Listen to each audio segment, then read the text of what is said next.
Good morning, ladies and gentlemen, boys and girls. Welcome to this Monday. Oh, Vongo coming in hot. Coming in hot, Vongo. Welcome in. What's today? Is today Tuesday? No, today's Monday. Monday morning. Vongo, did you send your message out to Twitch? Did you tell them? North Pole, congratulations on first. Boom. I am first. That you are, North Pole. That you are. Because Vongo is not here to defend himself. Ain't that right, Vongo?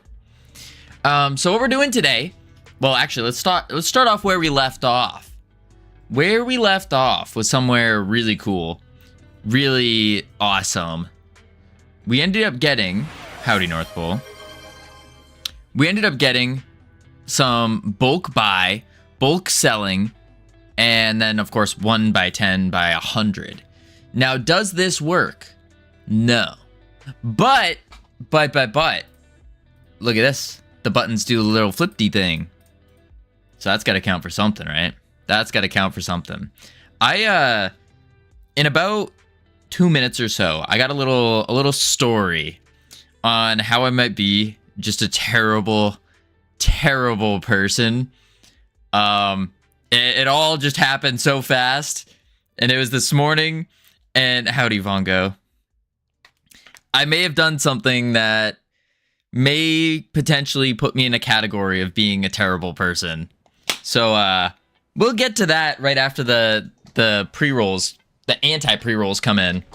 But it's actually an ongoing thing right now as we speak. As we speak. I saw a possum in my backyard today. Ooh, that's pretty cool. Possums are scary. Possums have like 30 teeth. Or like... No, it's not. They have more than 30. They have like a whole bunch on each row. I think it's 30 per row. Please don't get canceled. Otherwise, I have to resign. Oh, no, North Pole. It's not that terrible. Not that terrible. It's more like, wow, Covino, you're a jerk. That's what it is.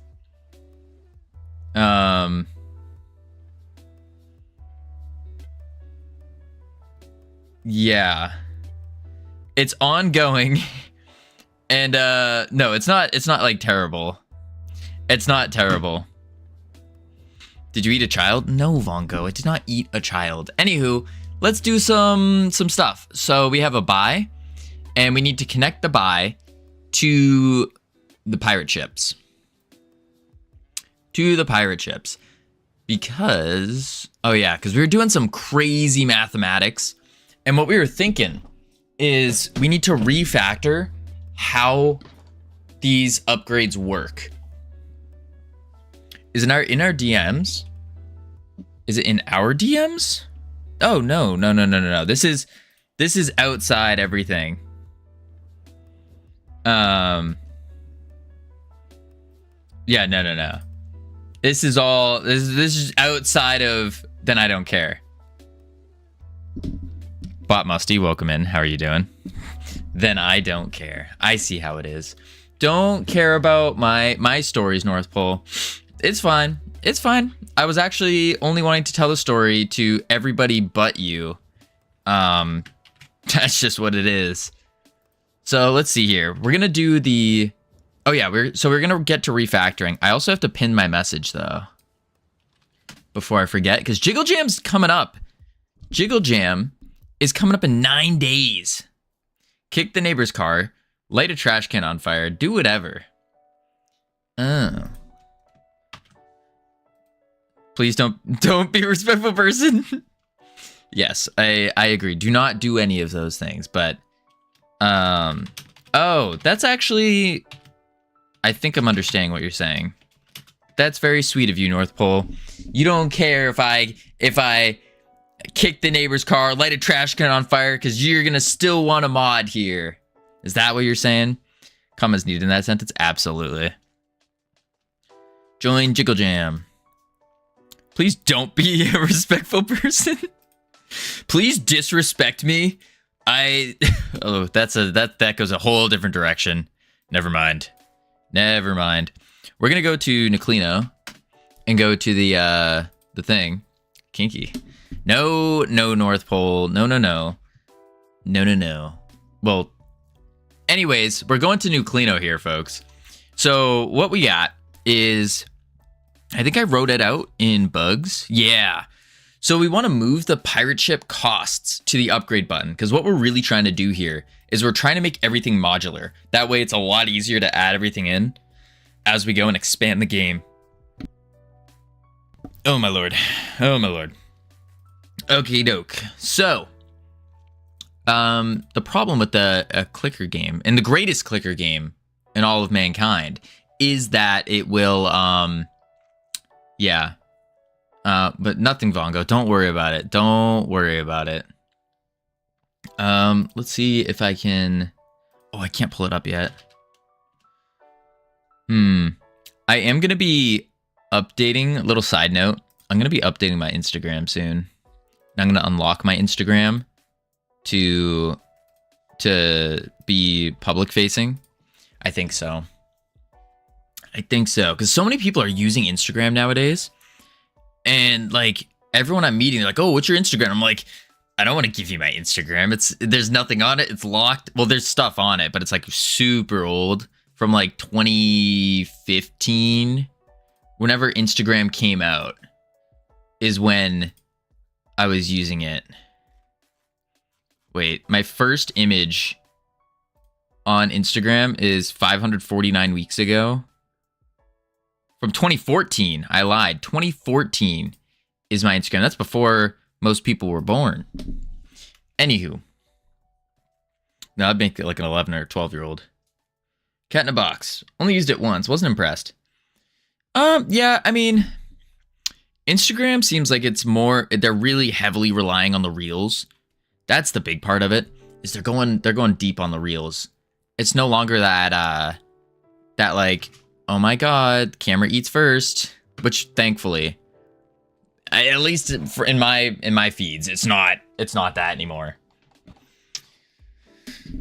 All right, modify pirate ship in cell mode. So this is what we're doing. We have the bulk calculate cost change, and this took me longer than I want to admit on the math, just to minus a number, because my brain was just fried, but I wanted to keep going, and then my brain said, no, we kind of can't keep going, so it just turned off.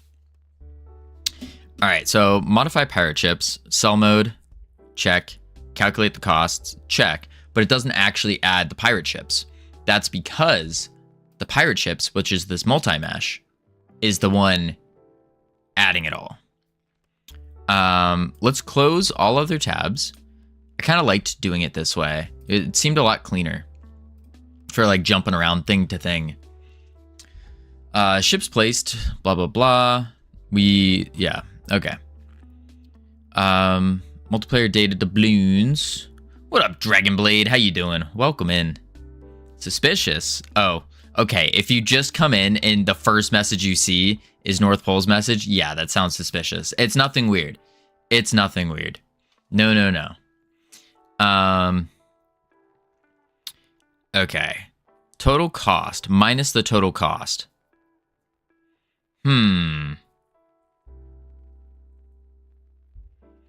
What should I make for the jiggle jam? The jiggle jam, Bongo. Jiggle jam. You could make a lot of different things, actually. A lot of different things. I would be a big fan of the join jiggle jam, and then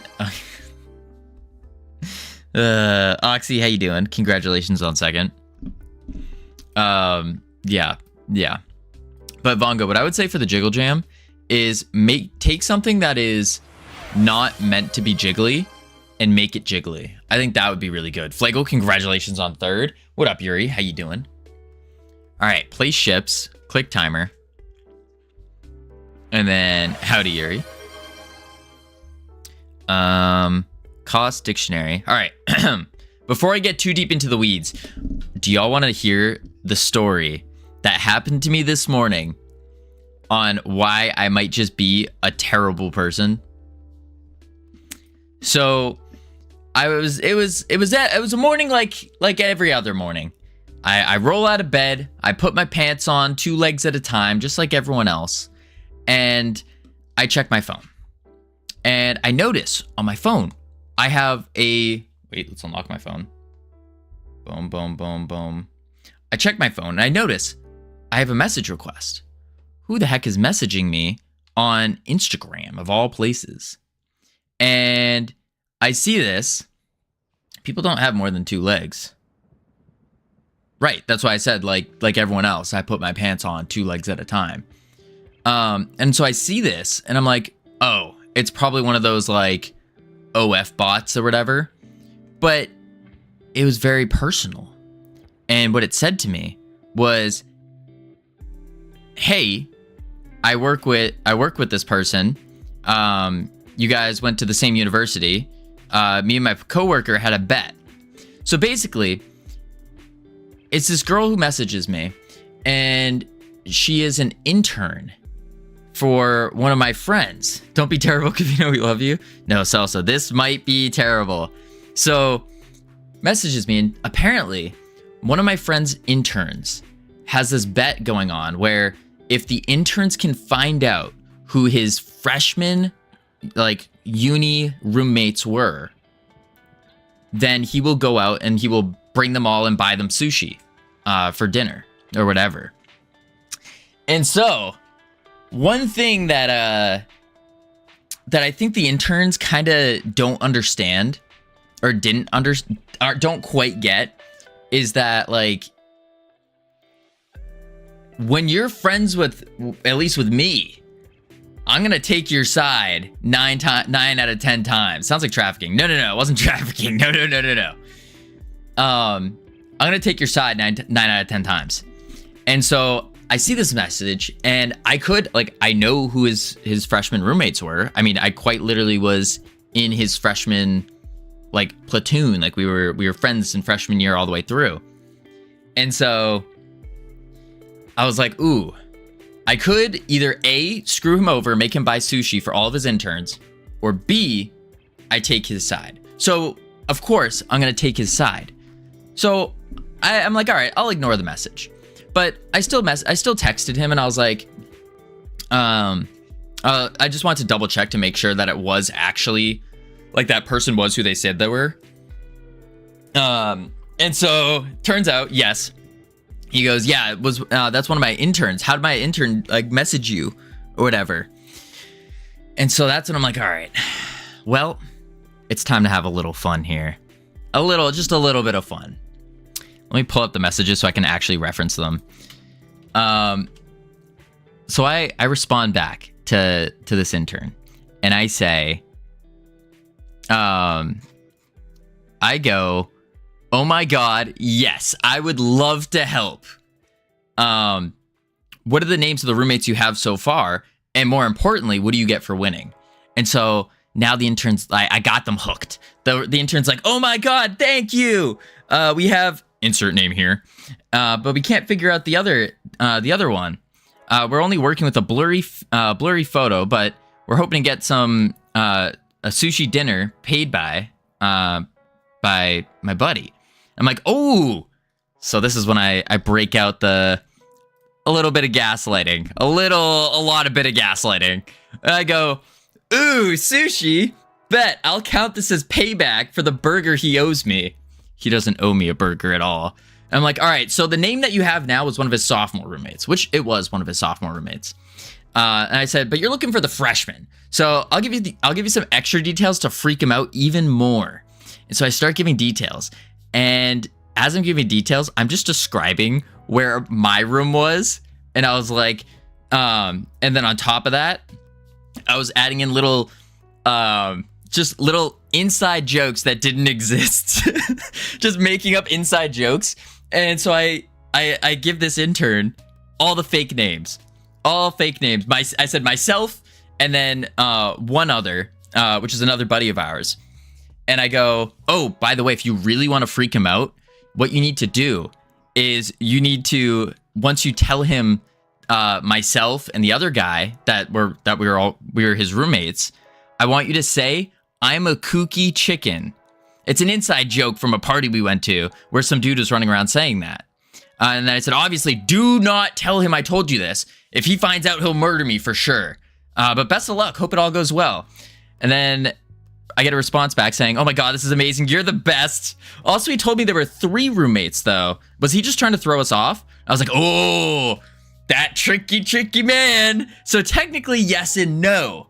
The first week of freshman year is called like Hell Week, which it is. And we had another roommate in the very beginning, but that roommate, and I said his name, ended up leaving midway through the week. So I don't know if you would count that. Maybe you could say it just to be safe. And then the person goes, "Oh my god, that sounds exactly like something he would do." So then I send a picture. I have a sweatshirt. Actually, the sweatshirt I was wearing yesterday has all of the names on our backs, on like the back of the sweatshirt. And so I sent a picture of the sweatshirt. So then, like, to confirm, like, oh, like, yes, this is real. And I said, this guy's name, like, in the back, it has the guy's name crossed out because there was a guy who did drop out, but he wasn't a roommate. And so she's freaking out, saying like, "Oh my god, yes."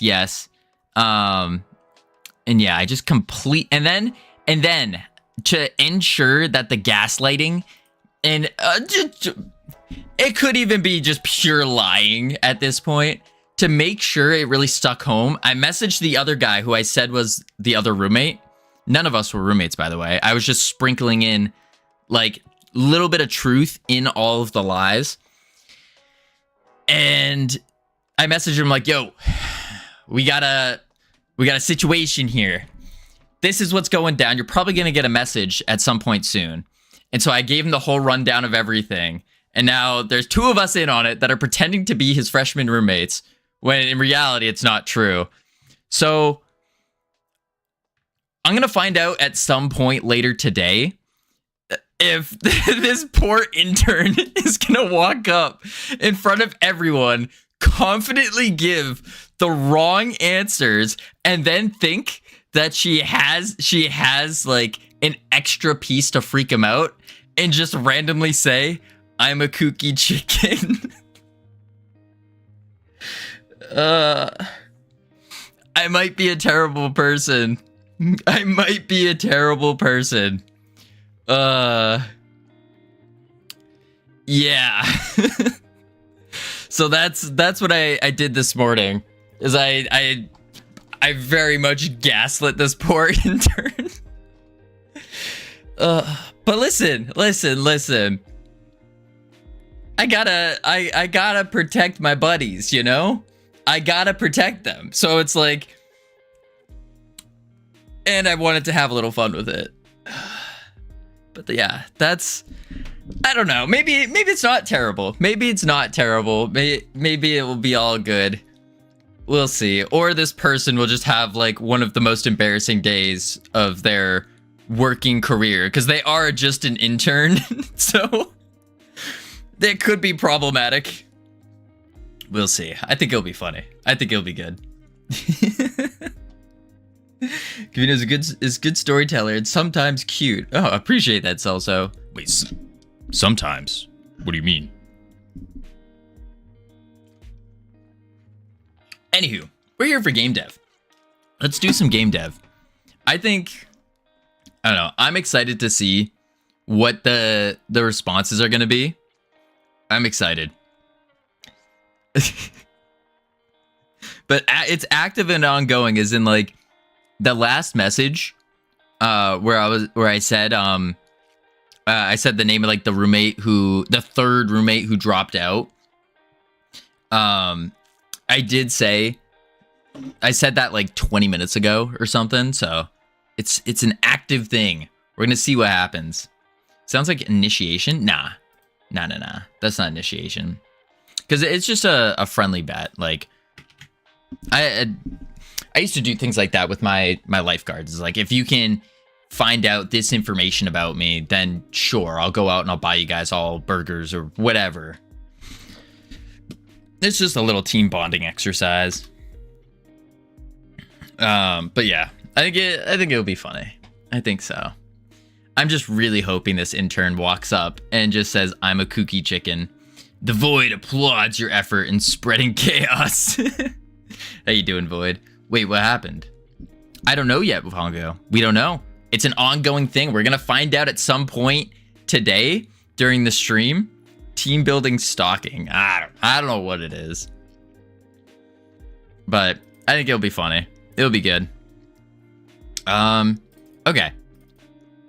So we have on the button pressed, but we don't want this here. Instead, we're going to want a, let's see, place ships. And then the clicker timer start. They're hard based on how well they can take the joke. No, that would be something else. I'm just like, I don't know what to expect as like a response, because they're gonna let me. I assume this intern's gonna let me know when they go up and say this, but also my buddy's gonna let me know. So I'm curious to see. I'm just really hoping I just gaslit an intern to walk up in front of everyone and just say like some random nonsense so confidently. But it's a life lesson. A life lesson where you can't trust everything you hear on the internet. And then on top of that, you always got to assume that friends will stick up for friends, kind of thing. That's the lesson we're teaching there. Yeah.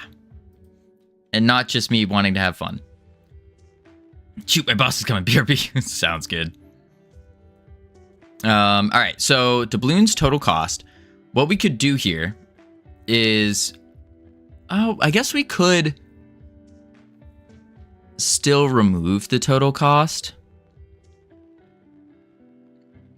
Don't shoot him. That's true. On pirate ship upgrade pressed. Because I don't know if we don't want to buy on the ships. They don't care about that. And honestly, they probably don't care about their cost either. They definitely don't care about their cost. Yeah. They definitely don't. That's the only place it's being used, is on the button press. So we could refactor this to be on the UI. I think that might be a little bit better too. So we could do a function for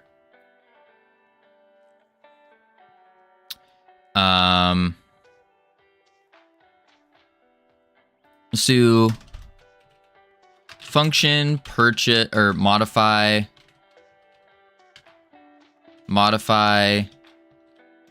pirate ship count, like that. And what this will do is it will place ships and click timer dot start click rate. There we go. So this is what we'll call on the UI when the button gets triggered. Yeah. We do need to go into removing a ship though.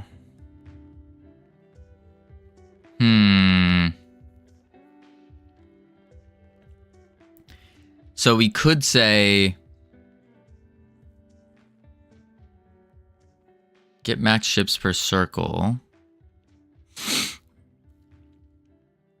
Multiplayer manager, doubloons, base click. So this is for them to fire and add on the doubloons. That's fine to leave on there.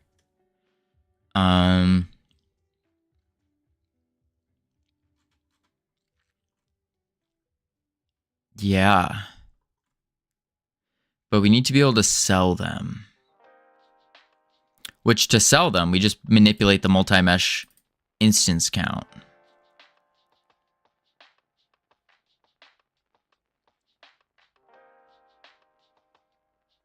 Yeah.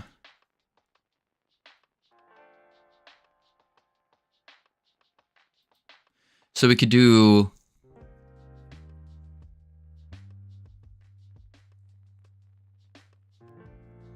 We could do modify ships and then leave a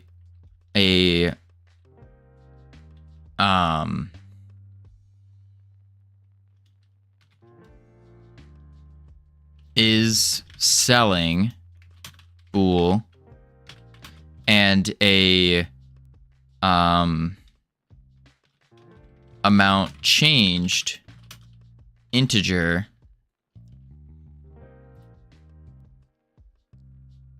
and then we go here and we say if is selling, then we do multi-mesh dot mesh or dot instance count minus equals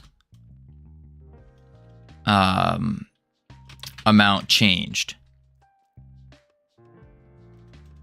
and then an else multi-mesh dot instance count plus equals amount changed, and then we run the place ships.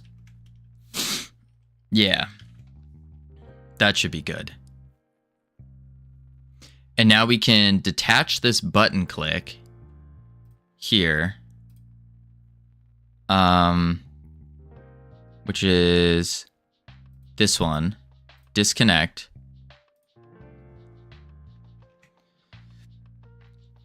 Or you could pass negative for selling. I was thinking that too.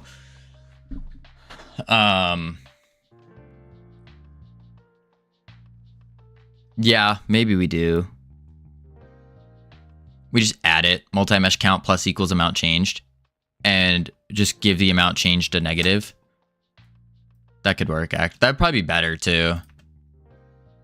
So we do, yeah, we'll do that as an int.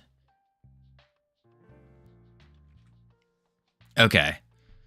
And then we can say here, this is where we actually do the cost stuff.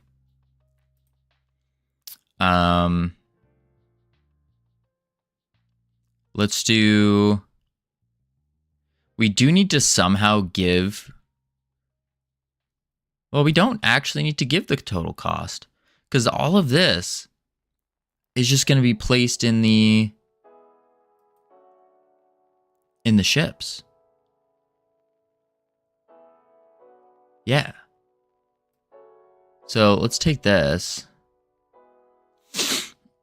and let's copy this for now. And let's comment that out.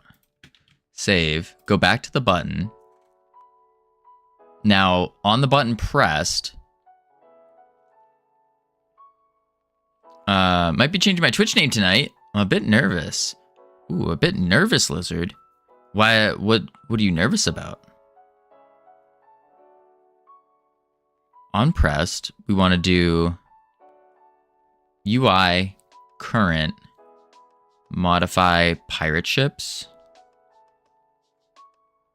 and then UI modify pirate ships.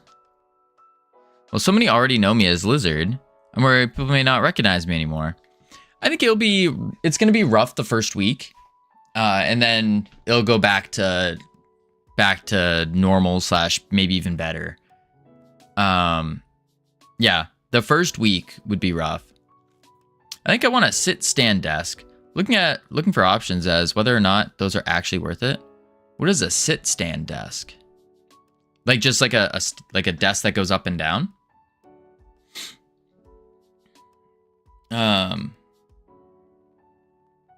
Yes. Oh, I think those are awesome. I think they're phenomenal.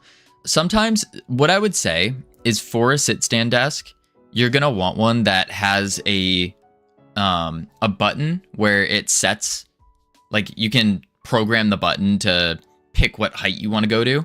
You basically want to make it as frictionless as possible when you go from sitting to standing, because it does kind of stink sometimes. It does. I used to have a standing desk, and now I don't. The reason I don't is just because I moved. But yeah, I would recommend. I used to stand like 3 times. Yeah. I think they're worth it. I know I want one. I do want one. But yeah. I had the same problem. So Lizard, I changed a complete Twitch account about 2 months into streaming. I used to stream as Freedom Forge Studios, And then I was like, oh, people are calling me Freedom Forge Studios. It's like, no, I'm just Covino. Like, that's me. I'm Covino. And so the first week was a little rough. The first week. But after that, it was basically fine. Maybe here and there, it would be, wait a sec, where have I seen this before? And then you just mention it after reading it to someone or something. And then it's all good. But yeah, I think it's better to change it sooner rather than later. Sooner rather than later.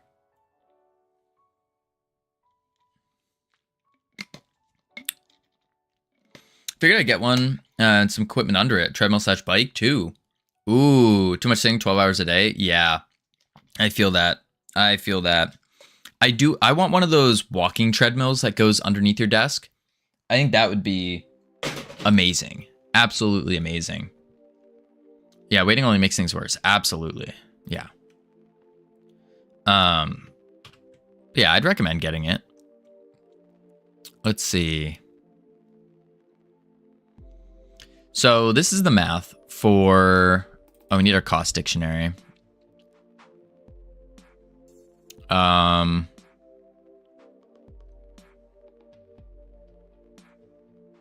Let's do it this way. Var cost dictionary equals multiplayer manager dot cost dictionary.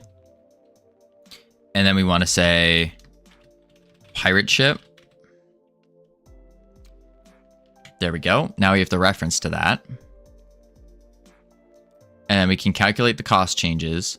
Calculating the cost changes actually just changes our multiplier.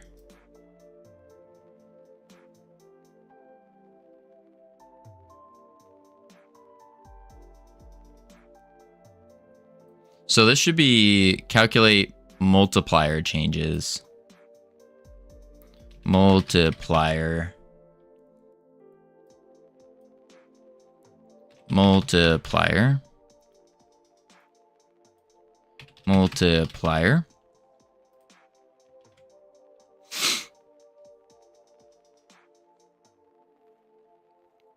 Yeah, it should be good.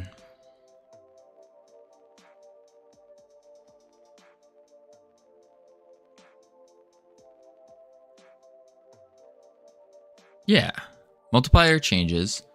So we now have the multiplier changed, but we need to do the base change as well. Which actually, maybe I should do it in the changes. Well, the base cost doesn't change though. Base cost doesn't change. Yeah. Player data amount. So we changed the amount of ships. And then we can say, once that has been changed, this is buy mode. First. Howdy, Grand Kitty. Sammy, how you doing? Congratulations on first. Actually, who was... Oh, the real first was actually North Pole 33 minutes ago. Where have you been, Sammy? Where have you been? You missed my story about gaslighting and other activities? Disappointed. First. Lizard, you've been talking for a while. What do you mean? Flagel was real third. I wasn't playing Satisfactory, that's for sure. Do we check the receipts? Check the receipts real quick. See when the last time Sammy was logged into Satisfactory? Huh. Nah, I'm not gonna expose her on stream. No. I've had enough evil doings today. Satisfactory, I love Satisfactory. Holy heck, I'm gonna scream. It's a pretty good game. Sammy Factory. Ooh. It's a pretty good game. It's pretty good. It's dangerous though, because it's a relatively big time sink. Relatively big time sink.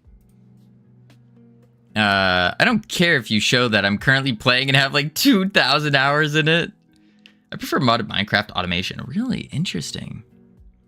Last week I made a factory that made 5,400 aluminum ingots per minute. And I still haven't beaten it. Oh my. Appreciate the lurk view, right?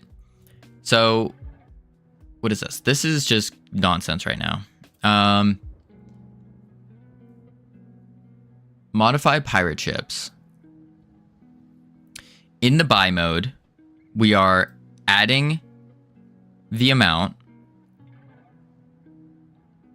We need to first, this is going to be calculate modifier changes. And then let's do another function for function calculate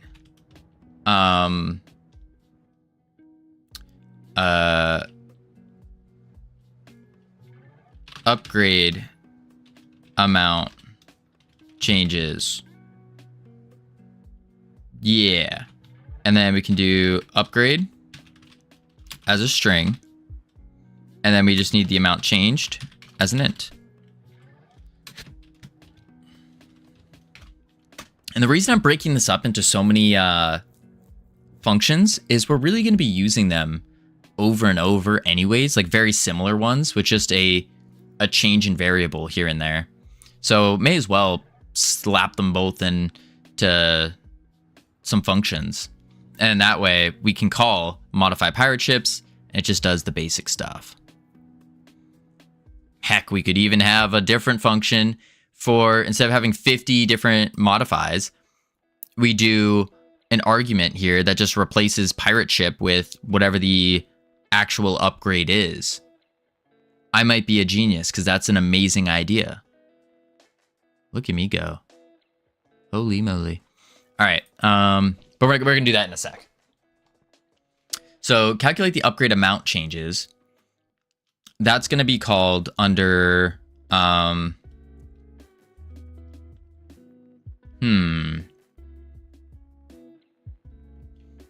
step one.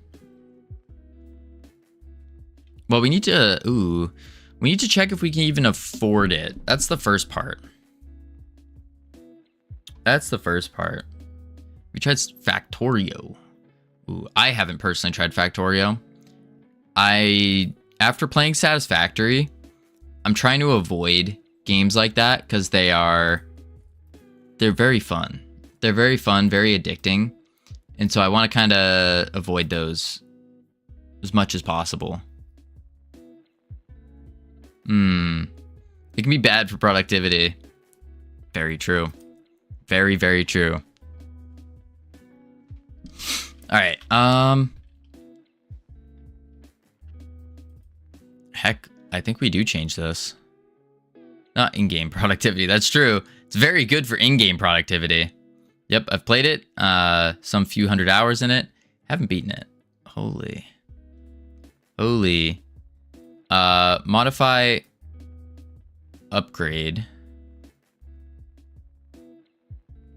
Yeah, let's do modify upgrade, taking in a upgrade as a string. And then here we just boop, boop, boop, boop, underscore upgrade. Boom. That's really good. Okay, now we need amount changed. Calculate the amount changed. I think what we want here is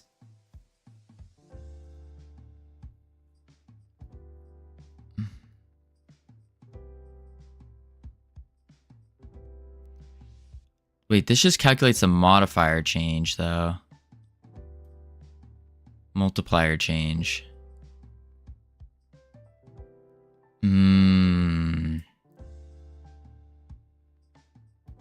I need to write this somewhere.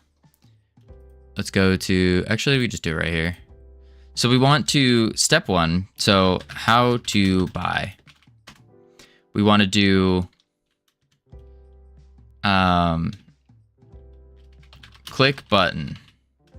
Then from click button, check if we can afford.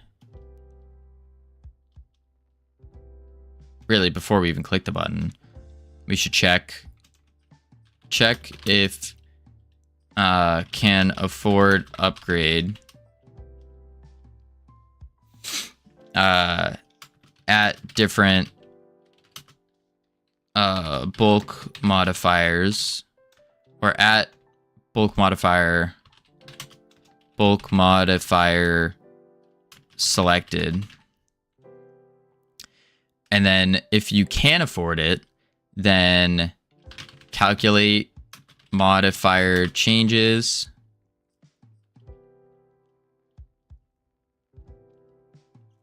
Crap, it's rotting my brain now. Even if I don't play it, I can just rot my brain as I think about it. How to play my factories a large scale. Oh boy. Calculate the modifier changes. And then we can say...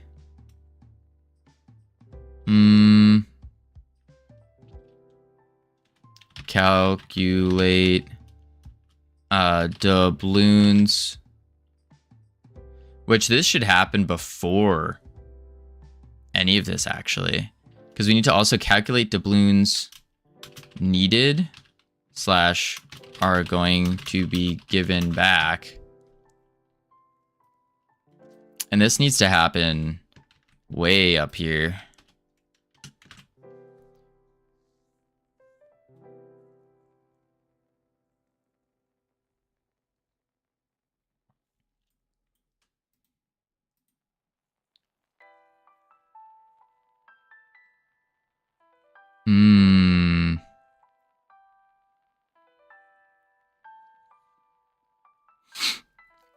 They're planning an expansion at some point. 1.1 is in early access now. They've planned so much for quality of life. Oh. Was there a new thing that came out in Satisfactory? Is there anything new, or is it just the same that is like whenever I just played a couple months ago? 1.1 update is so good. Got me back into Satisfactory. What is the 1.1 update? The new stuff is insanely good.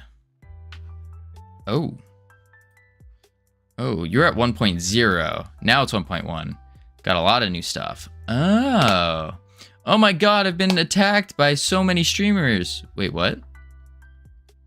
You've been attacked, Celso. What do you mean?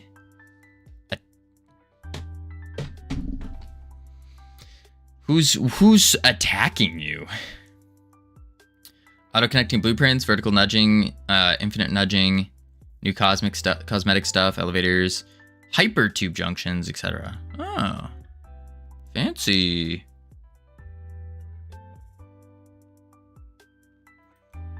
How to buy. Calculate doubloons needed / are going to be given back. Check if you can afford the upgrade at the bulk modifier selected. And then calculate the modifier changes.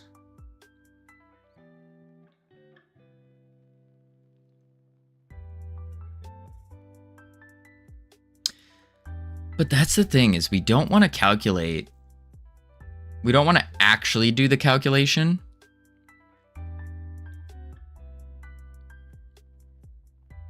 Because this does the change immediately.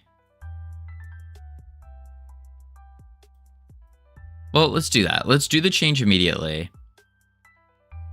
And see what happens. Upgrade cost multiplier. Minus equals 15% times the number changed. Otherwise, you're adding 15% because you're buying. Next, we need to calculate the amount changed. So we can say, same thing here, if sell mode, then multiplayer manager dot player data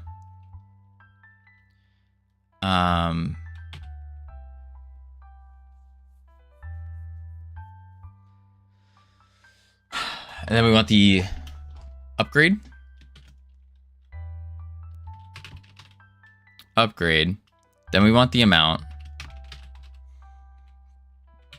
And then we minus equals the changed.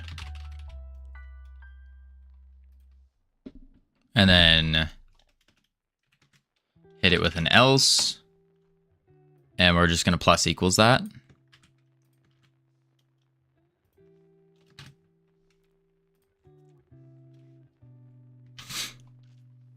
Yeah.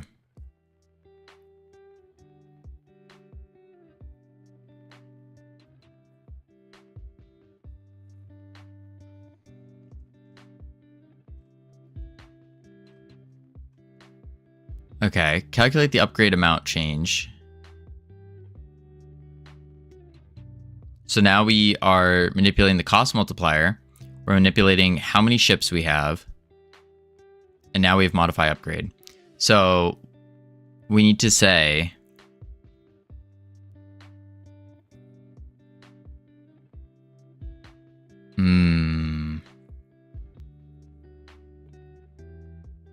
we are going to need a for loop because it's going to have to purchase one time.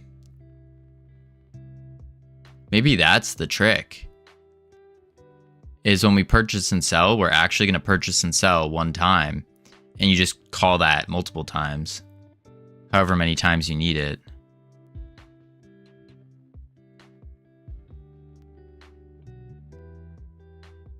So we do upgrade. And then we want to do the amount changed.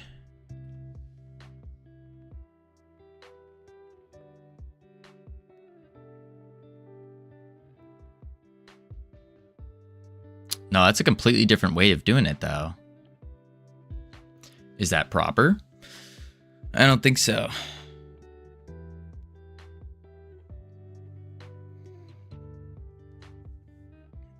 Because if you're buying 100 upgrades, it would make more sense to bulk buy them. But you do have to kind of go through each one individually.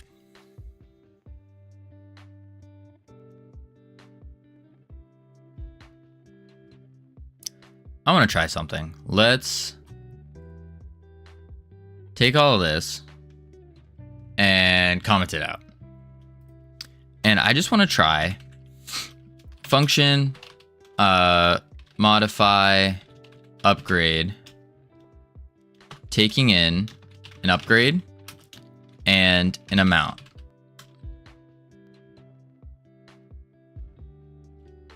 Or an amount changed. Void. And what we do is we say multiplayer manager dot cost dictionary,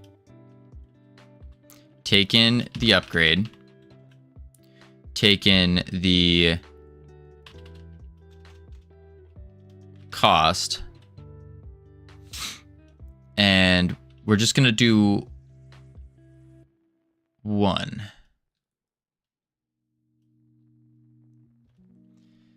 And what we can say is for I in amount changed.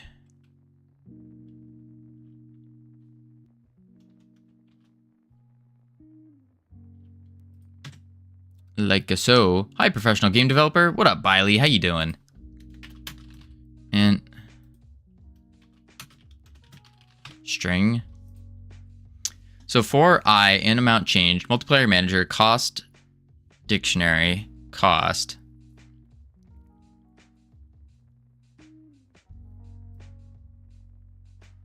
And we can just do cut that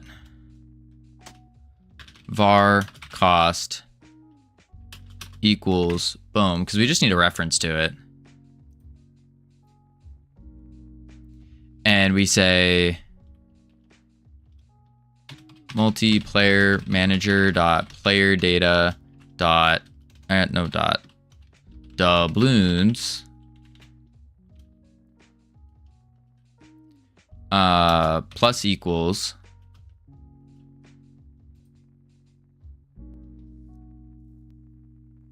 And then we need to do amount changed times the cost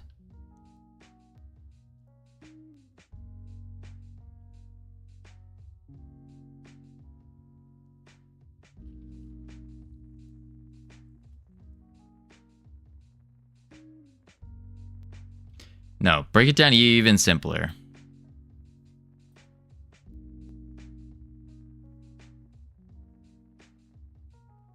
So plus equals the cost.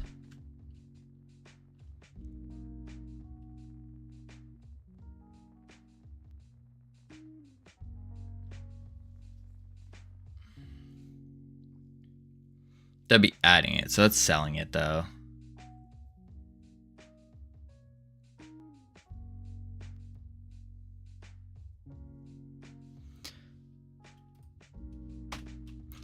If sell mode. Write it dirty first, then we clean it up.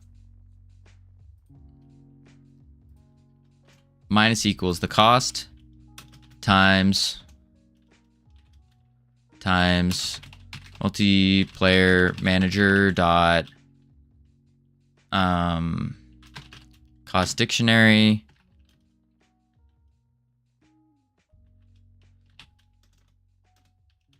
taking in upgrade and then taking in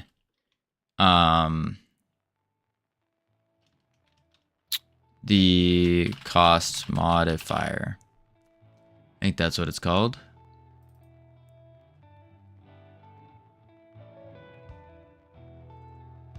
Cost multiplier. Oops. Cost multiplier. Cost multiplier.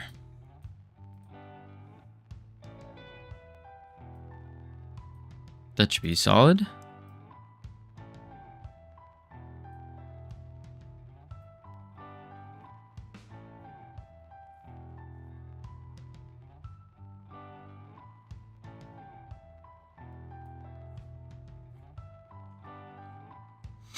And then we do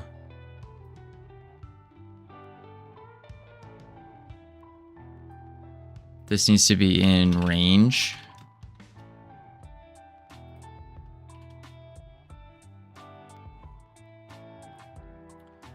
So we now minus the cost.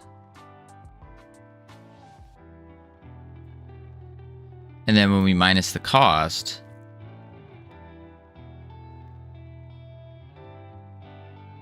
we then want to, I guess, calculate the changes at this point.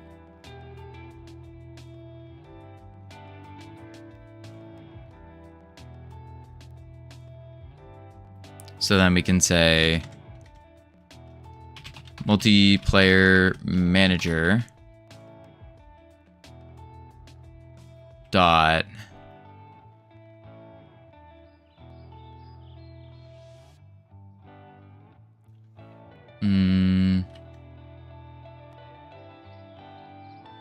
cost dictionary upgrade cost modifier or multiplier, sorry. Multiplier. And we're selling. We're selling it. So we need to do minus equals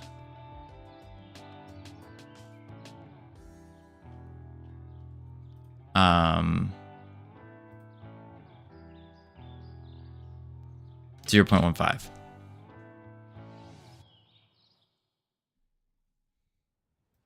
So that runs it one time. And it removes it by 15%. Yeah. Cost multiplier.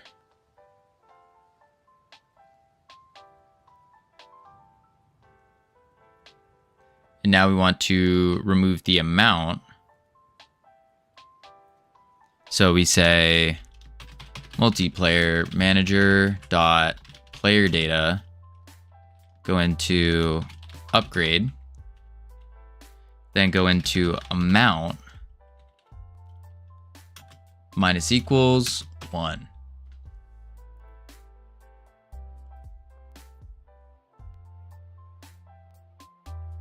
Howdy, iHeart. How you doing?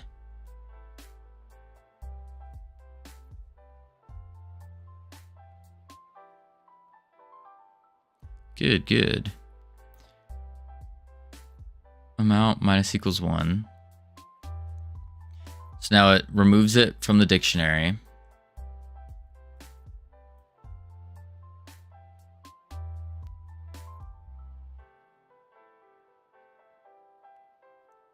You're taking into account what you need to send to the other clients. Yes, but not right. Like, none of this information is pertinent to sending to the other clients. The reason I have this player data in the multiplayer manager is because this is a save file. Basically, like if you think about it, it's basically a save file that we are sending to Steam for them to store. And so that's why I was like, I'll just put it in the multiplayer manager.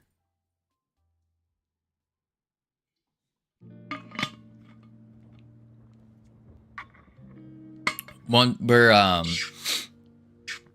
we get to the auto battle part, then we're going to be taking into more account of the client host interactions and doing that, getting that set up. I thought about it. Would not be opposed to joining if you're looking for people to share costs at GodotCon, assuming you go. I would love to. Yeah, it is assuming I go. The big problem, slight, minute, huge problem is it's expensive. It's about, for me, so howdy HAs. Basically, where just a teensy issue, yeah. Where I'm at is I want to, so you have TwitchCon, which is happening before GodotCon, like right before. That's going to be at least $2,000 probably. And then going to Germany for GodotCon is going to be another $3,000.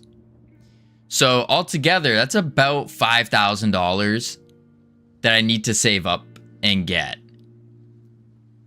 That's more money than I've made since I started streaming combined. So this game's got to pop off. Where's TwitchCon? It's in San Diego, California. You can stay at my place. Ooh, are you close by, Brainoid? And do you have a hot tub? Oh, so you're crossing the world. Yes. Yeah. I mean, what will because they're spaced out, it would probably be something like I would go to, so if this is the world, let's make it bigger because the world's pretty big. This is the world, and you have the good old US of A. There we go. Because that's all that's over here. And then you have Europe. Looks like a blob. I need to go from, let's use a different color. I need to go from here to here. Whee! Not the scale. Circle earther. Good to know. Covino is not a flat earther. I mean, I just drew it as a circle, but that's because the earth is indeed a disc. It's like a flat disc. Yep. Anywho.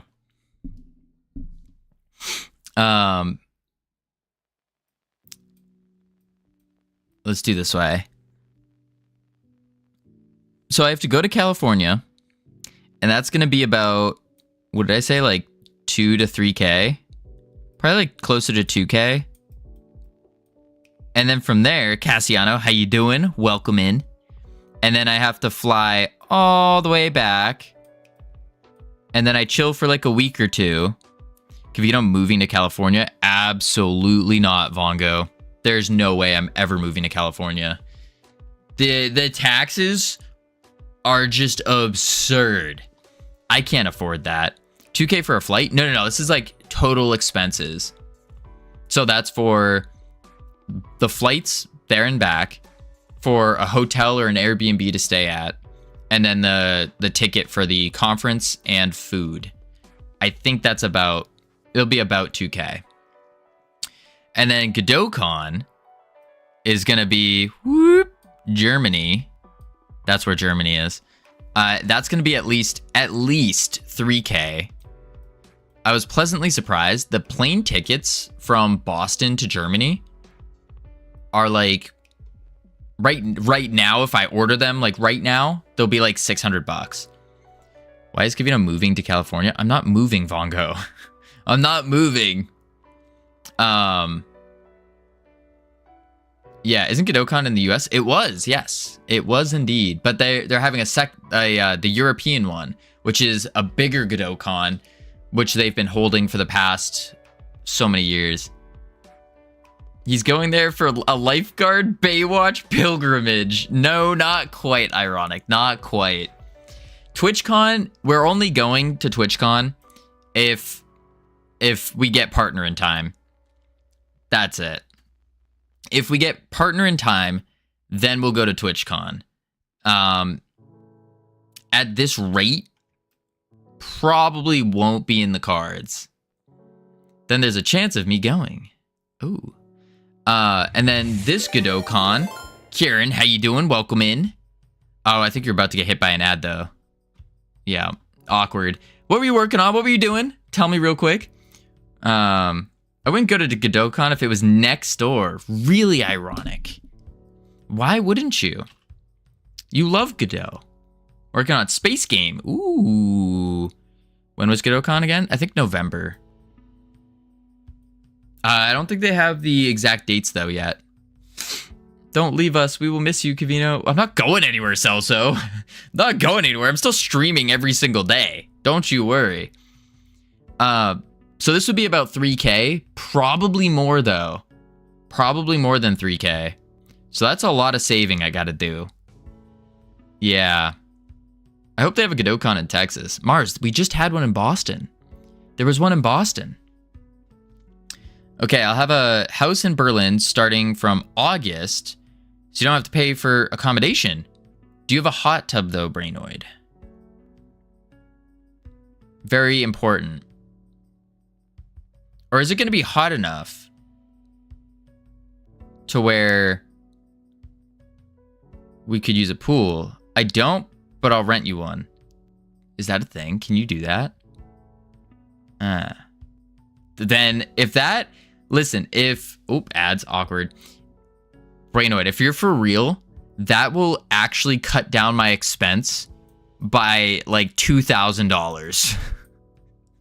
Because the Airbnb is $2,000-ish. It's like $1,800, $1,600, something like that. Rounding up. Yeah, but I don't have the time or money to go to Boston. Kids do that to you. That's fair. That's fair. Kids be kids. Just use the bathtub with hot water. It has to be a big one, though. I have a small house, but we'll figure it out. Gotcha. Gotcha.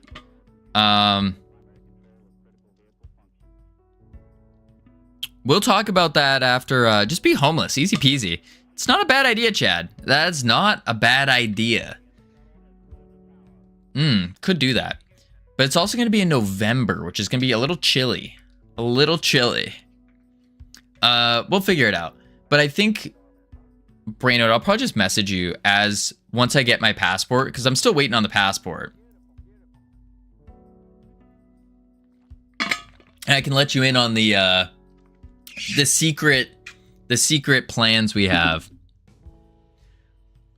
Vonko, you can send it as one message there, buddy. Why is Covino going to California? Oh no, this is a potential.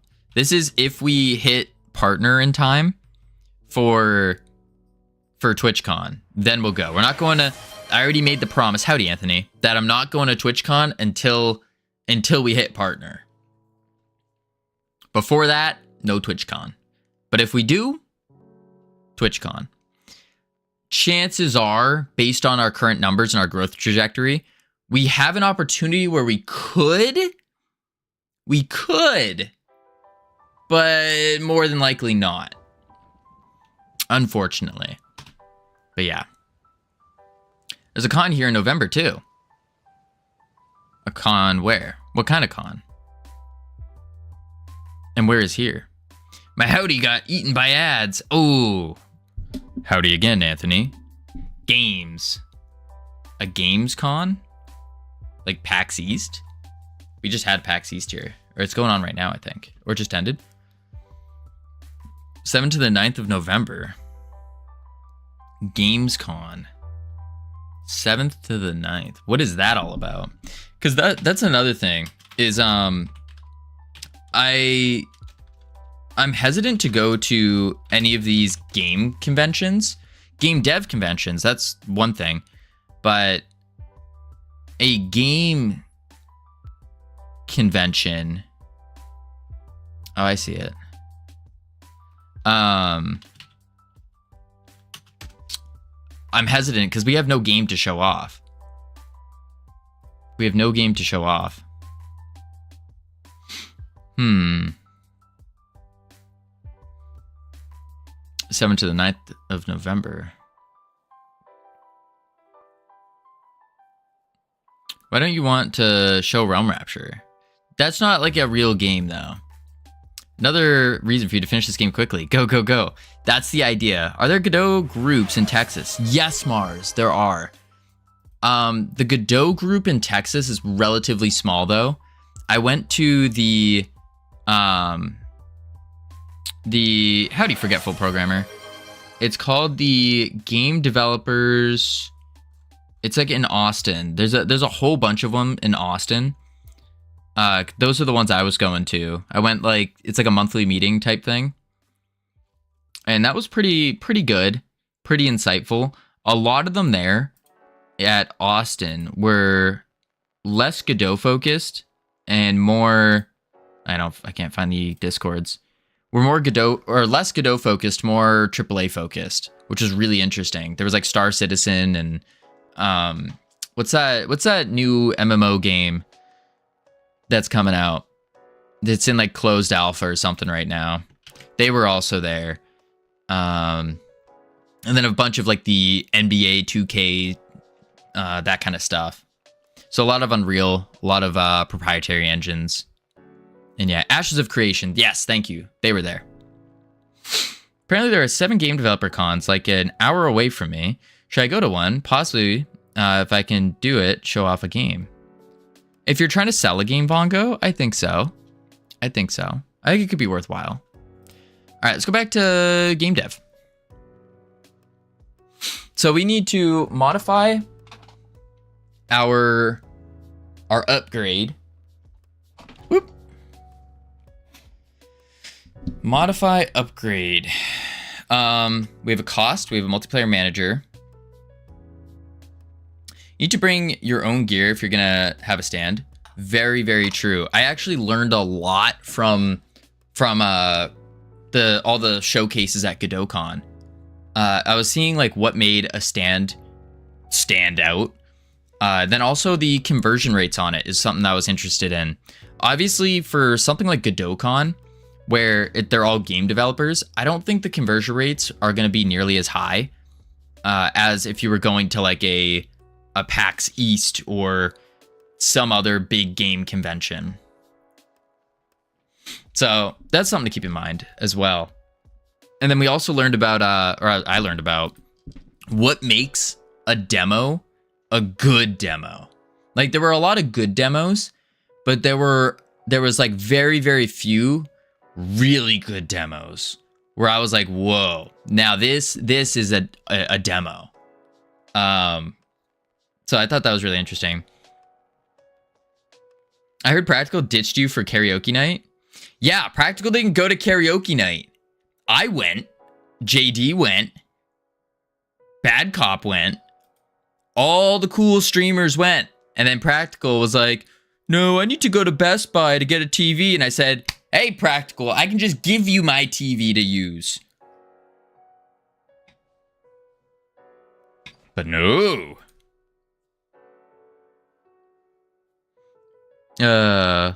Answering you, I guess here.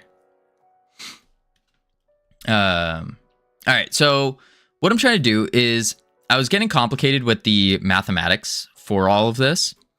And what I want to do instead, because it's really simple math, but I need to break it down because I just, what's the word? Let's not use the word dumb. Inexperienced. Yeah. It's an answer to a conversation we've been having on 4 different channels today. I see him in all the chats. Who you seen in all the chats? Mars? Milos and I spend all the time in the same streams. I did see that.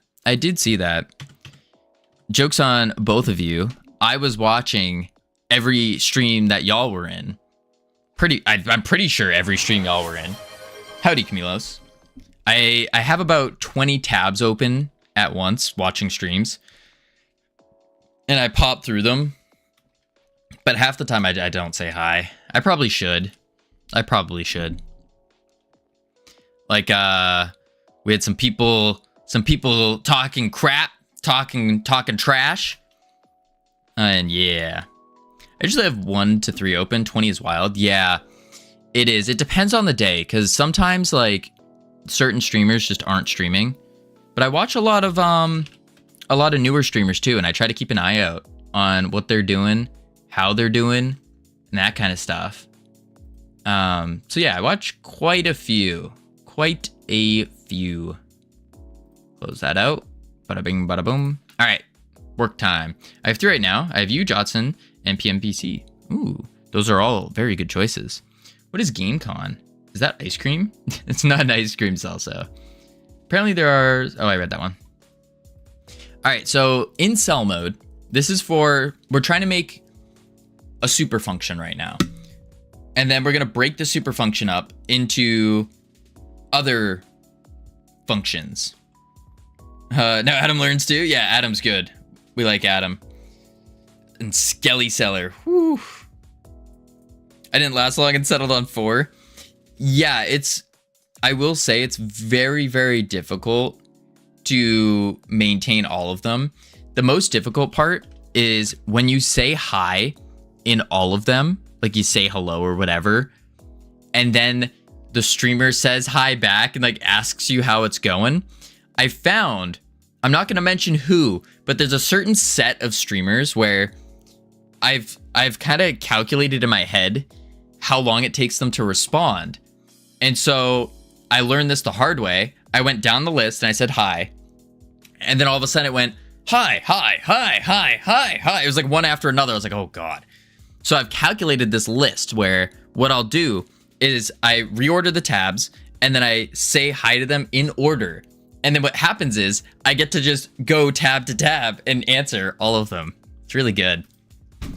It's very efficient. But if they ask any more question besides how are you doing, throws it all off.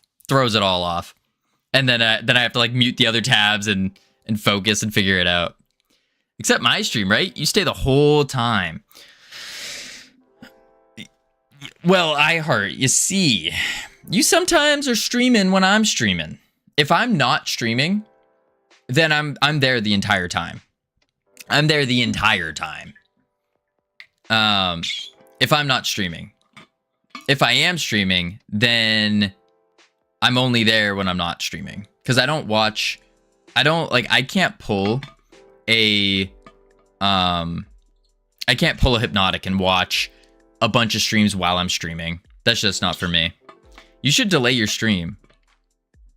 Me? Delay my stream? We've been going every single day at the exact same time for the past nearly 11 months. And you have the gall to tell me I must delay my stream. I can't watch streamers play certain games because I want to be I want a backseat. Interesting. See, I like backseaters though. I don't mind them. I like backseaters. I think it's good.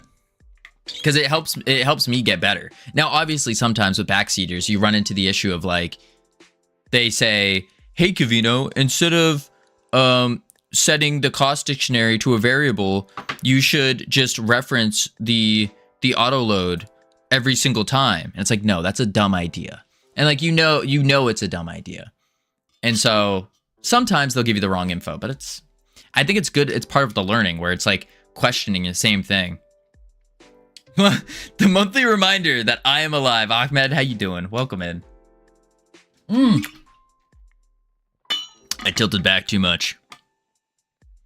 I tilted back way too much.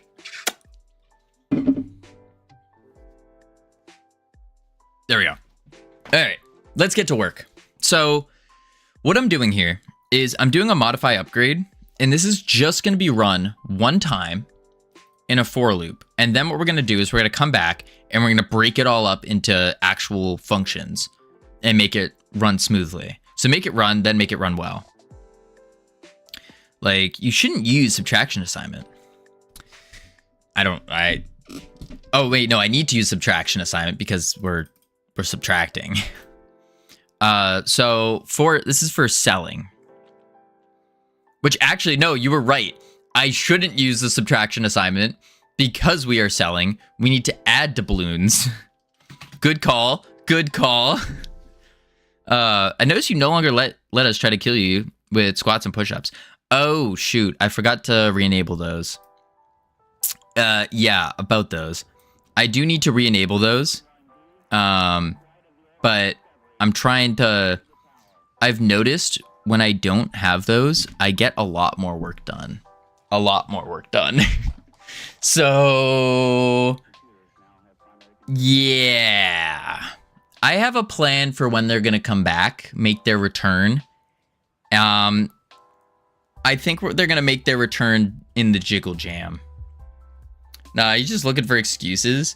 Not quite. Not quite. The real excuse, if you will. They have cooldown? No, they don't have a cooldown. They have a limit. They have a limit now. But no cooldown. On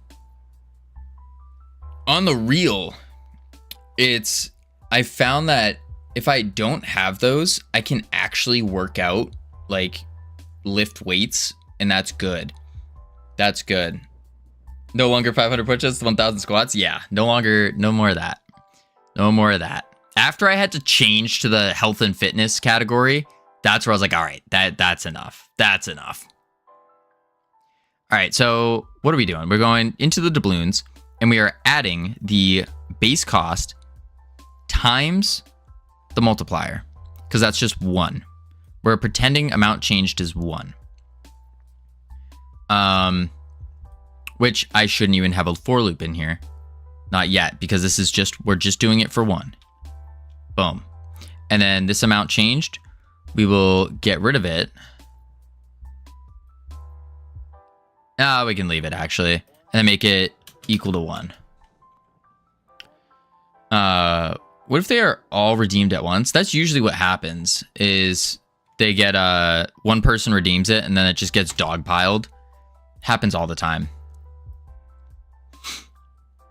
I just do them. All right, so we add that. We minus the cost multiplier, and we are minusing the amount changed. Which this needs to be amount changed. There we go. Cool. And now, Luke Fam. Thank you for the follow. Welcome to the team. Now have access to the beautiful, the immaculate team emotes that you can use to welcome people to the team. Wait, boom, boom, boom. I keep forgetting to set that. What the heck are you doing now? Did you finish that game? Give me a recap. Oh, recap. So we shelved put on pause the lifeguarding game, the Mario Party like lifeguarding game, because 35 days per mini game is way too much. Way too much. We need to do that 15 times. I don't want to spend multiple years coming out with a game. Not at this level, at least. Not at this level. So instead, we're going to spend 2 months doing this game. get this game out, get it on Steam, go through the process of actually having a game on Steam while learning about all the different like more multiplayer stuff, basically. Getting practice in, going on our little anime training arc, if you will. How many minigames have you finished? 1.5. 1.5. But they're not fully, that's the thing. They're not functionally, they're working. There's a couple art assets that we would need. And then on top of that, there's, I just have to connect it to Godot Steam, which is just changing a couple variables from NetFox. Because NetFox No Array is really nice with the integration of Steam, because they use the exact same stuff. And instead of saying, I think it's instead of saying, there was one phrase. It's like instead of saying one thing, you just replace that one singular word with Steam, and then it does it all. So super cool. Okay, so if cell mode, multiplayer manager, player data, we're going to add the doubloons back. Then we are going to reduce the cost modifier. Then we will reduce the amount that we have. And this changes modify upgrade in data. And then if we purchase, it's going to do the opposite. Do the opposite. So else, and then we can just snag all of this, paste it. You don't have to multiply the multiplier. I did multiply it. The multiplier is being multiplied by the base cost. And then the balloons now is going to be a minus. That's going to now be a plus. And this is going to be a plus. Boom. Cool. And then we need to say,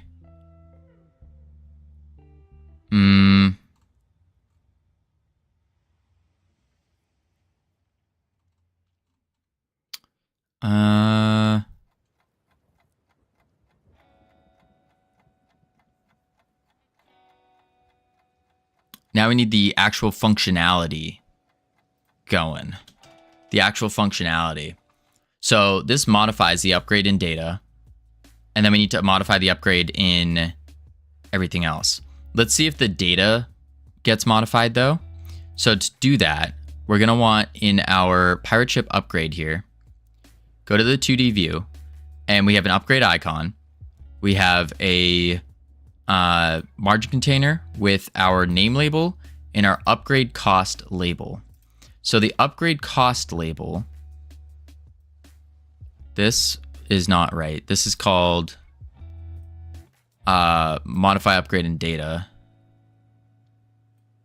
Copy. And then go to save and go upgrade button. Upgrade. So this is going to be pirate ship. Pirate. Ooh.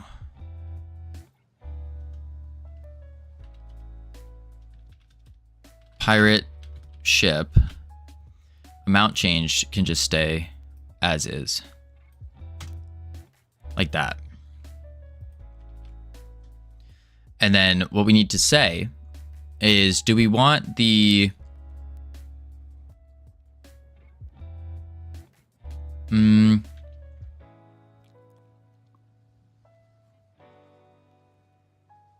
yeah, let's do it like that. And then what I want to do actually is I'm going to take this and I'm going to cut it and I'm going to put it in the process. Func process paste.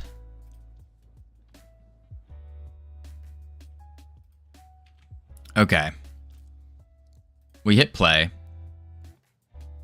Here it is. We get our doubloons. Oh wait, I didn't turn on my auto clicker.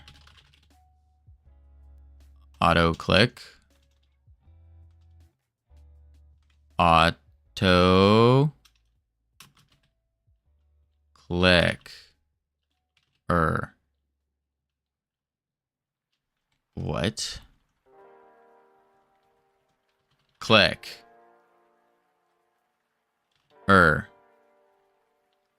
Windows search 10 out of 10. It really is. Auto click. It's literally called auto click. Like, that's what the exe is called.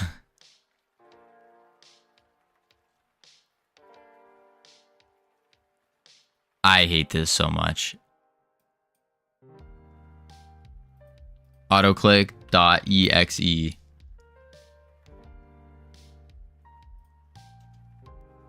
There it is. Autoclicker exe. Why was that so difficult? Holy moly. We can leave it at 1. Holy moly. There we are. I'll have to grab some food. Be back in a few. Sounds good, Mars. All right. So we have 132. We're going to sell. Actually, let's buy 1. Okay, it's minusing the cost. Or we're buying. It's not changing the cost, though. Let's sell 1. We're getting our money back. Sell 10. We don't actually check if we have enough. Wait. We're selling. But we're at negative doubloons? Did I flip these? I did. They're flipped. No, wait, no. Now they're... No, never mind. Wait, sell? There we go. No, that's right. Oh, wait, it goes negative after a while. What the heck?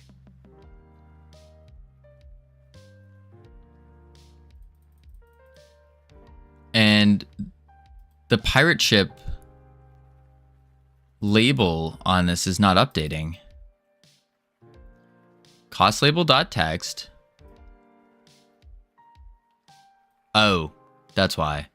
Cost times multiplayer manager dot costs dictionary ID and then cost multiplier. Play. What a mess. For now, yeah. String and int.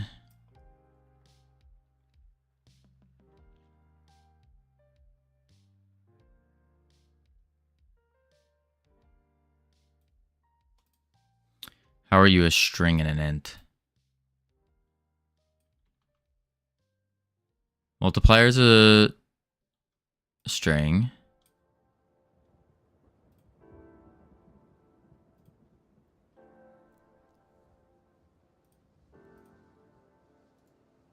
Okay, let's buy 1. There we go. Times 15%. Cool. And I see what's going on. It's not keeping track of how many we have. Okay, that's working though. That's where it's going to go. It's going to keep selling even though we don't have the number. It's not checking the number. Buy 10. Yeah, because it's not tracking and making sure that we have the amount yet. Okay, that works though. Now we can go back into the UI. And we want to call... We're calling modify the data. And we need to say... if sell mode. And we need to do...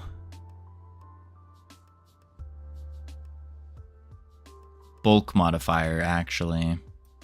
This amount changed. Just needs to be the bulk modifier. So we can actually remove this argument altogether and then change this to bulk modifier. Now we can do by 5, 10, 50, or 1, 10, and 100. It will increase. Multiplier doesn't care how many you buy. It will increase by 115 regardless. For now, yeah. And then what we're doing is we're gonna say bulk modifier. We do this, and then tab this out. Oops. Man. Tab that. Now we can sell in bulk. And then we're going to want to also buy in bulk.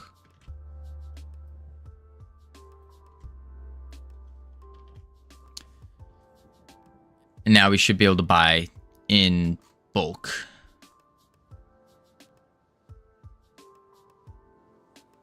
Yeah. Let's also do a on the button in 2D view. So here's our button. Let's go into it. We have the owned label. And all we got to do is we'll also upgrade this in the process for now.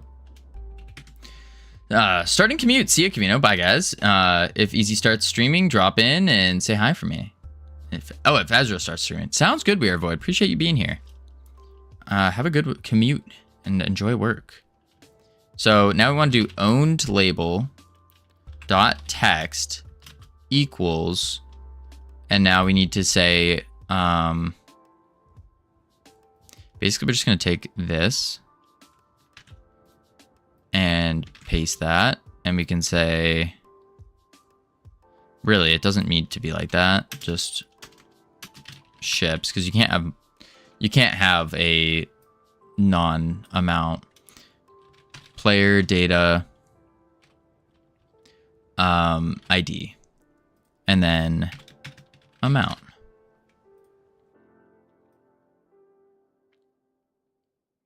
Expected closing. Oh, because I don't need you anymore. There we go. What up, Anonymous? Welcome in. Now we should be good.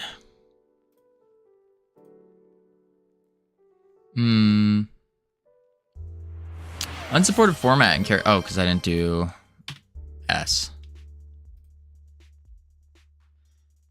Play. Howdy, Void. Okay.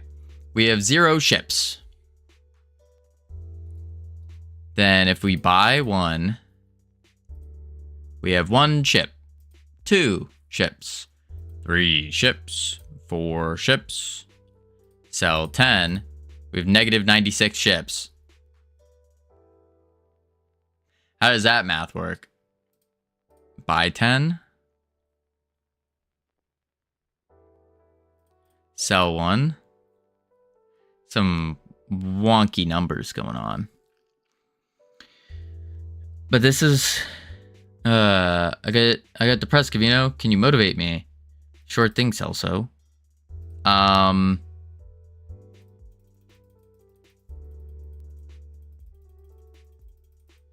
Think about what you want to do, why you want to do it, and then do it. Start really small and build your way up. That's really the big thing. That's the secret key. You just got to do the thing, and you got to push through it. There's actually this part in our brain. What up, Magnetonics? How you doing?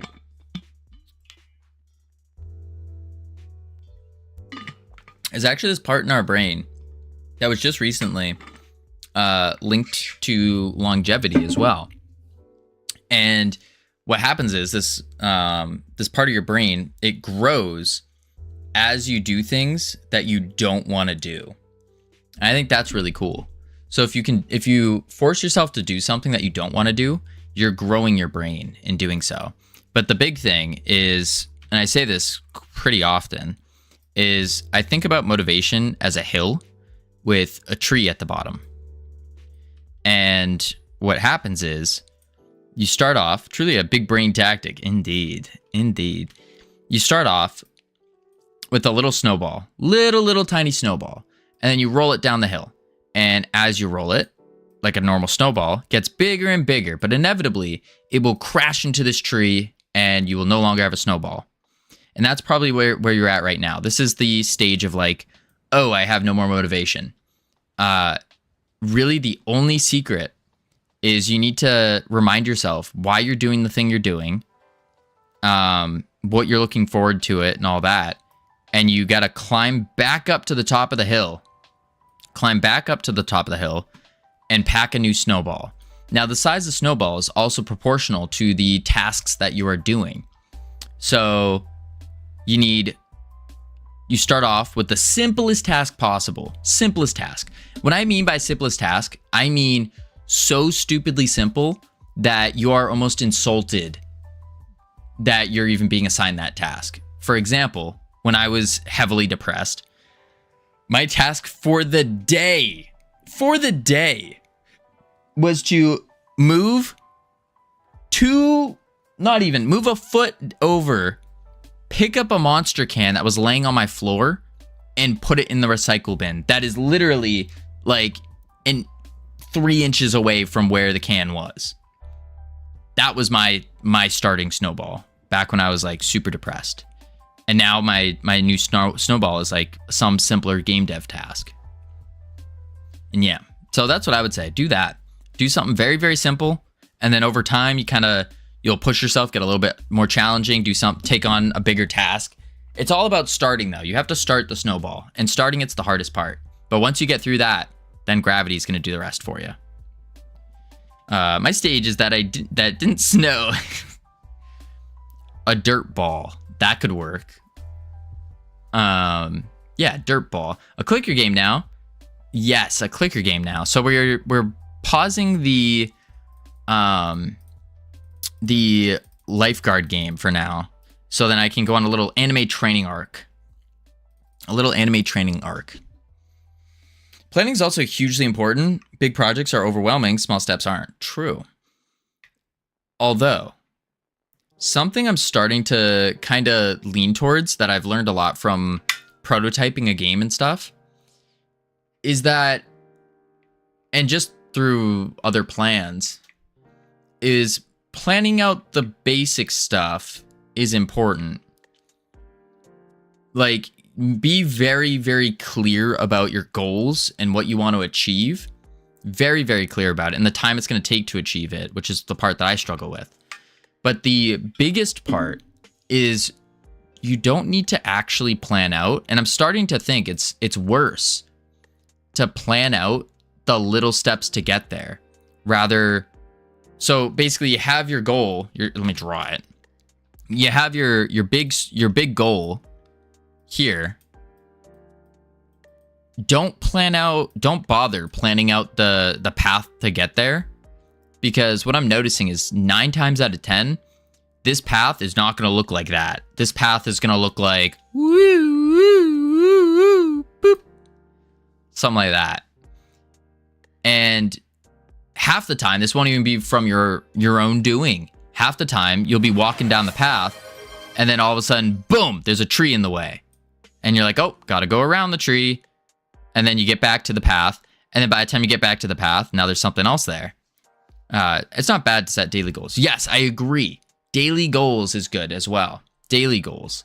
So, but trying to plan out the whole path on like a more visionary perspective, I don't think that's the play anymore. How far are we from an itch release? We'll get there, Pierre. We'll get there. Also, howdy, Pierre. Plan the character controller, not the movement system. Yeah. Well, you don't plan on all minute details of the entire project, but you would plan to plan. I mean, you could plan to plan, but I think it's better to just do it at that point.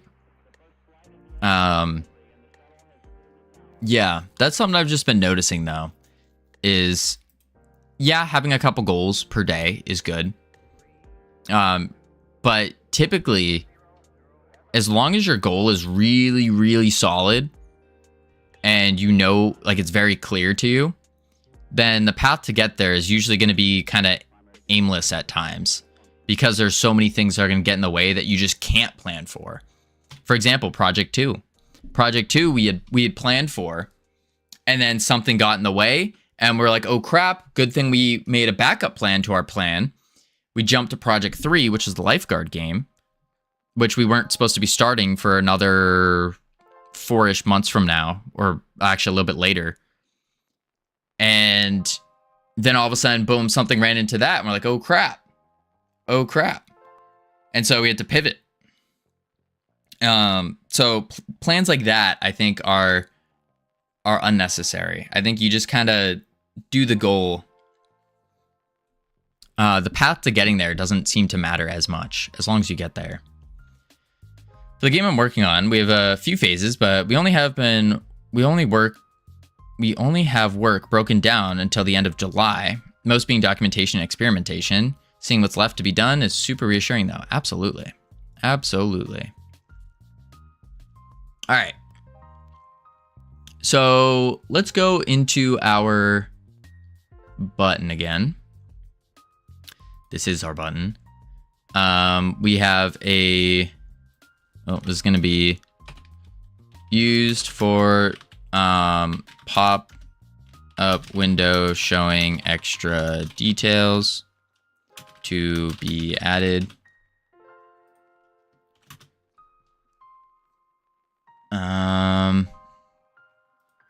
Let's slap a to-do on it.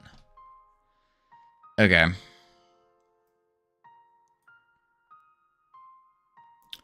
Yeah.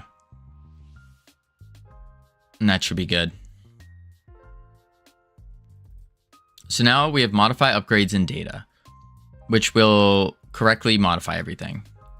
We need to go into the UI.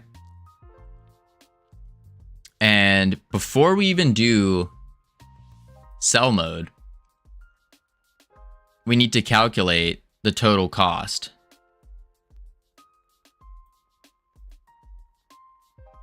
For our bulk modifier. And then compare that and see if we even have enough. Well, the sell, that's different. Sorry, let's go to the buy first. Bulk buying. We need to calculate the total cost. And then see if that is something that we can afford.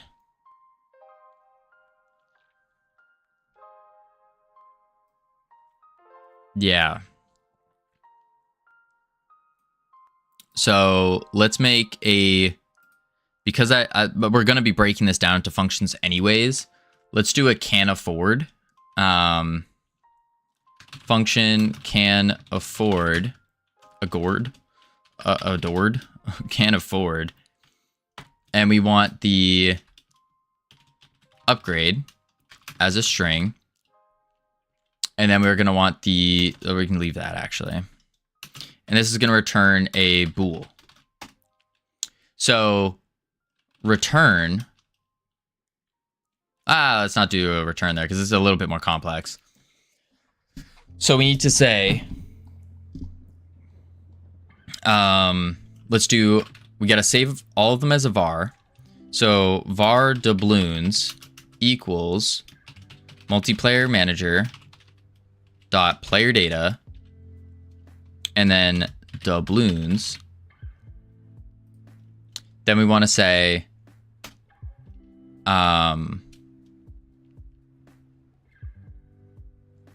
for I in bulk or range bulk modifier.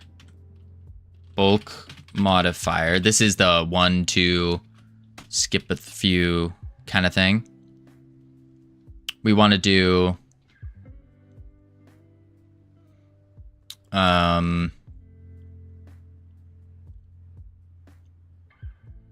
basically we want this whole thing, but we don't want it to change yet. We just want to set them as separate variables. So we take an instance of them, a snapshot, if you will, instead of just jumping straight into it. So we can do var cost multiplier equals multiplayer manager dot costs dictionary, take in the upgrade, and then take in the cost multiplier. There we go. And then we're going to want another var for the actually, I think that's it. Wheezies! Ooga booga. Indeed. Indeed. Wheezies, I was actually just looking at a message you sent a long time ago in Discord.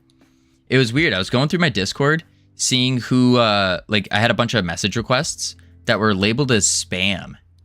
And you were labeled as spam. I was like, wait, what? It was very weird. Very strange. Very, I appreciate that, Covino. Thanks a lot. No partner. Nope, no partner. No problem. I was reading the other part of the message. So now we have the cost multiplier. And we want the amount as well. So var, let's call base cost equals multiplayer manager dot cost dictionary, and then take in the upgrade, and then take in the cost. Did I set sus links? Because if I got hacked, I'd like to know. I'm pretty sure Discord is just being dumb. Yeah, no, Discord was just being dumb. You were talking about it was something from like a couple months ago. It was just a link to a YouTube video, I believe.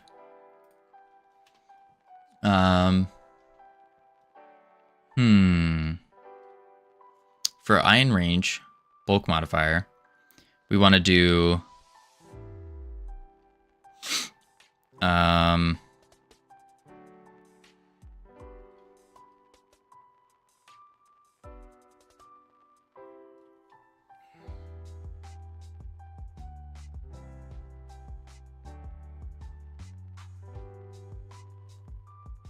I guess we need to do an array of bools and make sure that all of these are true. Or we could just say if not true, yeah. Yeah. So we'll say this, we'll say if doubloons minus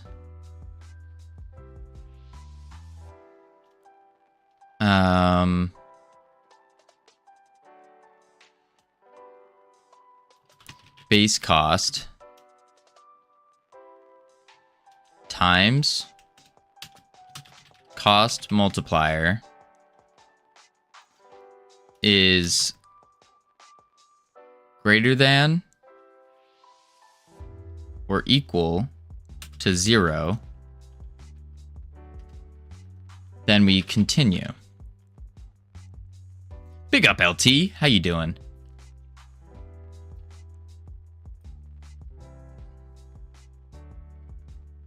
Actually, we'll say less than. If it's less than or equal to 0, then we're just going to return false.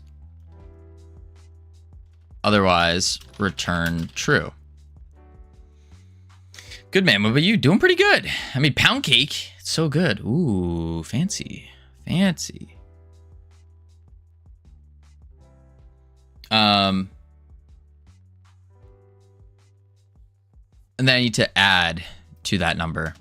So return false, and then we just say cost multiplier plus equals 0.15. Right? Because we take the base cost times it. Yeah. And now we can check if we can afford for purchasing. So this is just the check where we slap them all into instances. Like we just take a snapshot of them.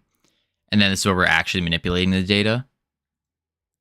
So we say else if can afford, and this will be the underscore upgrade. Then tab that out. Boom. Save. And what this should do now is we shouldn't be able to buy anything at the start. Buy 1. Perfect. 10? 100. Dope. Cool. Now we need a can sell, probably. So function can sell upgrade as a string. This is also going to be a Boolean function. And we'll say, we don't care about the doubloons. We really just care about the amount. So return multiplayer manager dot player data underscore upgrade and amount is greater than or equal to bulk modifier. And then that means we can sell. If can afford. And then if can sell upgrade. Tab that over. Save. Play. Now let's go to sell 1. Beautiful. 10. 100. All right, let's buy 1. Oh, I can't. Let's get some resources. Buy 1. Sell 1. Cool. It did... Our numbers seem a little crazy, though. Let's get to...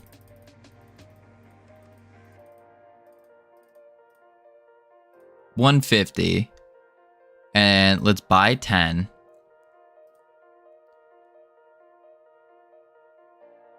And it bought 100. Buy 100? And we can't afford that. Sell 10. 10 is linked to 100 for some unknown reason. Let's check. On buy 100 button toggled.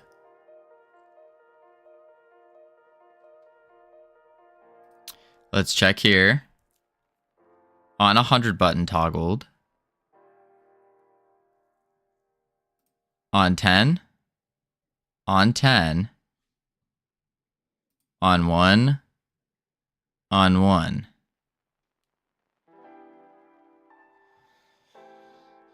So... What?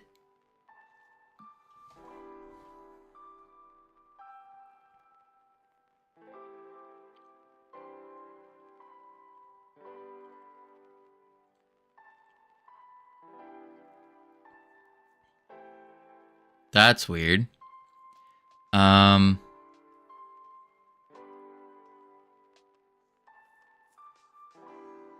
They are using a amount group. Button 1.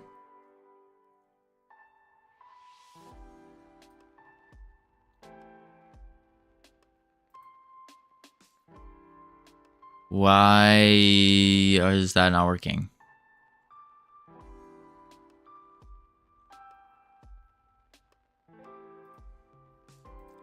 Node.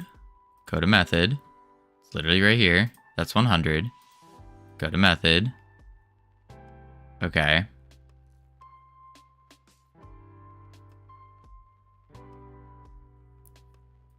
Go to method. Okay. Look at it again. We need 10 doubloons. 10 doubloons. Buy 1.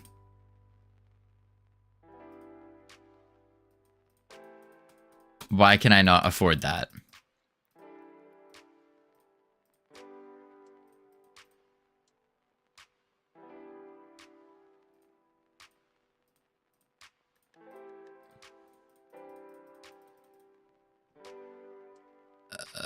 I guess I need...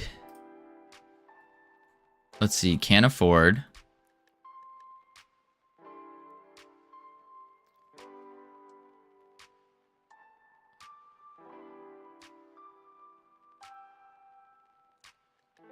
We take a snapshot. If sell mode. If can't afford. Can't afford. For I in range bulk modifier. If doubloon minus base cost times multiplier.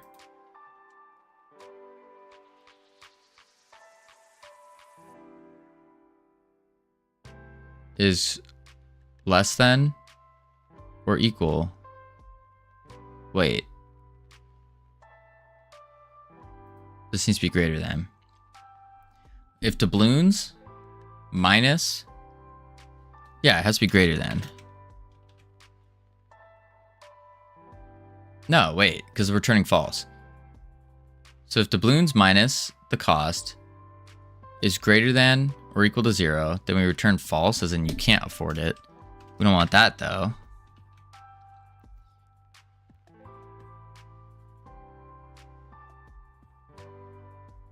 Okay.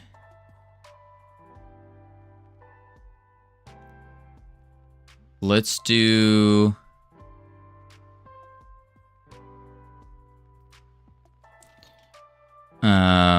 L-Zip. How you doing? Hi, maybe it's a float problem. That could be the case too. I want to print out can afford.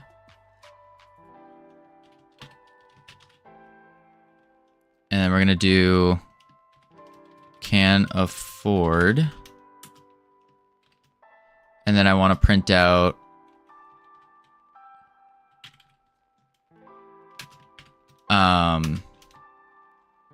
can sell.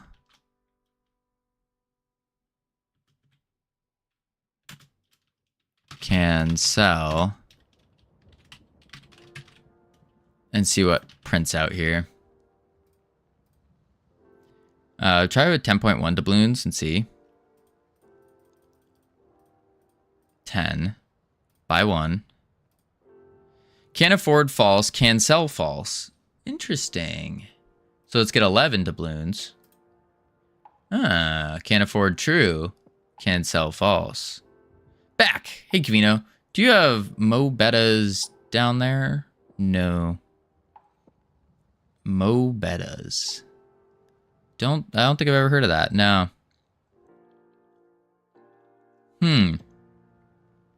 So it is a float problem. That's weird. But it's like, it must be like the inside code or something that's not exactly 10. And it's just rounding it somewhere. Very strange.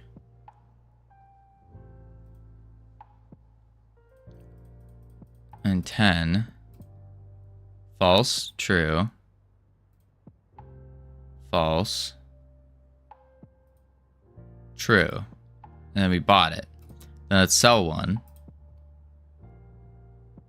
Okay. Floats are not designed the same way as integer, right?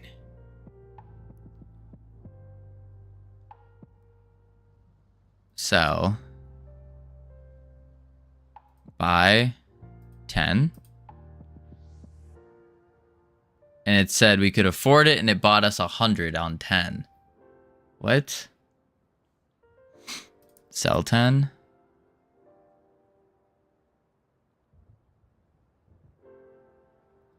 Why is 10?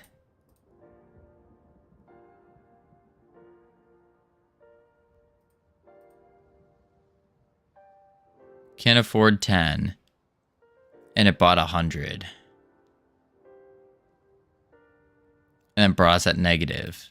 And let's sell 100. And now we're at negative. What? Huh?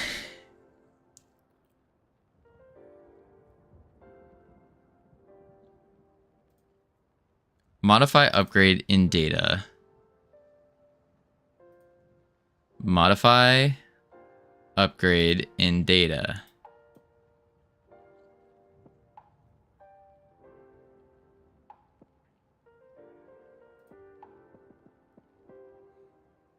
Okay.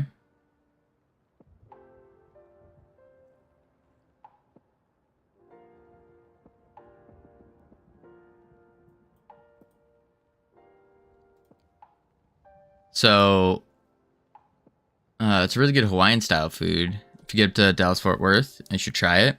Mars, I got some bad news. I am no longer a rootin' tootin' Texan. No longer. Moved a month or two ago. Unfortunately, I failed as a Texan. I did. All right, modify, upgrade, in data. So we have our cost. What does modify, upgrade, in data? When does it happen? This happens when we press the button right here. That button. And then this stuff is just modifying our a Boolean variable and an integer.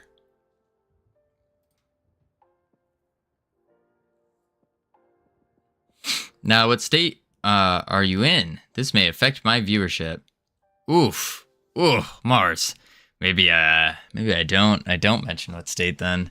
I can tell you this, the state's not like Texas. It's not like Texas. I do like Texas more. What's the button press signal connected to this function?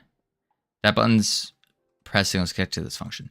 Yes. So that button's connected to the UI current, a static variable, dot modify, then the function. Yeah. Please not Cali. No, it's not Cali. It's not Cali. I can't afford Cali. You kidding me? Holy moly. No way. UI current modify. Definitely should add docstring to your code base. Would save you a lot of time debugging. What is docstring? I've never heard of that.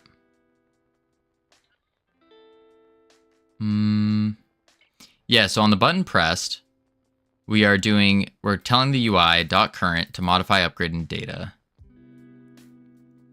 We go into the UI, and it calls this here function with the variable that we called it with. No, thankfully not, Mars.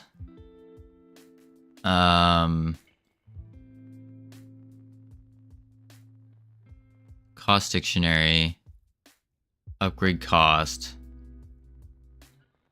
Aw, nuts. We got ads playing. We're gonna check on the words real quick. I should probably go get some water anyways. I'm out. Boom, boom, boom. Chucking on the words, heading to level 1. Lots of fun. And then we get back, we're gonna figure out this dang cost thing. Because once we figure this out, then getting the rest of our upgrades should be more on the lines of like a plug and play. Docstring is the documentation you see when you mouse over some variables or functions. Oh, fancy. I know what you're saying. We've done that before, or we haven't done that before, but it's built into Godot on a lot of things. That's really cool. Really cool. All right, I'll be right back real quick.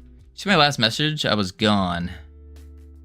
I did indeed, Vongo.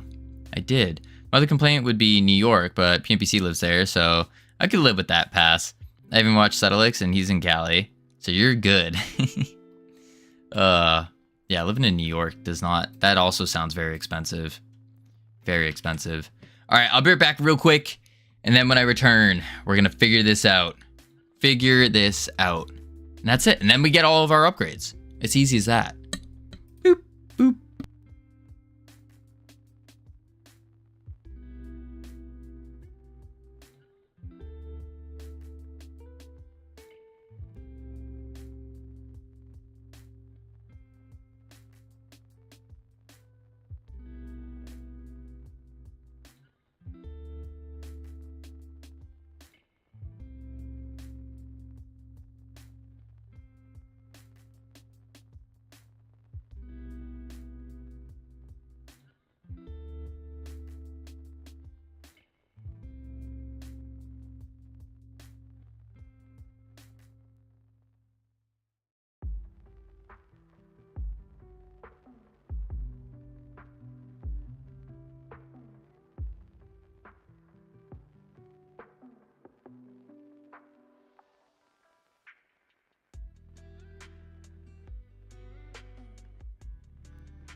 Whew. I've returned. Feeks, how you doing? Welcome in. There we go. And let's do boop, boop. Bam. Wait for it. Where's the webcam? Where is it? There we go. Boom. Turn off the autopilot. And let's get to work. This is it. This is probably one of the most difficult parts of this entire game. That's it. And once we get this done, well, for the clicker section, I should say. Most difficult part for the clicker section. Because once we get this going, then it's just adding in a bunch of extra things. Like you just keep adding infinitely. Shouldn't be bad. So let's go through step by step and see what happens when we press a button. So step 1, we have our buy, our sell, and all that. So buy and sell is just a Boolean that flips on and off. That's all that is. Just a Boolean. The 1, 10, and 100 are modifiers to a, or not modifiers, what's the word? It just sets an int. Just sets an int to a variable. Then from there, when we press the button,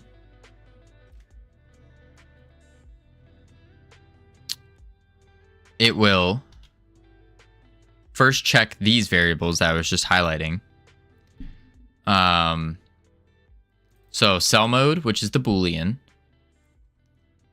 And then it will check, okay, are we buying or selling first off? And if it is sell mode, then we do the sell mode stuff. Otherwise, we just do the buying stuff. So if we're in the, let's start with buying. If we're in buying, so if we're not selling, first thing we're going to do is we're going to see if we can afford the upgrade. For can afford, we take a snapshot of our doubloons. This is on button press. We take a snapshot of our doubloons. How many do we have? And we set that to a variable. We then take a snapshot of the cost multiplier of that item we're trying to buy, which is through here. Then we take a snapshot of the base cost of the item that we're trying to buy. We create a for loop depending on how many we want to buy. So that bulk modifier is the 1, 10, or 100. You have to take a snapshot of the doubloons. Why do you have to take a snapshot of the doubloons? It's mostly just so we're not constantly referencing it.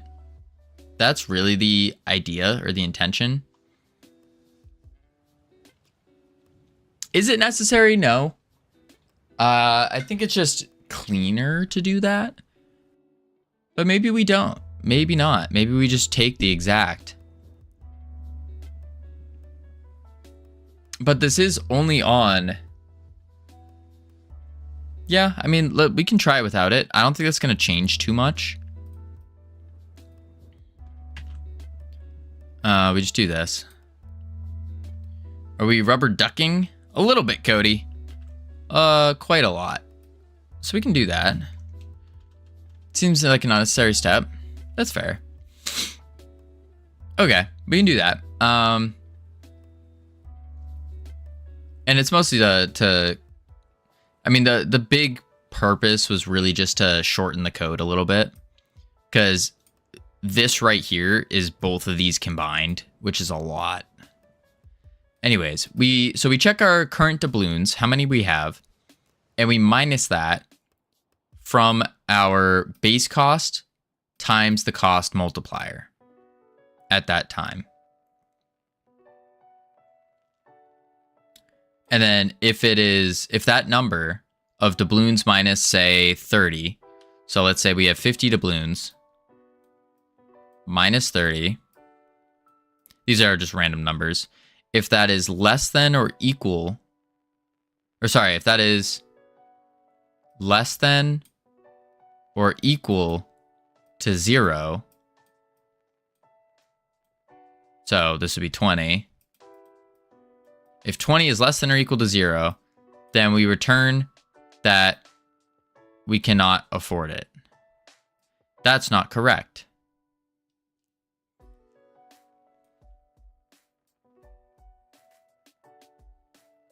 So it skips that and goes to here and returns true.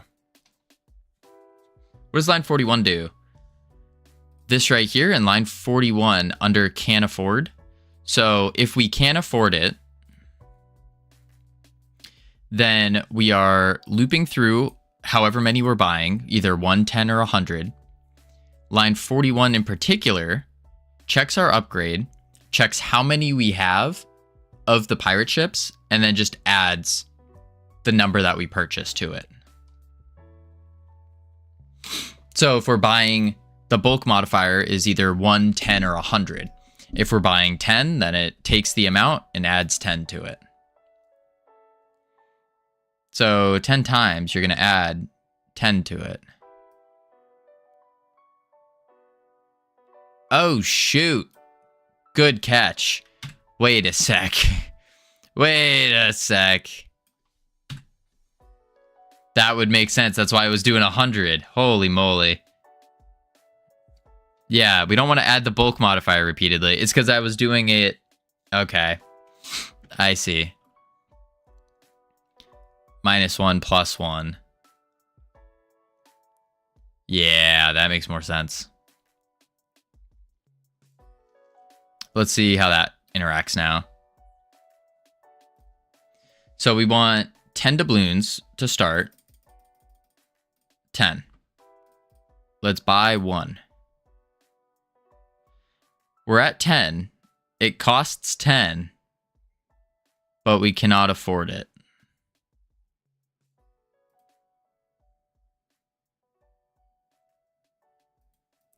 And that was because the cost is a float. Let's check the cost. Amount, base click, cost. Cost is 10. Multiplier is just 1 right now. Hold on, don't assume that. You were checking the next value, no? So we're checking the cost. Don't assume that it should work and that there's some kind of Godot bug. Oh, no, I'm not assuming there's a Godot bug. No. I'm assuming that there's a float error, as in when you use floats in game engines, what I've noticed, especially when you're moving, is 1 actually looks like 0.9987291, etc. Just an ongoing float.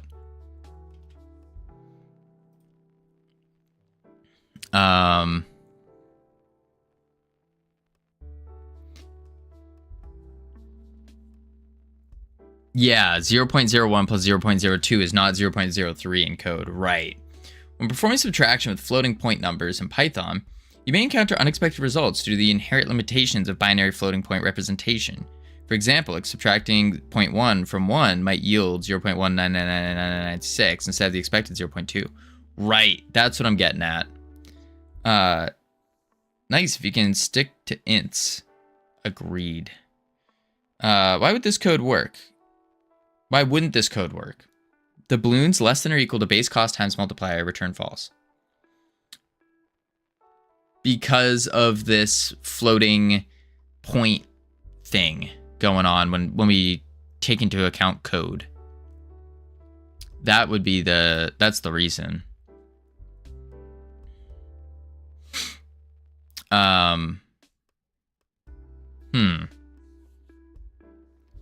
Just multiply all your current config values by 100, divide by 100 before rendering them to get the float. If doubloons are close to base cost times multiplier, floating point errors matter. True. So we would have to fix the floating point errors. And let's double check to make sure that's actually the problem. I'm very confident that it is, but maybe I missed something completely. So for buying, devout sinner, thank you for the bits. Are you checking negative, but with less or equal? No, so we'll start with the buying here. If we can afford it, this is what's breaking, because it's saying that we can't afford it. So we are doing our cost multiplier, and then, which is currently 1. Then we are doing our base cost. And then we loop through however many we're buying. And we're saying doubloons minus the base cost times the cost modifier if it's less than or equal to 0. Then we return false. So if we can't afford it, then can't afford returns false. Almighty Mr. PK, how you doing? Can afford 10 is less than or equal to 10 cost times multiplier 1 returns false. Yes. 10 is less than or equal to 10 cost times 1 multiplier return false.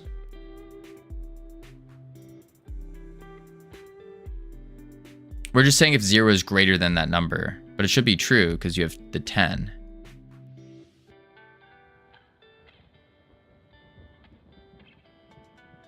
Wait, what? So if we have, let's say we have 10 doubloons minus 10 times 1.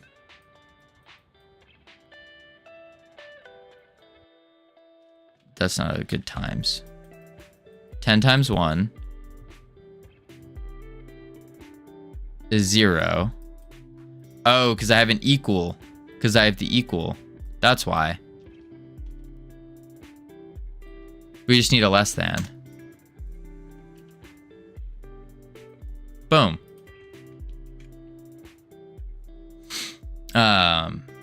Includes paid promotion. What's the promotion? Can I have some? Oh, Almighty Mr. PK. It's there because I'm not sure if I need it. There is no like actual paid promotion, but the big part is Freedom Forge Studios is a separate entity to myself. And so in order to ensure that we're not breaking any rules, I figured we may as well like just put that on saying that it might contain paid promotion, because we do have that auto thing that pops up on chat that says like, oh, go to the Freedom Forge Studios website. So it's more of a question. Like, I don't know if we should be saying that or not. I figured just leave it in there just in case. And yeah, he pays himself, so he's paid to promote his own studio, basically. Basically, yeah. It's not paid promotion if you're promoting yourself. Right, but what happens if I'm promoting a company? Like a separate entity. So if I'm promoting Freedom Forge Studios, Freedom Forge Studios is not me. It's a separate, completely separate entity.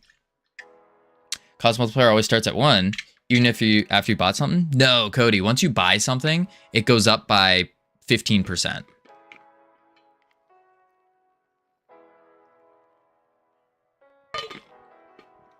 $28 doubloons.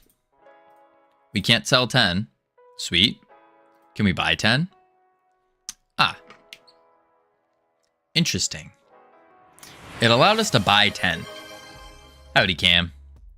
Why did it allow us to buy 10?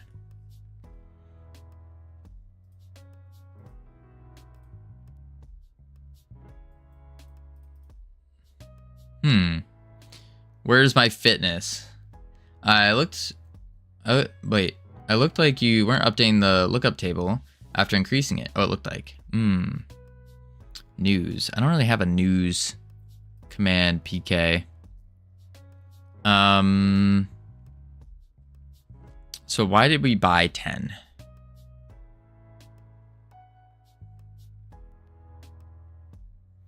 Where's the fitness, Covino? Cam, Cam, I've noticed something. I noticed that I get more work done when we don't have fitness enabled. And so I'm thinking, who'd have thought that? Exactly. So don't care, didn't ask. I mean, Cam, that's how it is. We need to get more work done. We need to focus up. If we want to hit our goals within the time frame, we got to. I will bring them back for Jiggle Jam, though. I will bring them back for Jiggle Jam. You're checking only one amount of purchase, not bulk. Gave up Texas and gave up fitness? No, I didn't give up fitness, Mars. The beauty is that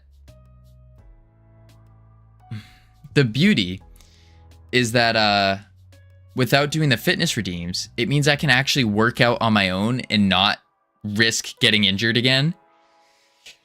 That's the big thing. I can now actually lift weights and not be sore and tired from Cam punishing me for no reason. Yeah. Unfortunately, it kind of forces people to do something else. No longer allowing chat to torture him. I mean, it's not that I'm not allowing. I'll bring it back eventually, but I mean, I got woken up at 4 a.m. today just to drive 45 minutes to push up a door handle. My mom literally yelled at me to wake up because I wasn't answering the call from my grandparents. Sounds like a skill issue. You can still mentally torture him. That's true. So now we have to troll him. Oh, bulk modifier is class field. Yeah, bulk modifier is class field. And that's getting changed based off of, it starts as an int of 1. And then it changes based on which button we press. So if we toggle on the 1, the 10, or the 100, it will reset all of that. You need to come up with replacement redeems. Then because the rest are expensive. So lower the cost or replace fitness. Lower the cost or replace fitness. I mean, I'm going to put the fitness back in for sure. But just not right now. Just not right now. Jiggle Jam will be back.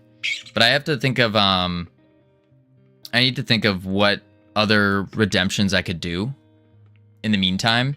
But I'll be real, Cam. That is so low on my priority list right now. So low on my priority list. I have to get a lot more done, more important things done beforehand. It kind of blows.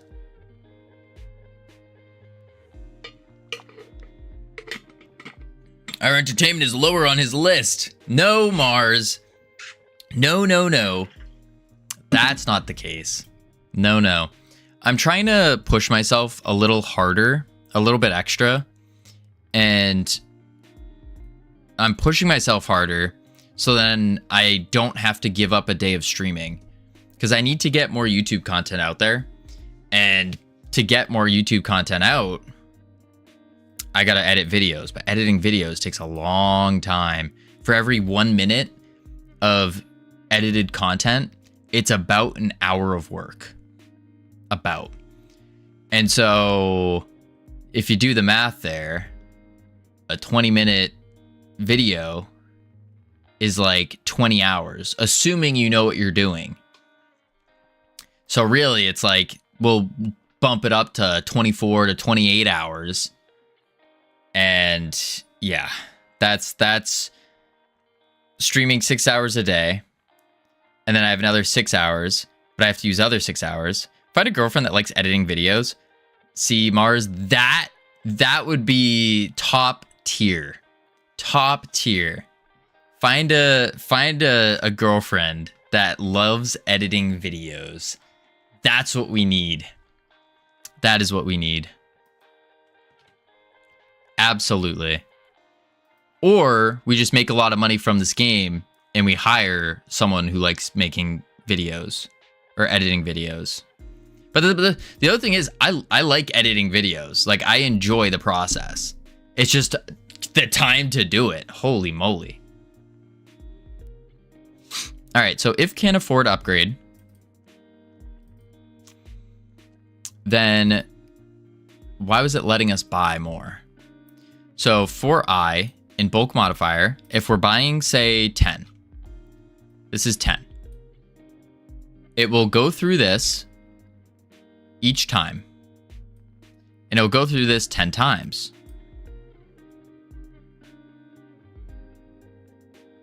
Increasing the cost multiplier, removing the doubloons, and so forth. Can't afford. Okay, you won the title of GF. Who? You want to subtract doubloons as you loop in can't afford. Covino is the girlfriend. No. Covino is a man. Manly man.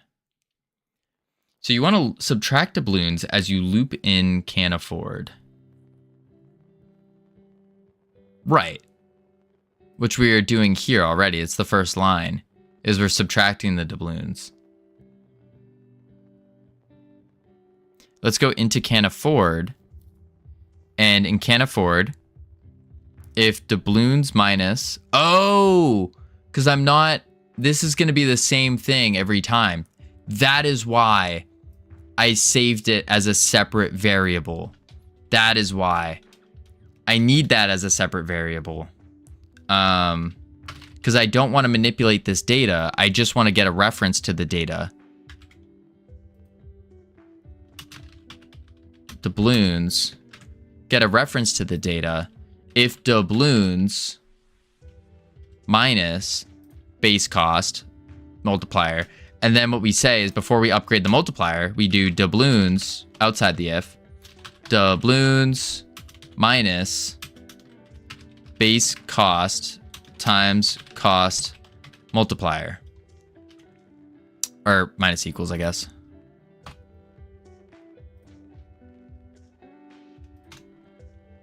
Boom. I mean, can you really say, manly man, here comes the troll? I mean, you did leave Texas. Not of my own accord, okay? If I could afford to stay there, I would. Some would say you couldn't stand his ground. Could stand my ground just fine. Just fine. I just didn't have the money to. All right, let's buy 10. Perfect. Can't afford is false. Can sell is false. Is he part French? No. No. Let's try selling 10 that we don't have. Good. Buy 1. Perfect. Let's cheat. Buy 10. Okay. Sell 10. Perfect.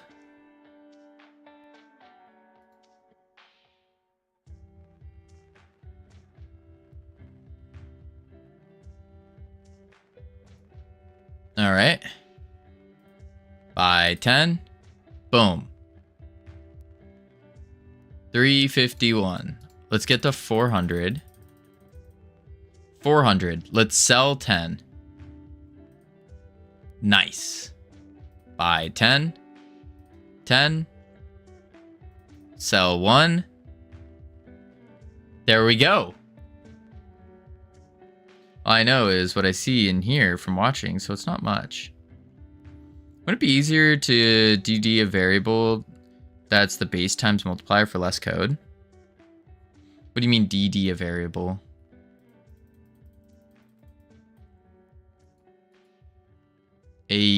Add. Oh, add a variable that's the base times multiplier. I think that's what we're doing. Excuse me. What I want to do though is I also want to now the price with price times multiplier. Replace price with price times multiplier. That is what it is. You referenced base multiplier in 2 spots. Here it is.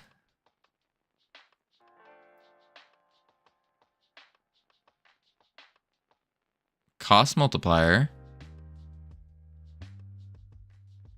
Oh, you're saying make this a variable?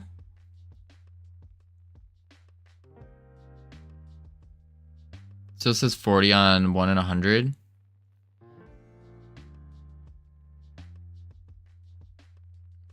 Actual cost equals base cost times multiplier. Do the calculation before if and check it in the if variable. Wait, what?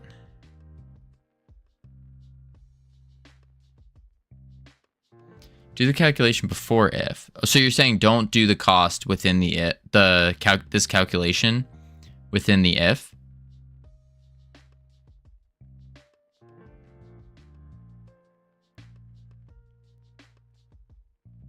But then we'll have a wouldn't we have a reference of a reference?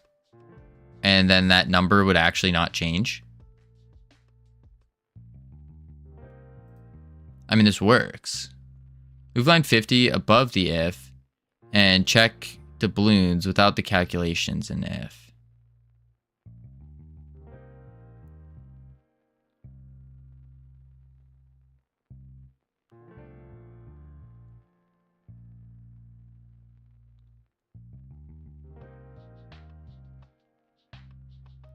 Move this.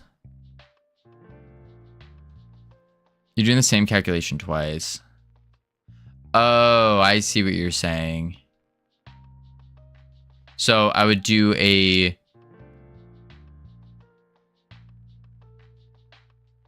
slap this into a variable is what you're saying.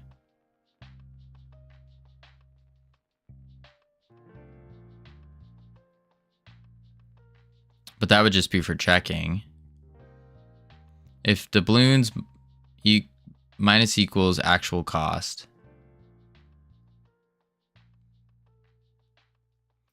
So we would say var actual cost equals base cost times cost multiplier. And then here, if doubloons minus actual cost is less than or is less than 0, greater than 0. Okay, me and bars are saying two different things. Yeah. The problem going on here, though, is there's a reason we have to at least this is what my thought process is. The reason we're calculating this twice is because these numbers change, and both these numbers are references.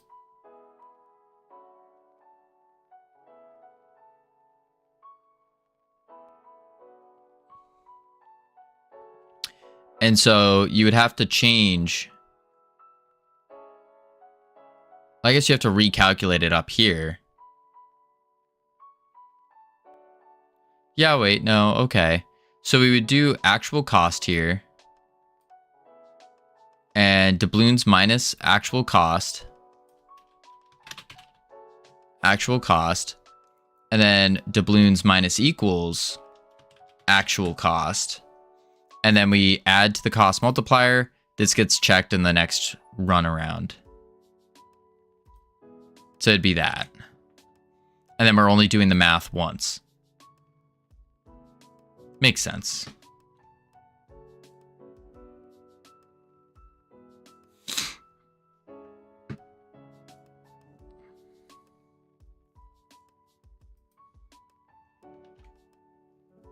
Yeah. Uh-oh. Do you guys remember the story I told this morning? Did I just get it was just a liked message. Never mind. Never mind. We're set. We're good. All right. Back to work. So we have this works. I now want to change the label here. And we want the label to be updated based, instead of in the process, based on what buttons are being pressed.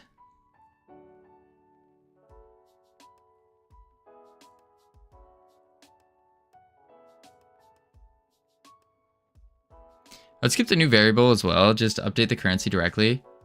It's temporary anyway.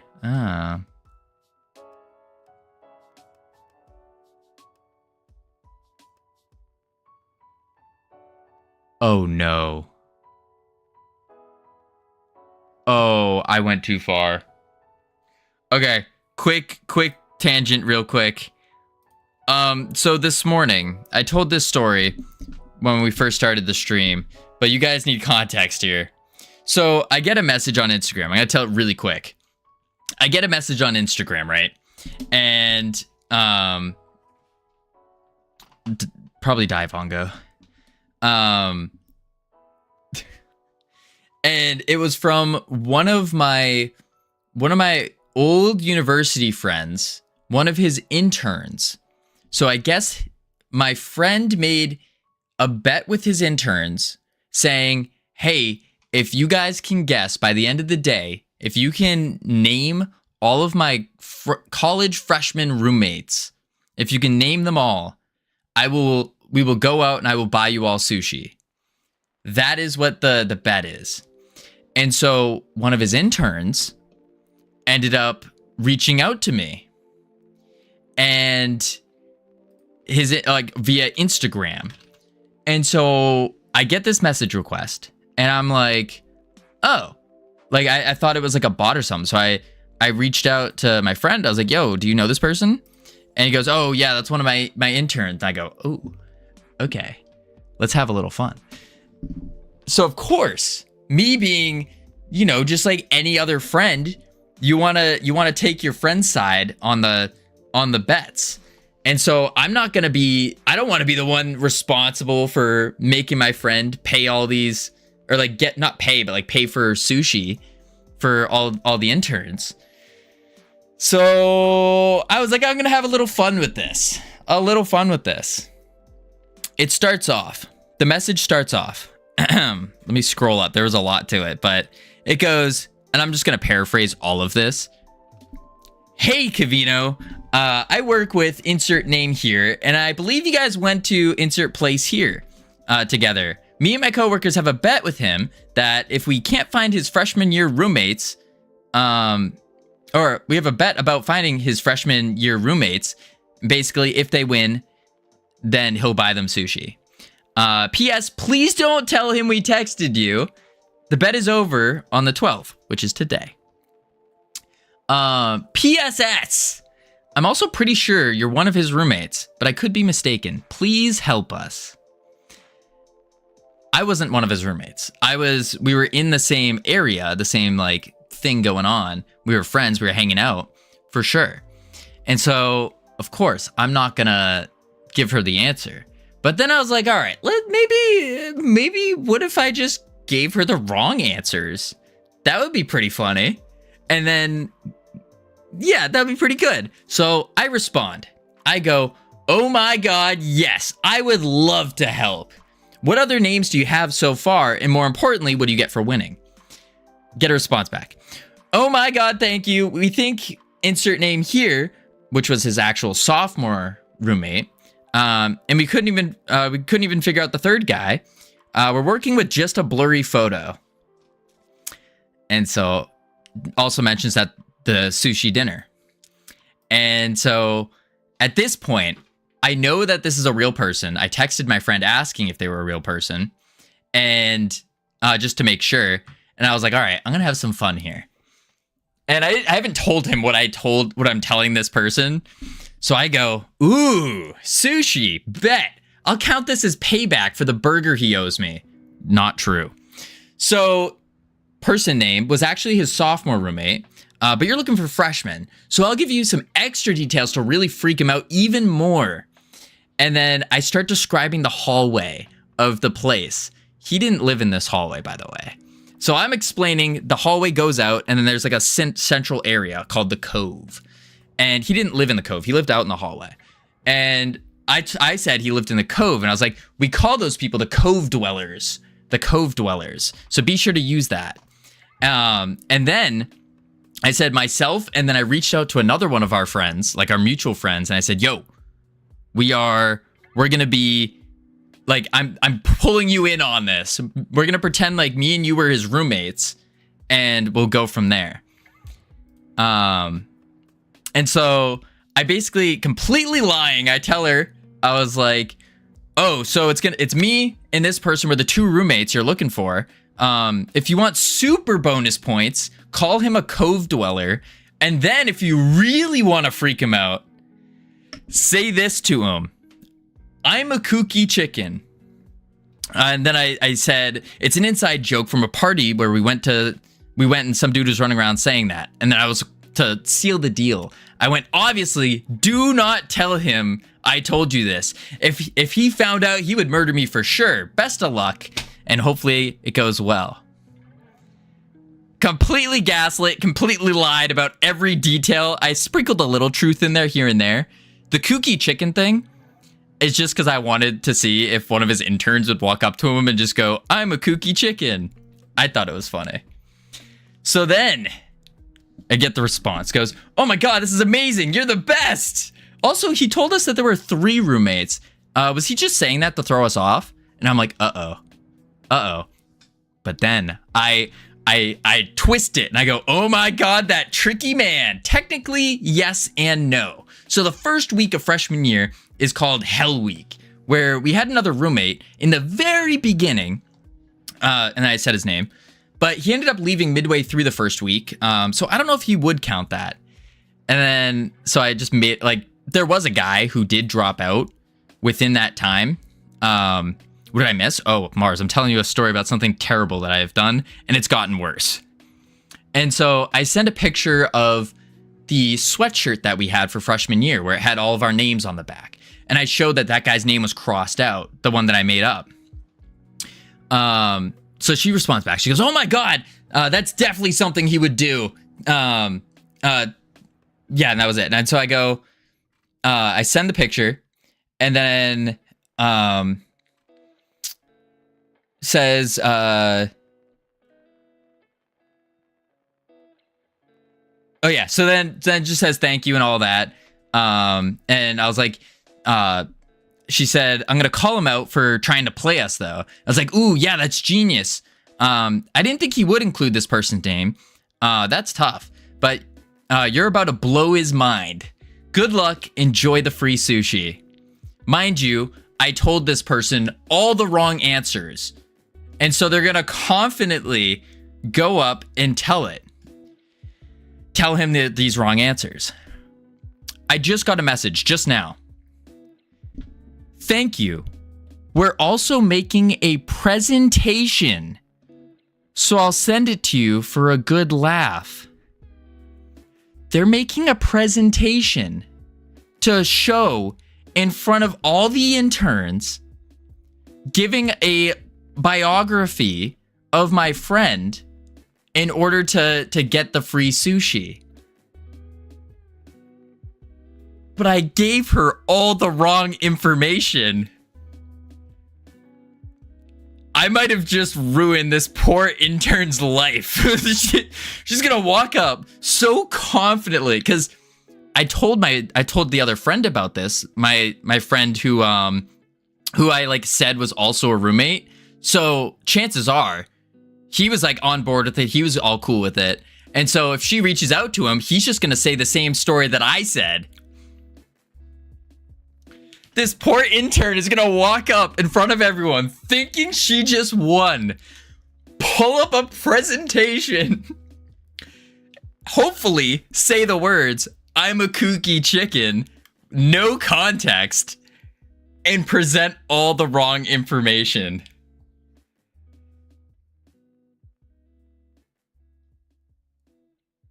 Oh boy. I didn't know she was gonna do a presentation. That's gonna be so awkward. That's gonna be so awkward. Wait, I gotta respond to a presentation. Oh my God, yes, please. Please send it to me. Can't wait. Can't wait. Oh, oh, oh. Oh, what did I do? What did I do? What if you destroy this young person's confidence? Nah. Nah. Hopefully she's not too hungry. What do you mean by that? It's... Listen. It's teaching... I am teaching this kid about friendship. And I'm teaching this kid about the internet. How you don't want to believe... She's not going to get the sushi. That's true. That's true. I'm teaching her about the internet, about how you can't trust everything you hear on the internet. I'm teaching her about friendship, how you're never going to get a good friend to bag on their other good friend. It's just not going to happen. It's not going to happen. So, of course, I'm going to take my friend's side like 9 out of 10 times. Yeah, 9 out of 10 probably. 9 out of 10. Possibly even 10 out of 10. But would you not mess with your friend? No, I would mess with my friend for sure. But at the same time, I wanted to have a little fun. And I wanted to save him from having to buy, because the sushi place she mentioned is quite expensive. So I'm saving him a couple bucks as well. Saving him a couple bucks. I don't know, she sounds tenacious. Oh no, for sure. I think the fact that this intern had the confidence to reach out to random people asking, I think they'll be fine with that. So give her something that would mess with him, but not lose the bet. I probably will afterwards as like an apology. I'll probably send like, I might send her like a medium embarrassing video, like a medium one, not like a heavily embarrassing, but like a medium where it's like, it'll be something where the interns can laugh, but it won't like remove his placement, if you will, his like the respect form or anything. That'll be good. If it wasn't in front of a bunch of her peers, I wouldn't care, but who knows what will happen now? Unintended consequences. Oh, absolutely, Mars. I had no idea she was doing this presentation. I thought it was just like they get together in a circle and they go, oh, I found out. It's XYZ.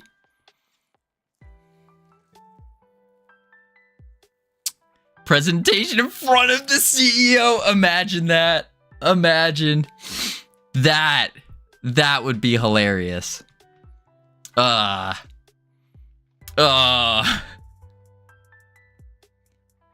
oh man. Do I bring it one step further and I say, if you need any more information, let me know? Do I play with this even more? Or do I just leave it? I'm really tempted to be like, hey, if you need any more information, please let me know. Would love to take this opportunity. And then I could push and I could just make this poor intern say all this wild stuff. But that is the evil thing I've done today.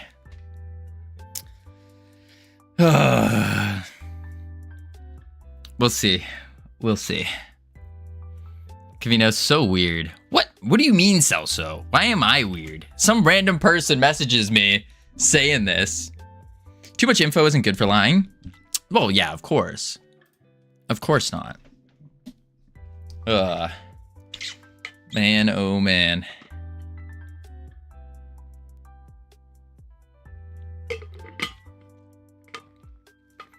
I should think of one funny thing that has happened and then tell her that, but we'll see. Thank you for confessing your sins, but you have to confess it to the person you sinned against. I will code once they do the presentation. Once they do the presentation. I'm fully expecting them to message me going, oh my god, you lied! I trusted you! And then that's when I come in with the life lesson. Don't trust anyone on the internet. Don't. And then also, all that. Ask her if she's recorded the presentation. Well, she's gonna send the presentation. She said that she's sending the I'll send it to you for a good laugh. So, gonna send the presentation as well.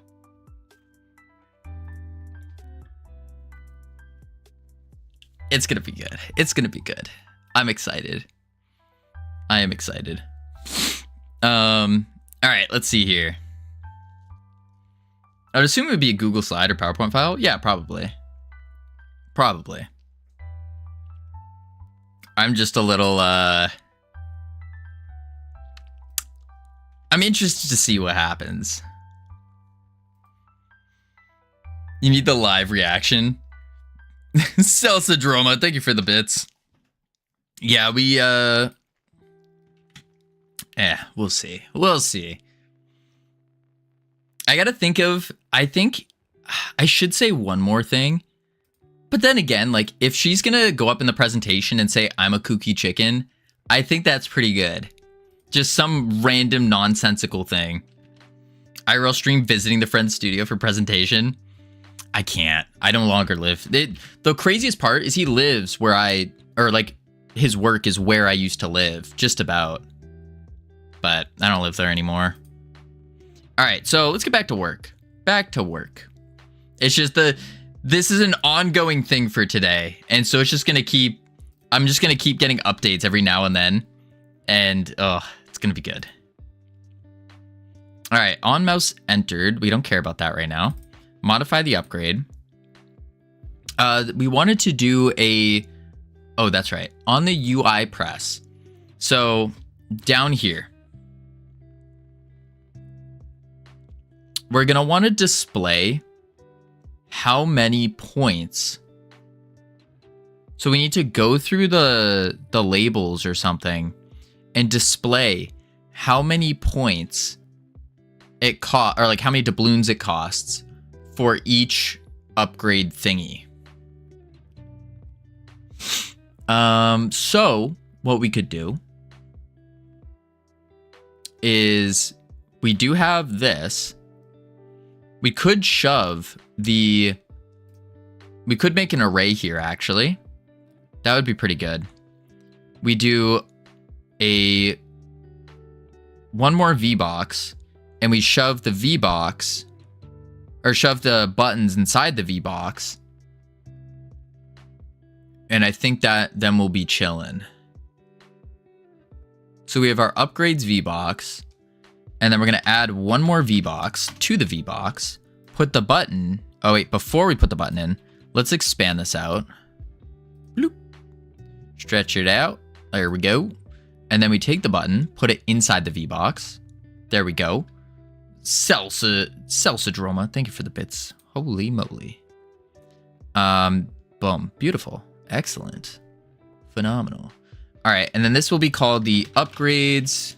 Oh, it's already called upgrades V-box. Upgrade buttons V-box. Boom. The reason we want this is so I can only chat on YouTube. Really? Wait. Salsa Ladroma, is that you on Twitch? Are you the same? Boom, boom. Boom. Let's see. Wait, those would be the same names. Wait a sec. Why can't you... You can't chat in Twitch? That's very strange. Oh, I think I have a, I can only chat at YouTube. You're legally required to show us the video. I wonder if I have a setting on the chat that only allows,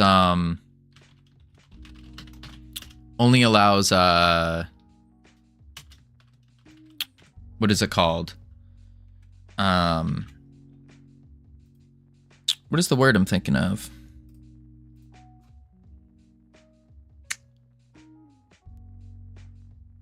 What is it when you get the email verified? Holy moly. Only verified accounts, I think. Well, yeah, verification. I think there might be a setting that on my Twitch chat for only verified accounts can chat. That would make sense. Because we got there's a day where all streamers, especially Godot streamers, were getting just spams of messages hating on Godot. It's very interesting. And so to turn that spam off, we had to increase the settings.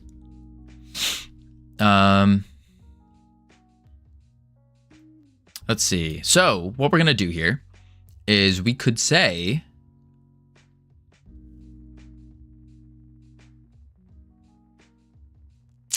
for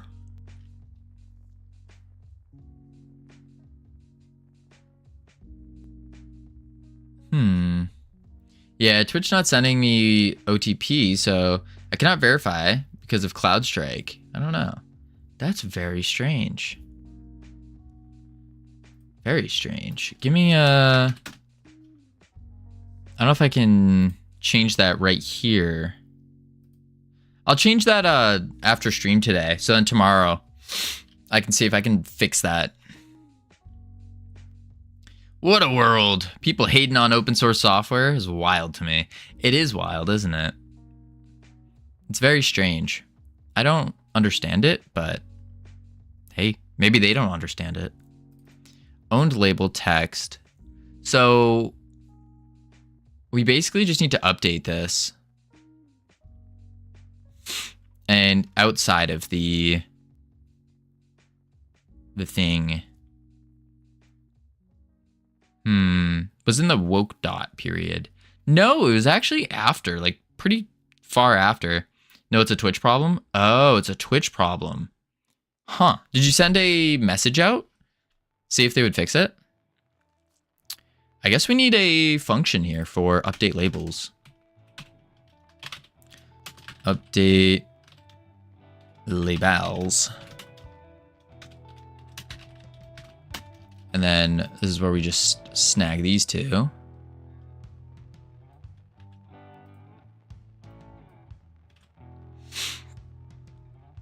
And then delete this. And then we just do update labels called first time.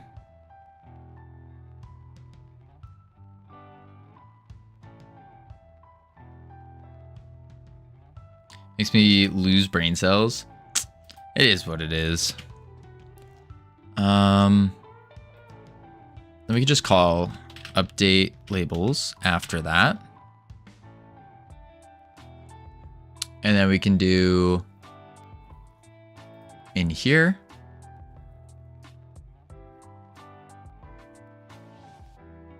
Oh, we should update by the amount actually. But first we got ads coming up. So we're going to check on the words, head into level 2. And then after the words, we're going to come back and we're going to fix the label upgrading. So when you press 10, it's going to auto multiply it for you so you can see if you can actually afford it or not. And then once we do that, then we can add, well, then we should add the ships back in, which we already have. So we add the ships back in, and then we can go to the next upgrade. This is like that one of those stages where it's more upfront work, but it's going to save us in the long run. That's what we're working on. Because of CrowdStrike outage, Twitch have problems with in their system. Cannot send OTP in specific countries. Oh, that's very strange. Very weird. Very, very weird. I wonder when they'll fix that. All right, we got ads playing. I'll be right back real quick. And then when I return, we'll do it. Boop, boop.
I have returned. Whew. This game ain't for me. Yeah, we gotta do some more marbles. Gotta do some more marbles soon. Webcam on. Beep. Then we're gonna turn off the autopilot here. Boom, boom, bang. Bop. Pow. There we go. Oh, words off. There we go. There we go. All right. So we want to update the labels. We have update labels, which will take in our cost times our cost multiplier and take in the amount. Yeah. Yeah. Go.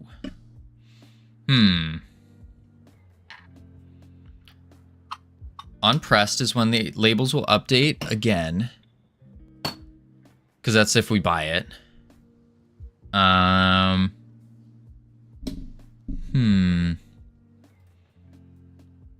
then I think what I'm going to do is delete all this. Like so. And then we want to update the... Oh, but we need like on update labels, we need like a multiplier. I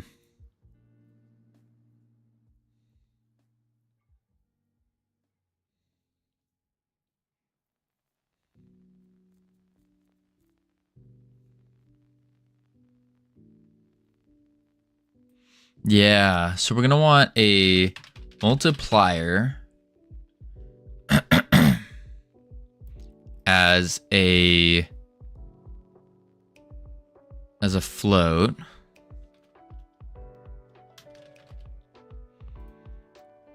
And then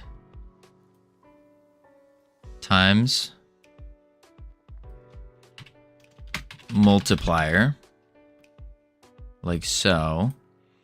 And then we can say in here, multiplayer manager, manager dot cost dictionary ID, and then cost multiplier,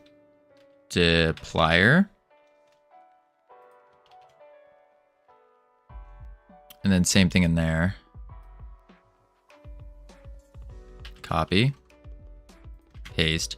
Now the reason we want this on the outside is because we're going to be changing that cost multiplier based off of how many things we have. I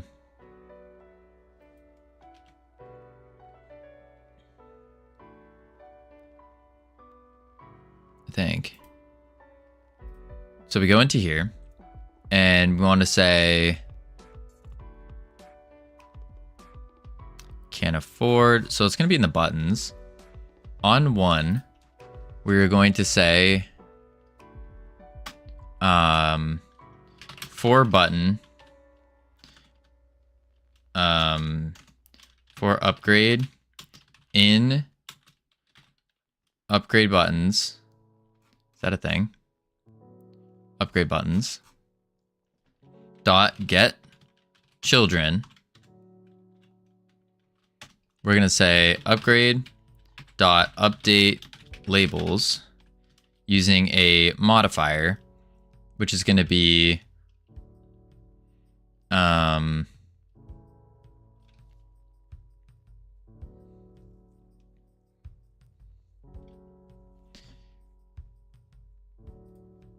is going to be there a multiplier.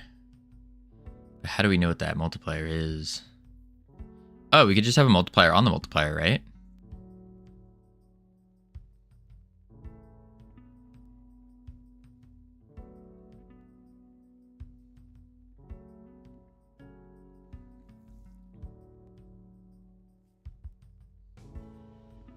Is that right? Doing a multiplier on a multiplier? So we would say, for example, if we want to buy 10 things, to get the cost of the next 10, we would just do the simple base cost times our cost multiplier, and then multiply that by 10.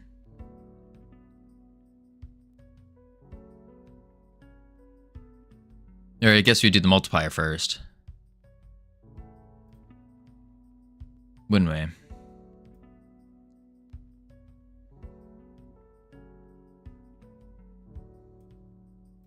Yeah.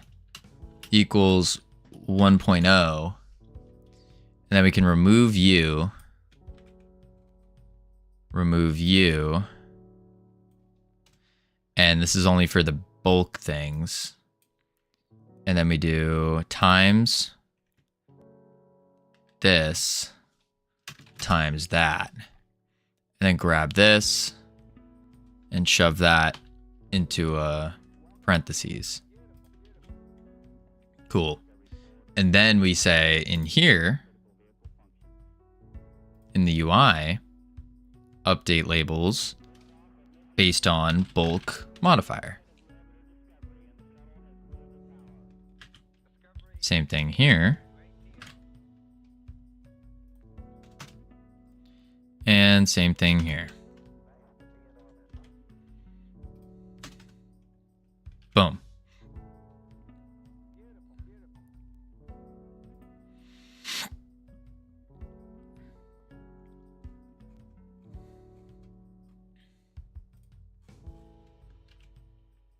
Let's try it out. So it should auto update it. When I press 1, good. There we go, 100. Is that right? Does 10 cost 100? There's no way. No, because I have to do times 1.15 or 0.15. Because if I try to buy 10 now,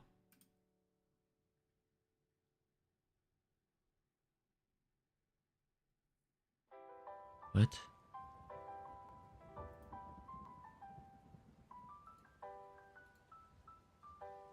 It didn't work.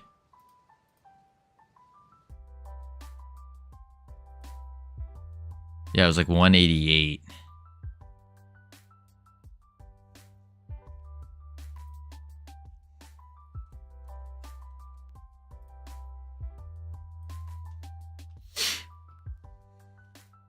Oops.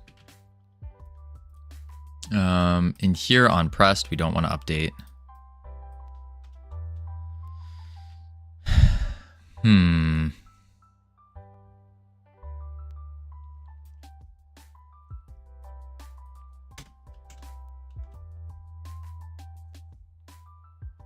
Update labels, modifier, times the multiplier, times, is it 1.15?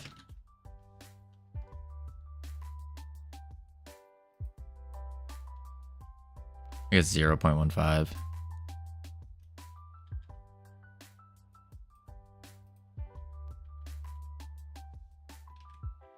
Try that out.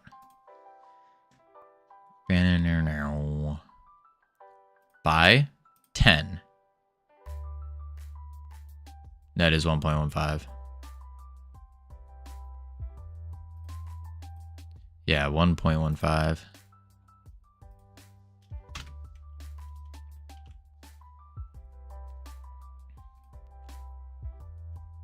And then we do buy 10, 115. Let's get to 115.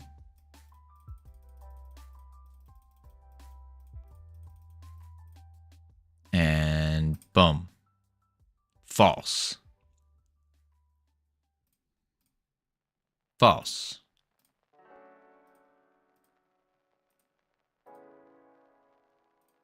$120.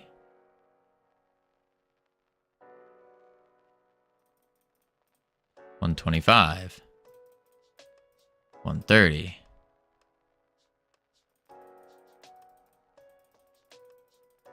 $150.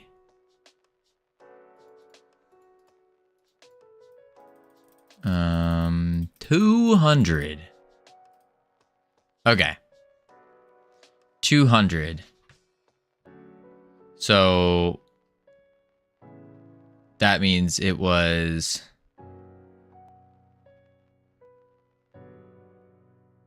167.5. 167.5 was the actual price.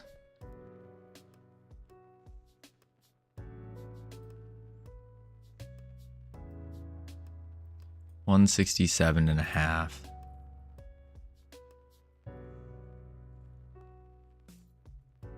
Can't afford. The way we got that is we have the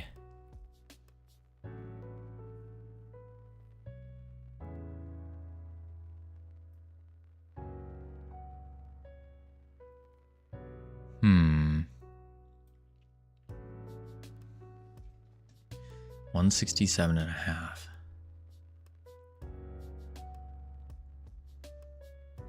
If can't afford, upgrade.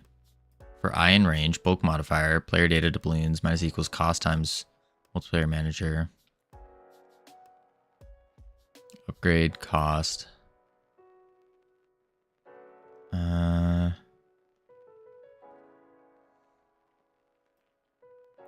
So this is the one that gets the actual number.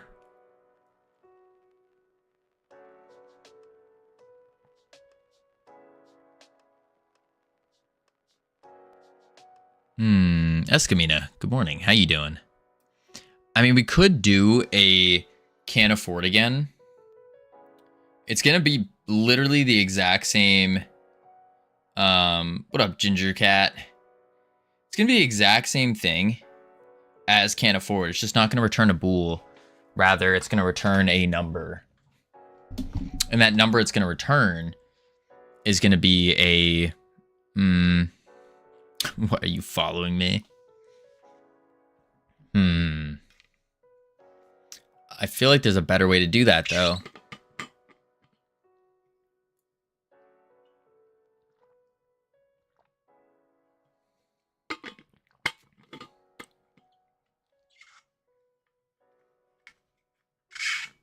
I mean, we could just change this from can't afford to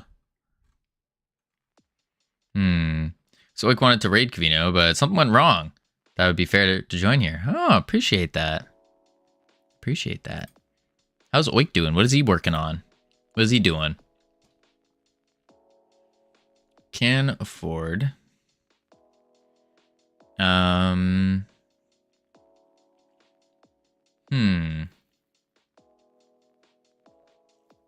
Upgrade. String. This is what he was doing 5 minutes ago, raiding us into an offline stream. How dare an offline stream? He raided you into an offline stream. Oh no. Oh no.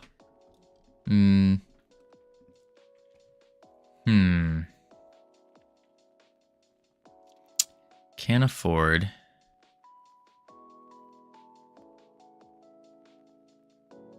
And then if can't afford. So instead of if can't afford, we need to say, we need this to return a float.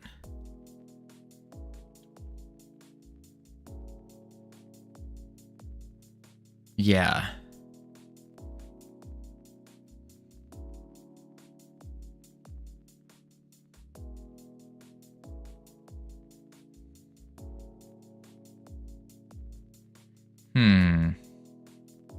He's working today on destructible structures. Ooh. Made quite good progress, even though not perfectly, but he made the structures he wanted to make. Ooh, why float? We want to float, but would be better by judging by the function name. Yes.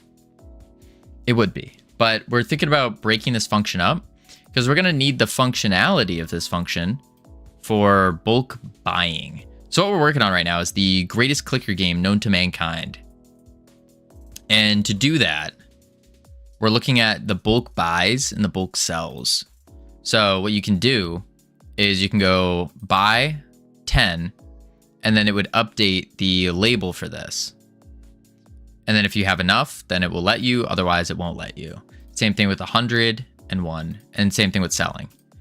The problem with this is that we're just trying to figure out the math that goes around with it to properly update the labels. And this can't afford does give us the cost, the total cost it's going to be. So I think what we need to do is remove this from being a bool, make it a float, and then compare in this if statement instead. Yeah.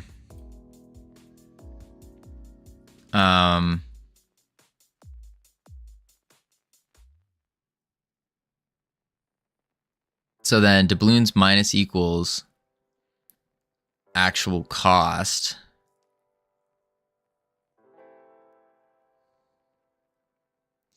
And we need to do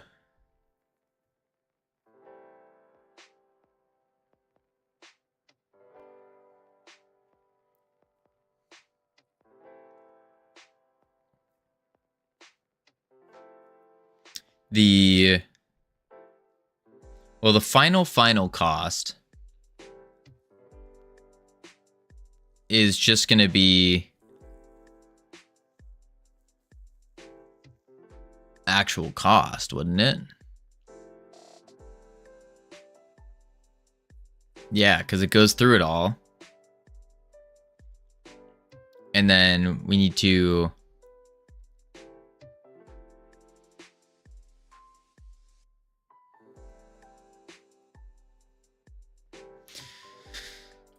let's do this. Keep that for now. We can do a function total cost, taking in upgrade as a string and returning a float. And then we're basically just going to copy this. And then we need to do so we set the base cost. We got the base cost. We got the cost multiplier. We got our doubloons on click. We need to say, we loop through and we say actual cost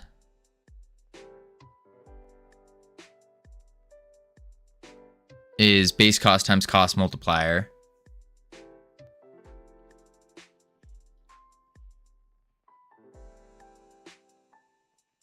But we should add that to our costs.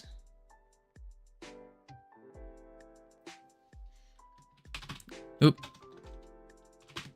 Get total cost. And then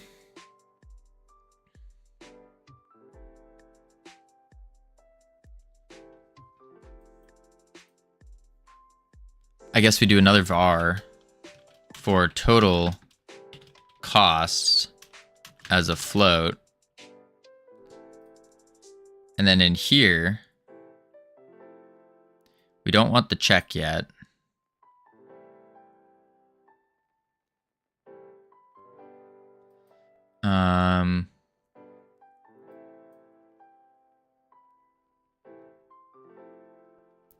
And then we say doubloons minus equals actual cost outside the for loop.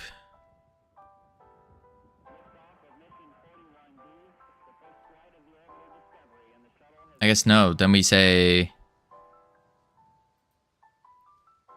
after the modifier happens, we just say total cost equals doubloons.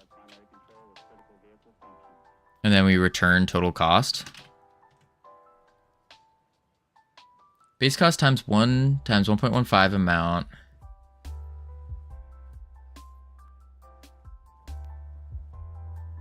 Divided by 1 minus 1.15.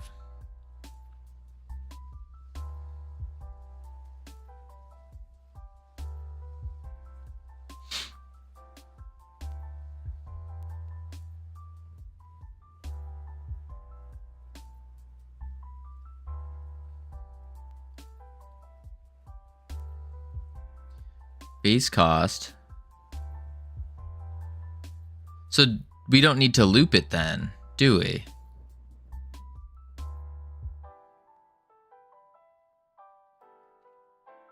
Rather, we just say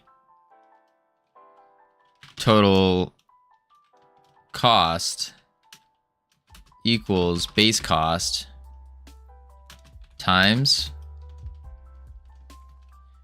1 minus 1.15. Oh, I don't know how to do an exponent though. I think it's just EX. Exponent. Yeah.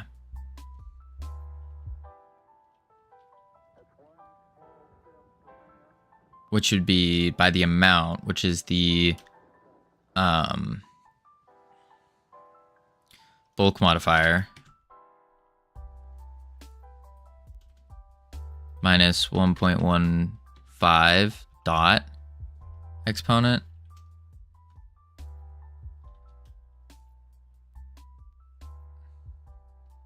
Oh, it's just double.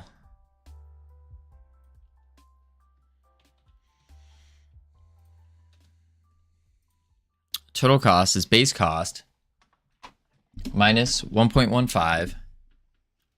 Why are we doing 1 minus 1.15 on there as compared to just 0.15 bulk modifier?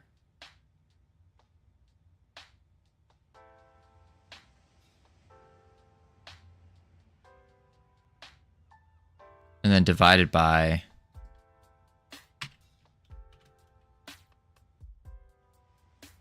1 minus 1.15. And then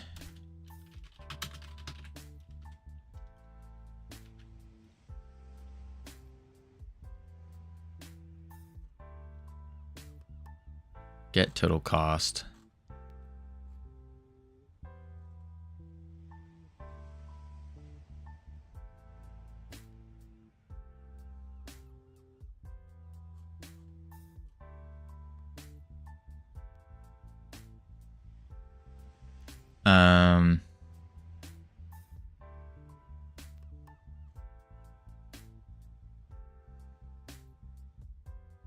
Update labels.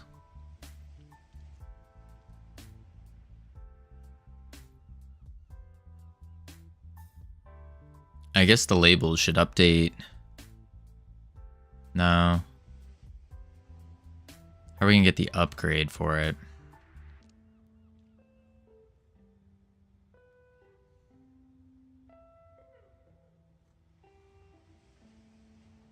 Oh, okay, I see how. Upgrade.id. Let me say. So we update labels with the get total cost, taking in upgrade.id.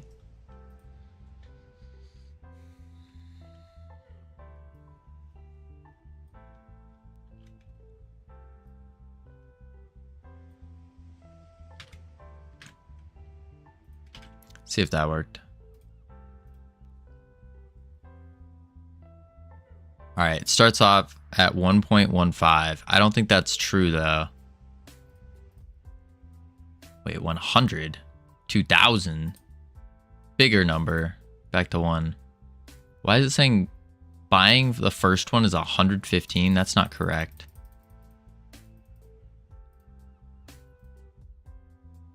Yeah, that's not correct.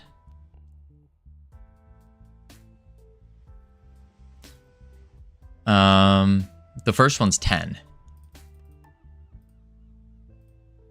And we know that because it said can't afford is true.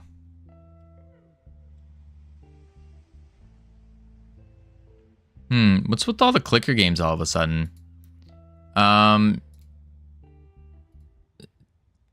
Good question. It's basically the same idea with just trend lines. You can see when trends are happening, and we happen to do the thing that I don't like doing, which is you start to notice a trend go like this, And then they go like that and all that. And so right here, you could see, oh, trend line is going, clickers are making a comeback. We're actually kind of, if you want the full analytics, we're actually behind the line here. We knew that there was going to be a jump up in trend lines in terms of basic games that were going to be made and played. And so where we are right now is at the trend line here. Chances are you're going to see more clicker games as we finish. So we're aiming to finish around here. And then they're gonna, this is in terms of building. In terms of playing, it's going to be an opposite trend line of going like this, and then it's going to spike up like that, and then go back down. So it's some trend line analytics here. Getting a little confusing, but yeah. We're going a little bit more complex than just a clicker. We're doing a clicker auto chess type deal. But yeah, that's why. Most content creators, because you're in the space all the time, it's very easy to see when a trend line's gonna work. Math works. Not with our buttons here now, but it's very easy to see a trend line. That's why I'm glad it's a hobby, because I get to make what I want, not what the market wants. Oh, no, Mars. It's not necessarily that I didn't want to make a clicker.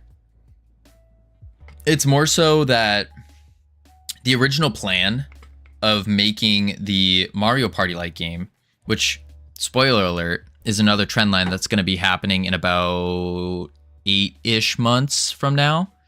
The party game genre.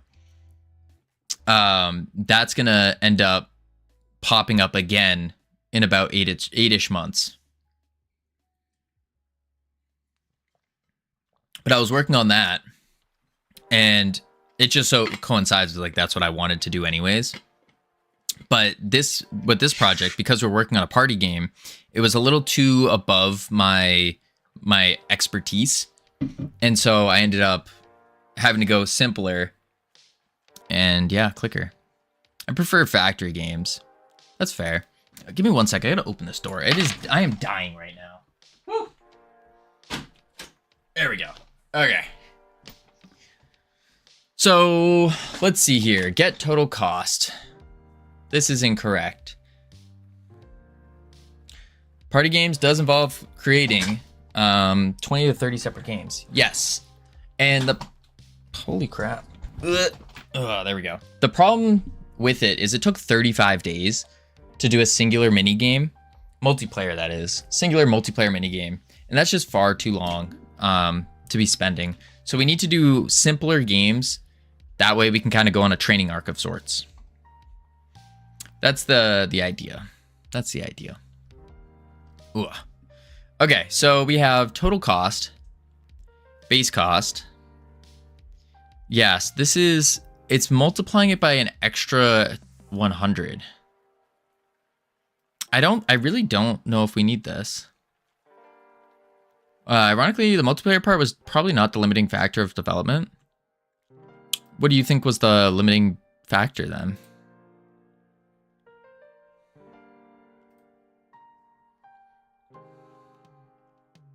That's the first upgrade. Needing to make all the games. Yeah, but then break that down. What is the limiting factor is the time it takes to build all of those games. Called geometric series formula. A geometric series formula. Oh, I don't think I've ever heard of that. Wow. There we go. But yeah, there's so if we buy 10, 0, 115. Okay, that's not right either. Making a set part of games, you'd want to develop systems or a system that could be copied from game to game and tweak, I would imagine. Yes, and that's what we did, Mars. That is exactly what we did. Is we made a multiplayer template where it is the base UI, the base multiplayer functionality. So all we needed to do was add the actual game mechanics into it. But adding the actual game mechanics to it with the real-time updates and whatnot took 35 days to do, which is far, far, far too long for a mini game that's going to need at least 15. So the hope is that we're going to be able to be a little bit smarter, a little bit better at approaching game development, a little bit more experienced after finishing this. And then that we could then move on to the real-time updates. Yeah, focus on work. Thank you, Hilden. So this does not work. Imagine like Nintendo uses teams to make games concurrently. Well, yeah, of course. They have like certain people are working on certain mini games, and you have a dedicated team per mini game. For like, I could definitely see that. Absolutely. Okay, this needs to be different. This needs to be Microsoft team. I don't know about Microsoft, but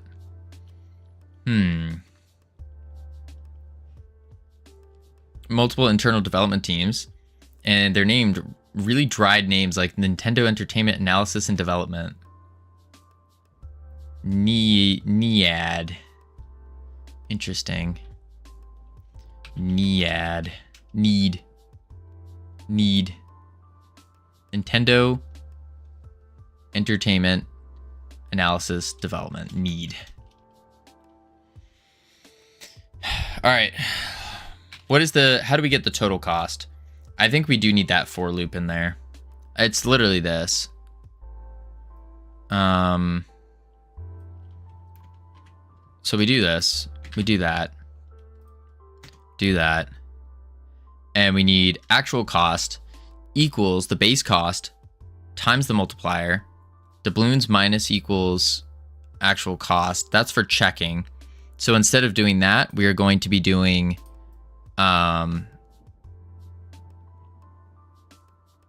actual cost. Actually, no, total cost plus equals actual cost. Then we pump the modifier up.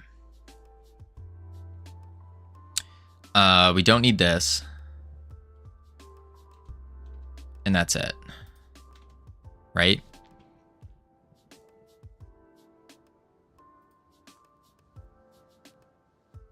$115. Nope. Because this is saying we need 115 for one upgrade. 10. Yeah, we didn't need that.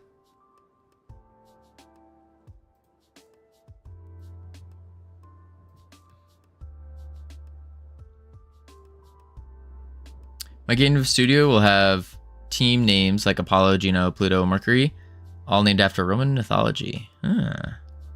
Interesting.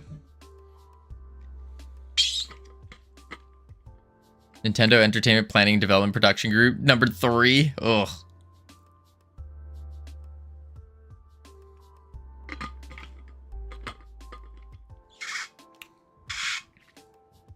What's your opinion on all non-getter functions should return self for fluent interface? It's a great question. I have no idea. No idea. I don't really have an opinion on it. Actual cost is the base cost times the multiplier. We add them together.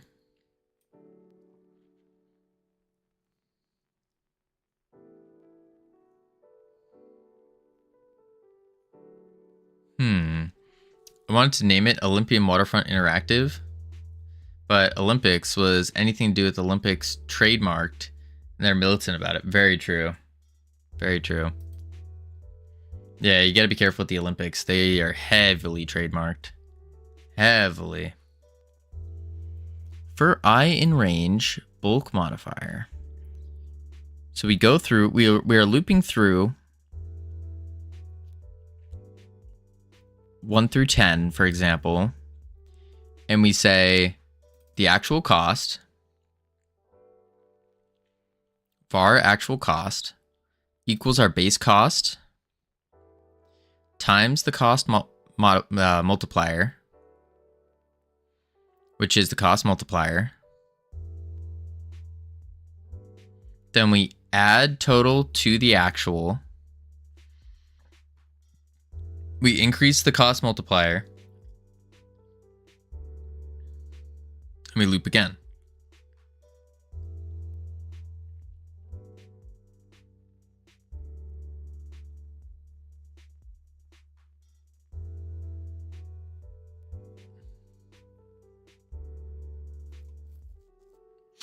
So why is that not working? Olymposian waterfront.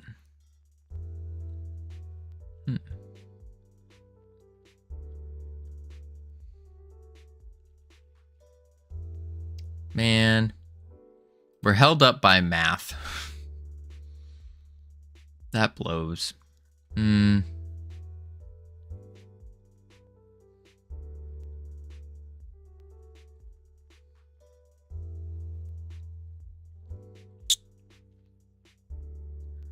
Modify upgrade in data.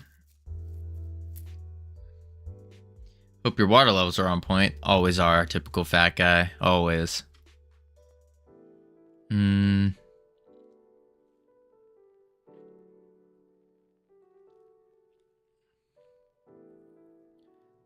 On buy button toggled.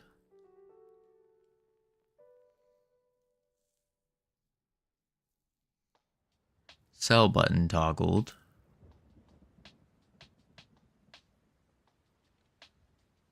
Get total cost.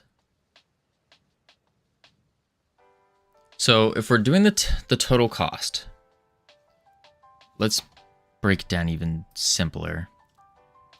Super simple. So we want to do, first up, we want to get our doubloons. Equals multiplayer manager dot player data doubloons. Then we want to see, take in the upgrade. Specifically, we want to take in the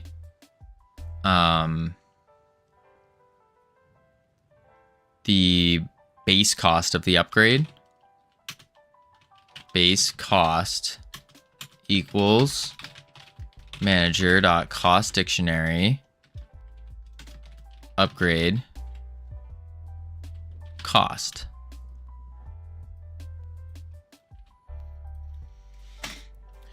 Now we want to do the multiplier.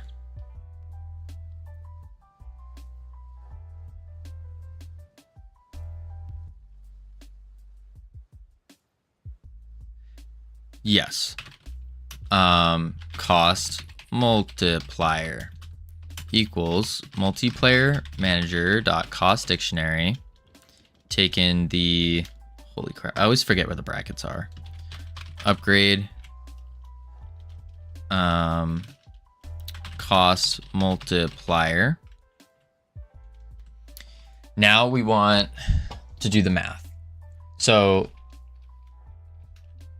for I in range bulk modifier, that's how many we're doing. We want to say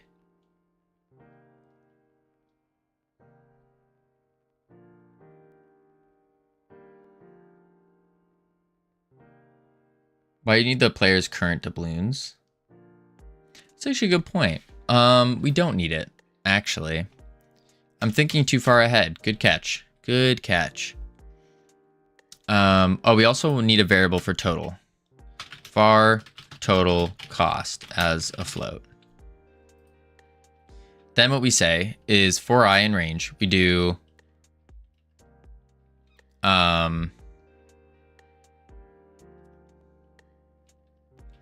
Total cost plus equals base cost times cost multiplier.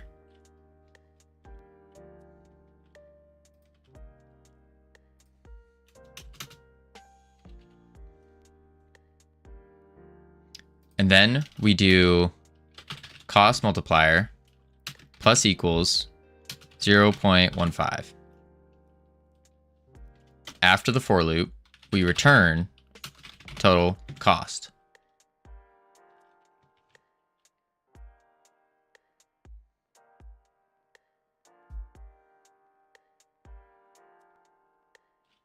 Right?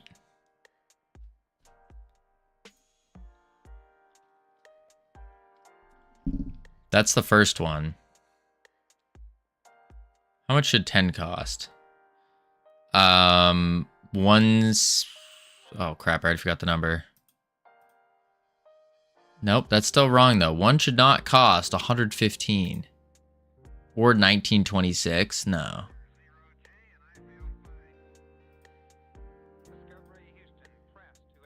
Why is that not? Oh, I know why. Over here, update labels. We need it to equal the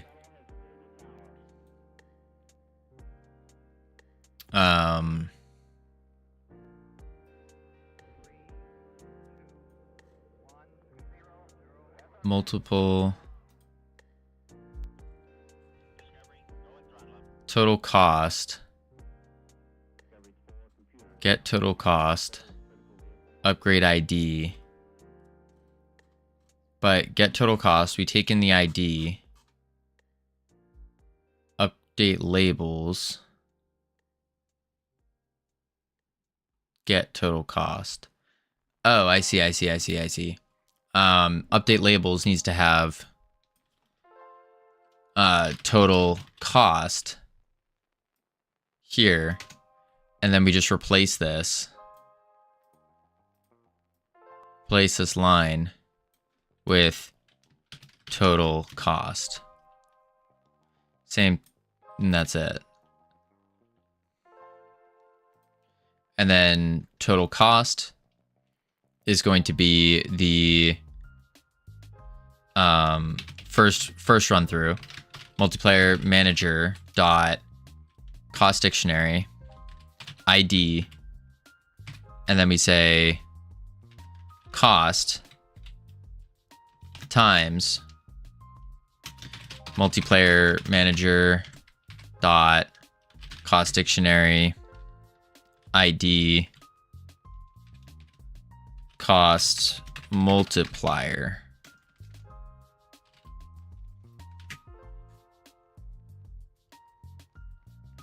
Play.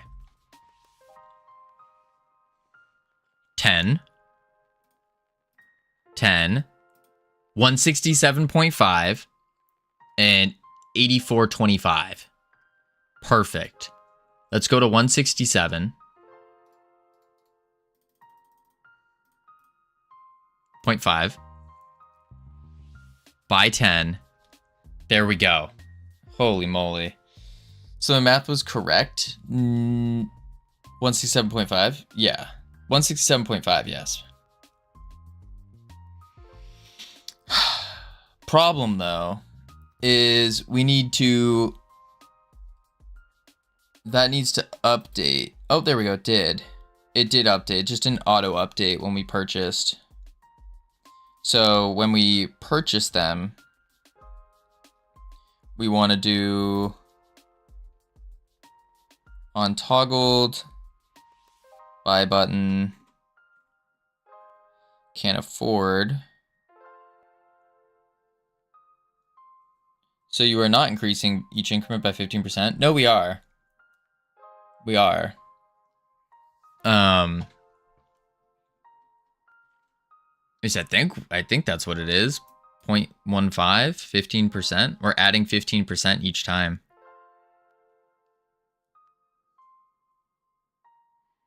How much does it cost to buy 2? I think it's 21.5.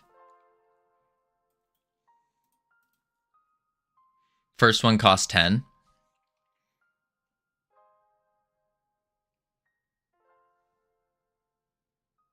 Yeah. First one costs 10. Then the next one costs 11.5.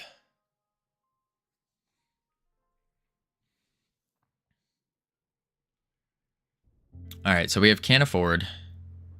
Get total cost.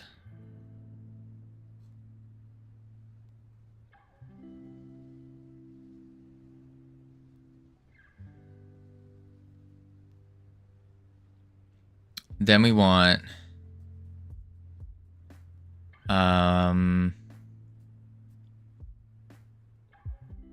upgrade labels, get cost. When we actually purchase the item on pressed, we need to update labels. Update labels, taking in UI dot get or dot current dot get total cost, and then pirate, or we can just use ID. ID.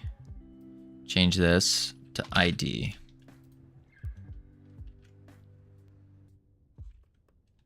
Save. With your current math, it costs 23 to buy the first 2 boats. Buy 1. So it's 10. Plus 11.5. 10 plus 11.5 is 21.5.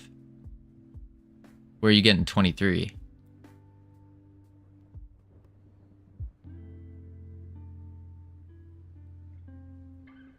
No, the current math is... I'm confused now. I'm confused too. This is working as intended. Yeah, and then it reduces it. Sweet.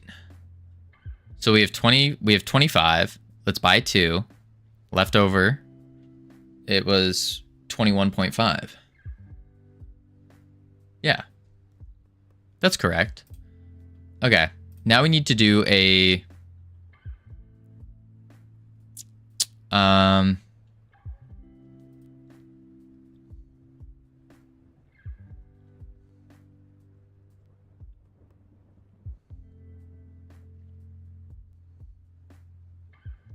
can sell, can't afford. Let's pull get total cost up. This guy. Okay. Can't afford, can sell. And then we want to change this. I was looking at the math, being the last paid price increased by 15%. We don't need this anymore. Now, modify upgrade in data. This is modifying the data, but I think we should also just make it upgrade the thing.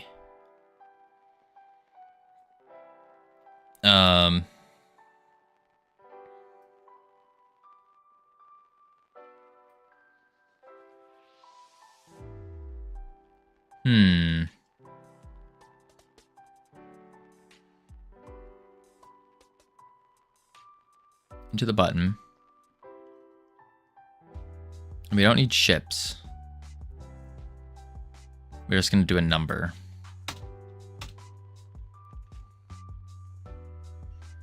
And that will tell us how many we have owned. That's the first update. We have the ID. So now on pressed, we modified the upgrade in data.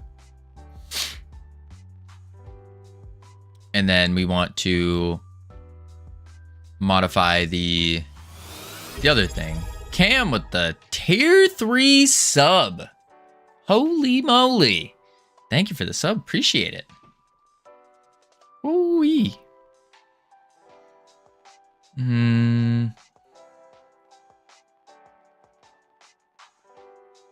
UI current. Modify. For some reason, the payment didn't go through last time. Oh, that's weird. Well, I appreciate it. Thank you. Beautiful. You are now the owner again of the beautiful golden anvil. The only one in the world, in the entire world, besides myself, that has access to that emote. How do you feel? Is there anyone you would like to thank in the audience? Anyone you'd like to give a shout out to?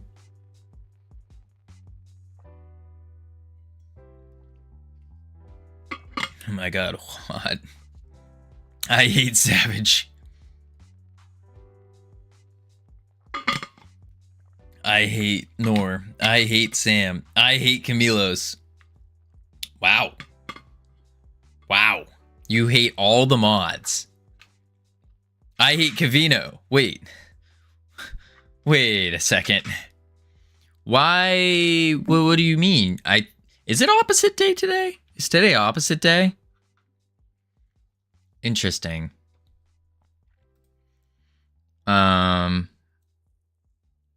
All right, so we just want to add the boats now. I also hate all the mods. Okay, Volko. Okay. It's pure jealousy. It's understandable. It's Monday. He knows we are superior. Ooh. Ooh. We might need to make like at some point in the future, we might need to make a game specifically for the mods to duel them, to duel each other. Battle of the mods.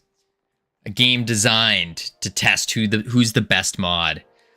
Didn't you score the lowest on the mod test? Actually, Camilos scored the highest on the mod test. Camilos actually was... Cam, I hate to say it, but you were the one that scored the lowest. You were the one that scored the lowest. Wow, what? Really? Yeah. How? That's what we're wondering. That's what we're wondering.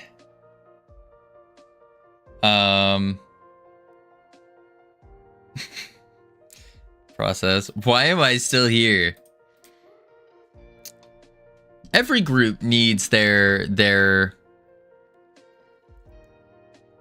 how am I gonna word this?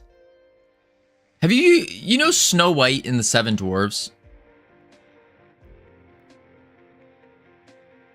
When the demo comes out, make all the mods play it. Oh, of course.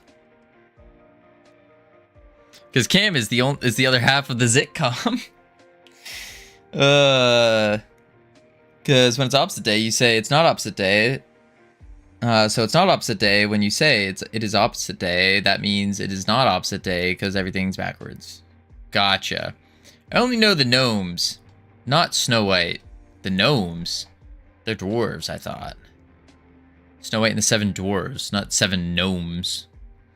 Snow White and the Seven Gnomes. No. Alright, how are we gonna do... Can't get them dwarves anymore.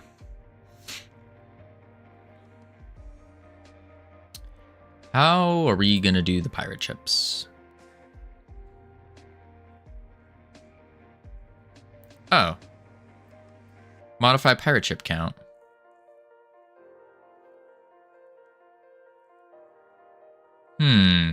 Chat, Covino is 5'5". All right, Meg. Speaking of dwarves, welcome in, Meg. How you doing? It's true. It's not true at all. I am 5'8". And joke's on you, Meg, because we went to GodotCon, IRL streamed, and people saw I'm not 5'5". It is indeed true. What do you mean, Cam? What do you mean? You saw me walking around. Literally looked down at you. I literally looked down at you. Do you? Do you, though? Because from what I remember at the Twitch meetup is you were sitting down the whole time. In your little corner, hugging your phone. Just like, You'd look up, be like, oh my God, is someone going to talk to me? And then they just walk by and you go back to your phone. You're on your phone again. And then I came out of nowhere and I said, hello, my name's Covino. Wait, are you 5'5"? I don't believe that. No, I'm not 5'5", Camilos. No. I was scared. Being scared isn't tall people speak, that's for sure. Sounds like to me, you're the one that's actually 5'5". Dude, the meetup was scary? Not really. Did you go to PAX? I did not go to PAX, no. I did not. No PAX. I wanted to. I was debating on it, like really debating on it. But then I looked at the price of a ticket and I was like, I can't afford that. We're saving up for Europe. For me, it was new people scare me in person. New people aren't that scary. I wanted to go to PAX so bad. See, Meg, if you went to PAX, we could have hung out. Could have done a collab IRL stream. Ooh, I see Covino in Europe. Cam, that's if I go to Europe. I need to save up. We did the math. It's gonna be like $3,000 to $4,000 just to go to GodotCon. How was the karaoke? I left a little bit early. I didn't get to sing, but JD does dev. He absolutely killed it. He walks up and it says, next up, JD. And the song that was listed was Never Gonna Give You Up. And everyone sitting there is like, oh my Lord. This man's about to walk up on stage and rickroll all of us. And so we're expecting horrible singing. And he walks up, grabs the mic, and absolutely kills it. Everyone lost their minds on how good he sung this. Like, he had the voice for it. Everything was on point. It was wild. Yeah, and 3 to 4K to see me, that is worth it. Cam. I'm not saying that it's not worth it. I don't physically have $3,000 to $4,000 that I can spend to go to Europe. That's the problem. Appreciate the lurk, Meg.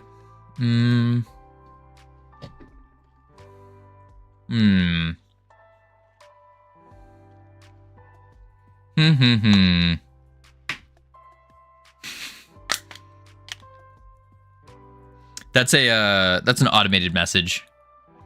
How is it costing 3 to 4K? Only costed me less than $1,300 to head to the US. Well, how did it only cost you less than $1,300? That would be my first question. Welcome back from ads, everyone. Do I not have StreamerBot on? Oh my Lord, this whole time, no one told me. Maybe Covino thinks he needs to fly between cities in Europe. No. It's the cost to, because I'm also keeping into account, like, if I go to thank you, Captain Coder. If I go to Europe for GodotCon, I want to, like, travel around Europe a little bit. I want to see the places, go see different, like, locations, try out their stuff, you know? It's flights are like 900. Wait, flights are like 900. Hotel for 3 days are like 300. Yeah, but I would stay for about a week. GodotCon's like what, 3 days, something like that. And then I'd have 4 days to travel around Europe and just go exploring. And then also a hotel I need a place to stay that has a hot tub. It has to have a hot tub. And that alone, the place in You ain't traveling Europe in 4 days? I can travel with you. Oh, there we go. Camilos and I will go on an adventure. That would be cool. I'd be down with that. Wait, no, with the hot tub? I don't want. No, not with the hot tub. No. The hot tub's for a very important event that is happening if I go to Europe. If I can go to Europe, that event is happening. Very, very crucial, very important. I am FFS Taxi. Oh. I mean, Cam, if you're down for me to spot you some gas money, because that's what I would need to do. I would spot gas money. I'd be down. Go travel in Europe. I want to go to, I don't know where to go, what the places are, but I feel like I could travel. I'm not trying to go all to like every place in Europe in 4 days, just like some major points, you know? I should warn you, gas is a lot more expensive in the EU. Is it?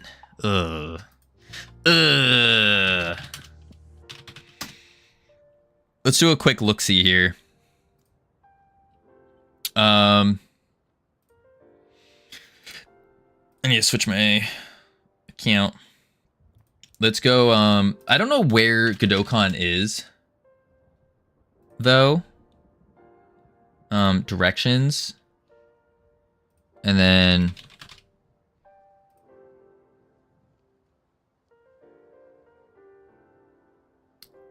I think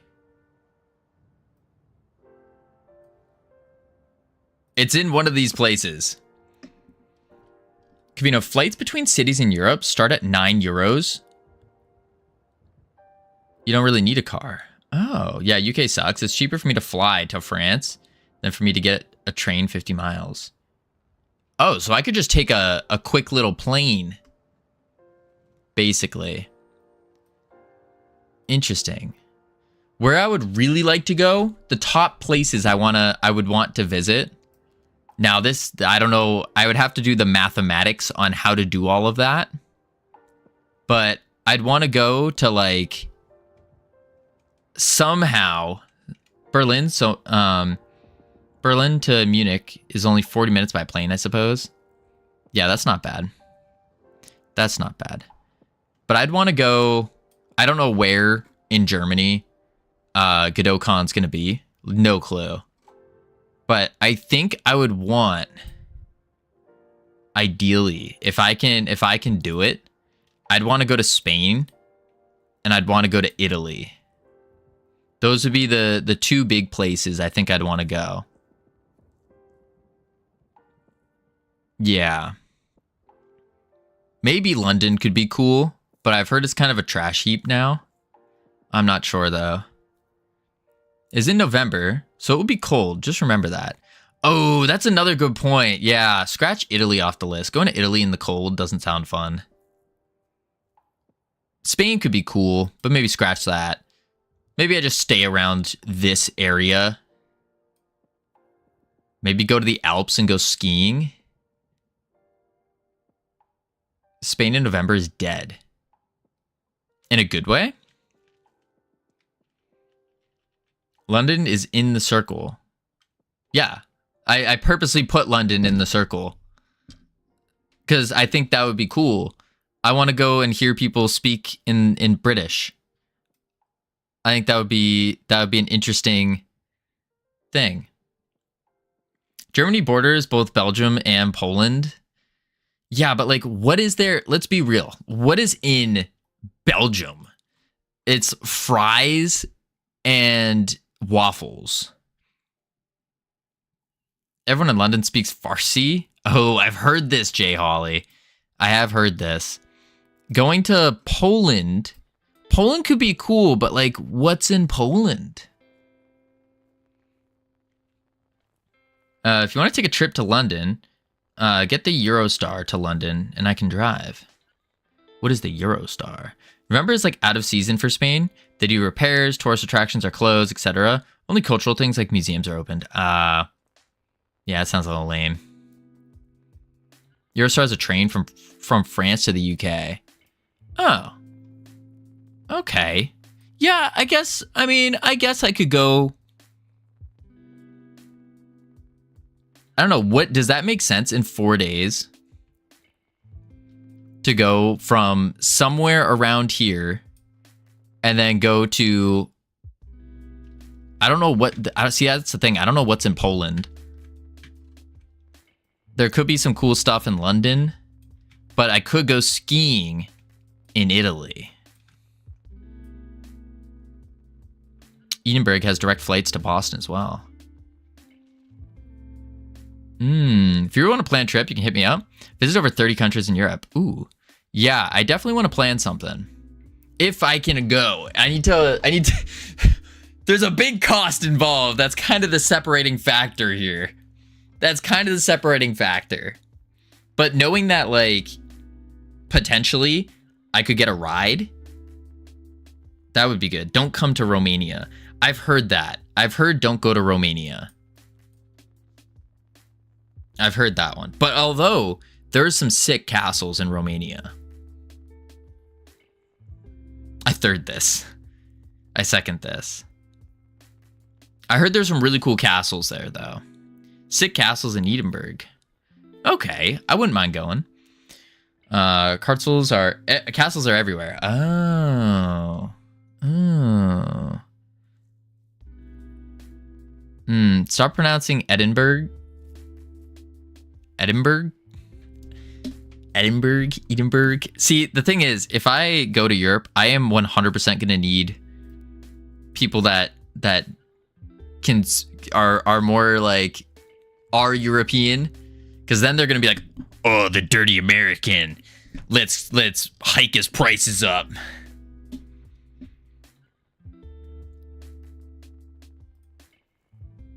Holy moly.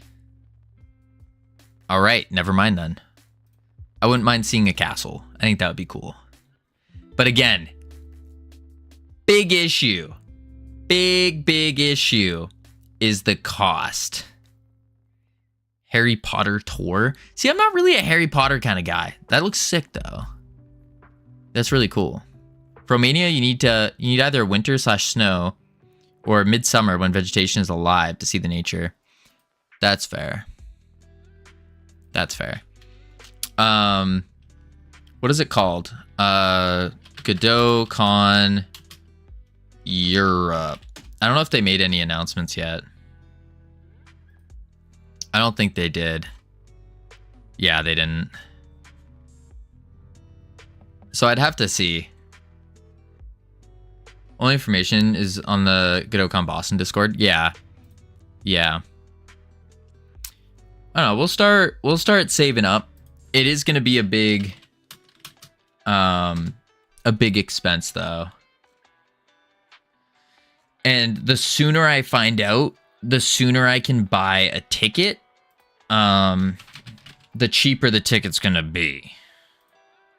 Like I'm assuming it's going to be what it's going to probably be in like November. Oh, how do I change this? Why are you being dumb? Okay, apparently I just can't. Returning. Hello? UI? Bad UI development? All right, never mind then. Boom.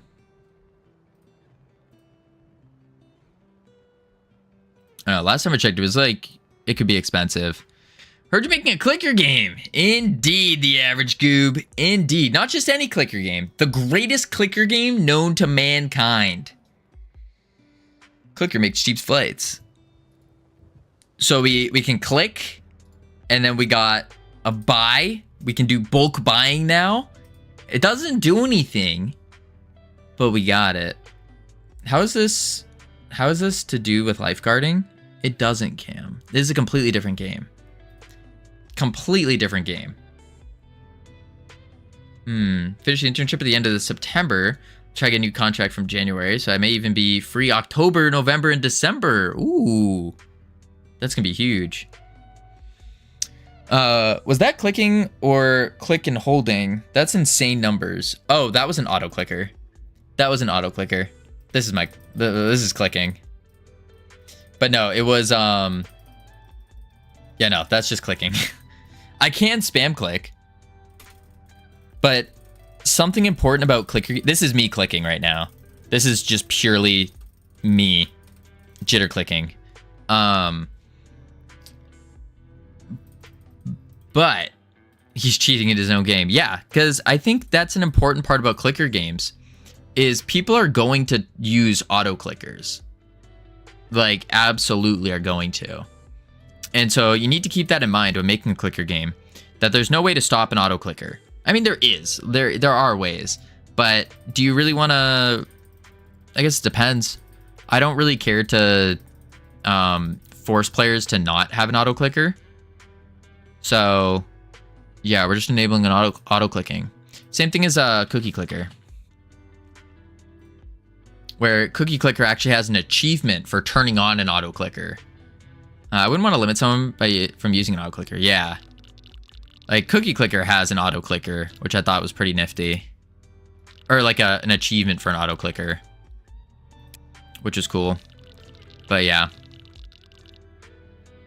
boom. So we need to get these ships to show up again. Ships to show up again. How do you validate the clicks with networking? We're not. So the clicker itself is not multiplayer. The multiplayer aspect is the auto chess that we're going to be doing and implementing. It's really 2 games mixed with one. 2 games mixed with one. Got my horizontal checks working in tic-tac-toe. Ooh, that's awesome, Green Kitty. Congratulations.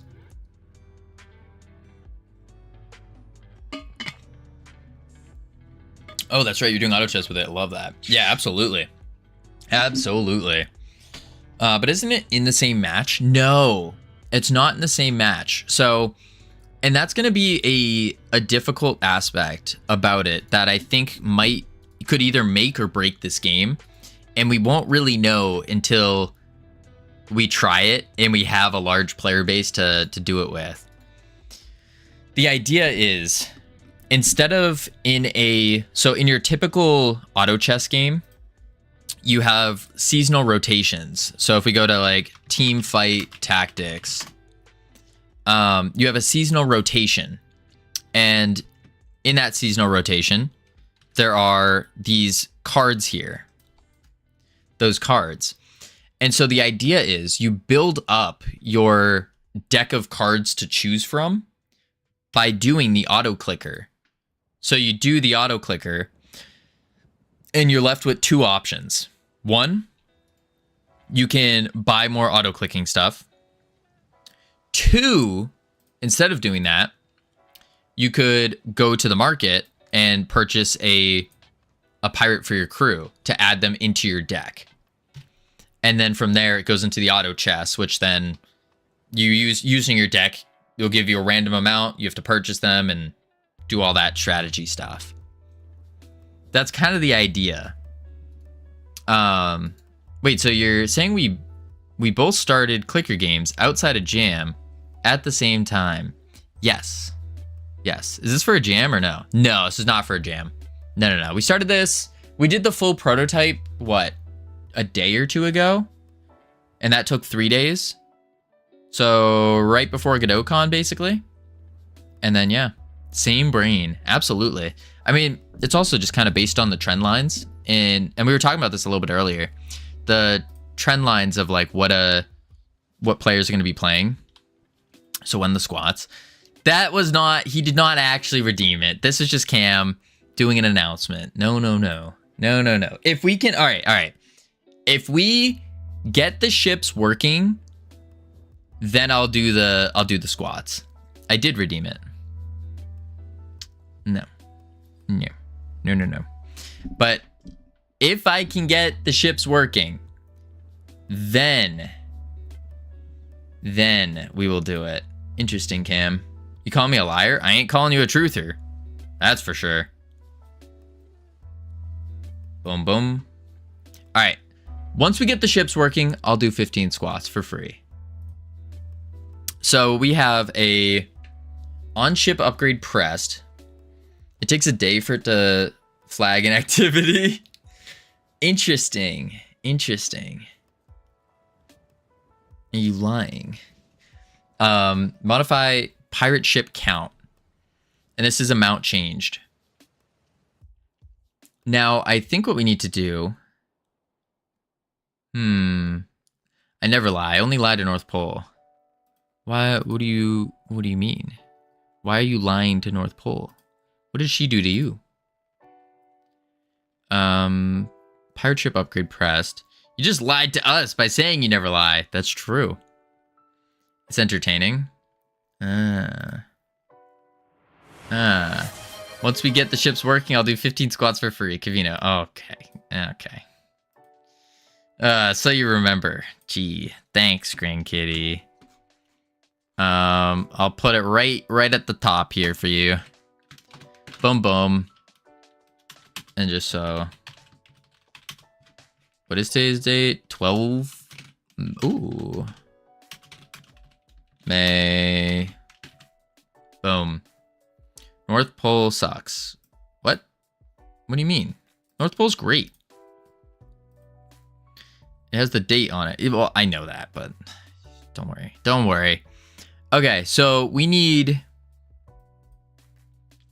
to do our ship placements. Fiera, how you doing? Welcome in. Long time no see.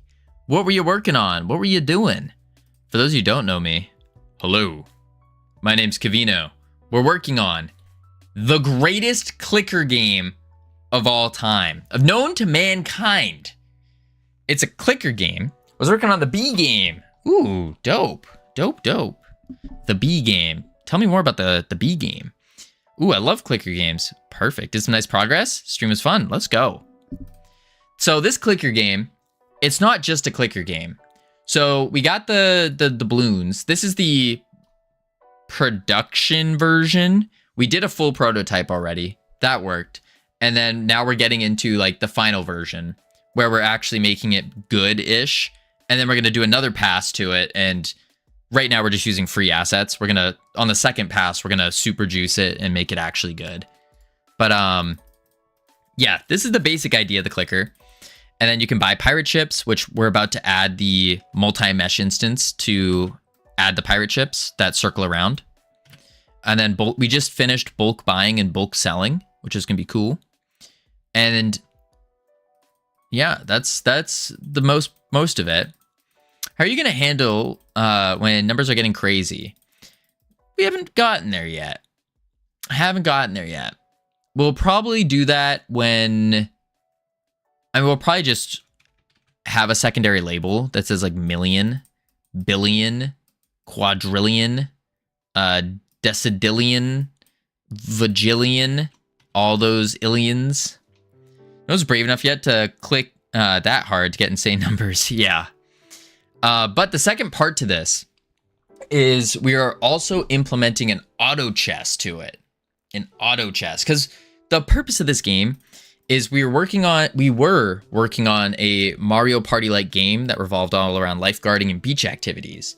And that, of course, is multiplayer. And so for that, there is you have a bunch of mini games. And it took us 35 days to do a singular mini game. And that's far too long. So we're going on a little bit of a anime training arc here with this game. Do something simple like a clicker game. Add the auto chess to it. And the way we're adding the auto chess is we're going to be doing, started off as an auto battle. That's going to be just a pool of enemies. And then you go against the pool, a random one in the pool. And then a leaderboard connects. And that's it. Once we get that working, we're then going to add in the auto chess, which is more turn-based. And then we'll be good. That's the hope. And then hopefully from doing all of that and progressively getting back into multiplayer, then we can hit the real-time updates with everything else. Plot twist, didn't see that coming. Yeah. Godot stops at whatever big number. Yeah, I'm not too worried about that.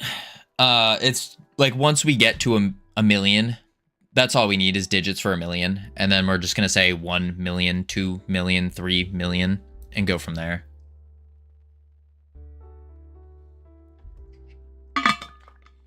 I think so. Yeah, I think we might go million, billion, or we could just do an E. That could work too. Or we do A, B. I don't like those as much though. When you have like 1,000 AAs or whatever, or 1,000 AB. I don't know. I don't like that as much. I am curious what Cookie Clicker is doing though. So we're only at 1 billion right now. So it's really not, there's obviously not much going on. But I wonder if what it actually gets to. Does it switch to an E format? Does it switch to AB? What does it do after? I assume this will go through trillion and all that. Is there any auto clicker detection in the game? Example, 1K clicks, second, cheating, purchase not multiplier? No. So there's no auto click detection because we're just going to allow for auto clicking. And we're building the game with auto clicking in mind that, hey, people are going to cheat. They're going to do auto clicking. And so instead of trying to figure that out, appreciate the lurk, Goob. Instead of trying to take the time to figure out how to prevent this from happening, we're really just going to allow for it to happen. And one thing that we're going to do, which I think is going to be pretty funny, is Cookies uses the actual names. Yeah. Septic, etc. I mean, that would be cool to do. I guess we just have to put in a giant list. But yeah, what we're going to do is we're going to attach a Steam achievement for if you start clicking over the clicks per second of that like achievement threshold, then you get an achievement for auto clicker or like a cheater achievement or something. That way, for those who aren't actually doing it, then it's more like, whoa, that's really cool. Or it's, ooh, they have a cheater achievement. Most clickers have optional toggle between engineering, scientific, and standard. Oh, that's really cool. Really cool. Yeah, we could work on that. I'm not worried about it right now. But yeah, we want to get these place ships going. We want to get place ships. So modify pirate count is what we want. Modify pirate count. I think what we need to do is, yeah, autopilot engaged or something like that. Yeah. Modify pirate ship count. But it's all nonsense, IMO. I always change it to engineering pretty quickly. Gotcha. I think we're going to change the name of this to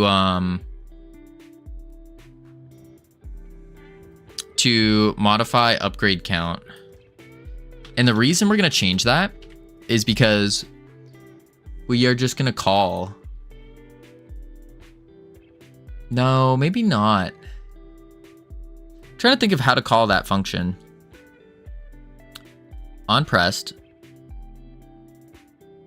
Modify upgrade in data in the UI.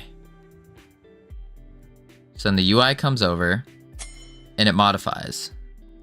Sequi. Thank you for the follow. Welcome to the team. You now have access to the beautiful, the immaculate team emotes you can use to welcome people to the team. Can you clamp or limit how much someone gets regardless of how fast they're clicking? Yeah, for sure. You definitely can do that. I mean, if you can think it, you can do it in game dev.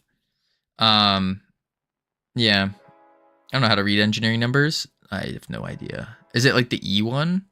That's just how many zeros are at the end. Howdy, Sequi? How do I say your name? How do I say it? Get total cost. Can't afford. And then, whoa, I think I can make a game that when I push the button, I'm rich in real life. Really? I mean, you could. Looks around expectantly. Green Kitty, you can. You most certainly can. The button that you would press is the button that uploads it to Steam. The hard part about it is you just have to make a game that will make a lot of money. So you can do that. Don't let your dreams be dreams. There's just a couple extra steps in there. Just a couple. Can afford. Okay, we check that. Get total cost. Modify.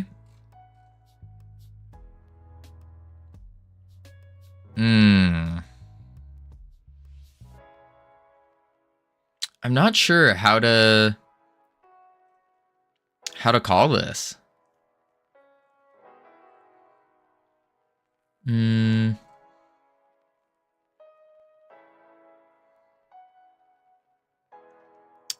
ID resource. Pirate ship upgrades. I mean, we could tell the pirate ship upgrades to modify.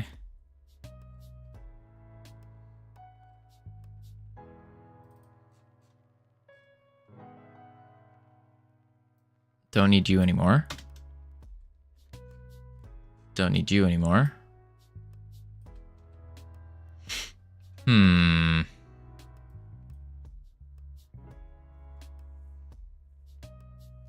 Ship count label. That's not a thing, is it? Update label. I don't think I have a ship count label anymore. Oh, I do. It's on the button. Right? I think I do. Wait, button? Game? What? UI? Did I not? Pirate ships. Oh, I could do that, I guess.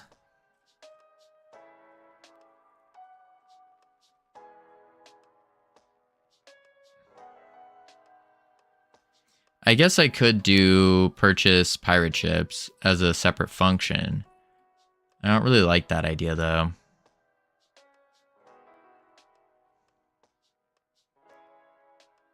Yeah. Let's also do a region. Purchase upgrades. And then we can do end region. Boom. On sell.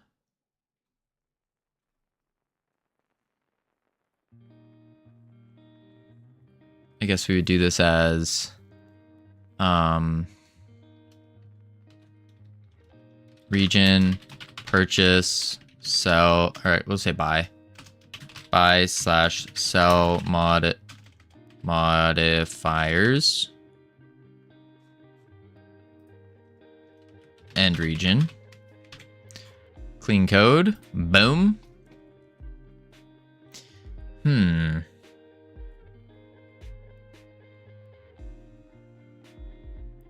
But how are we going to call it? ID. Cost.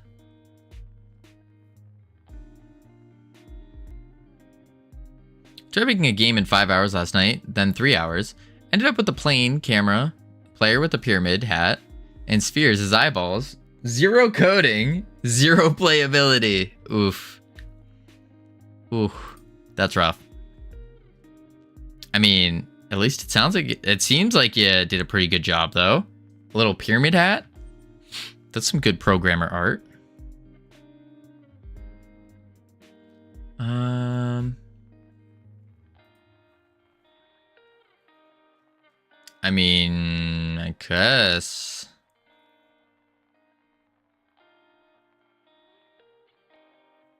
Modify, upgrade, and data. And update labels.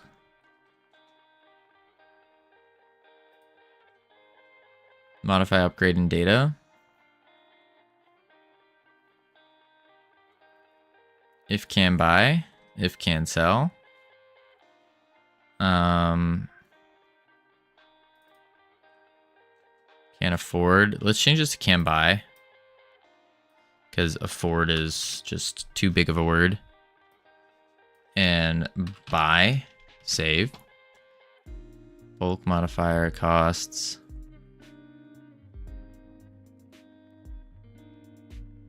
But I need to do...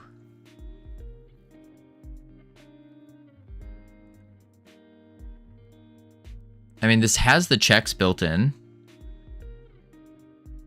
for modify upgrade, but then I would need to do a purchase and a sell.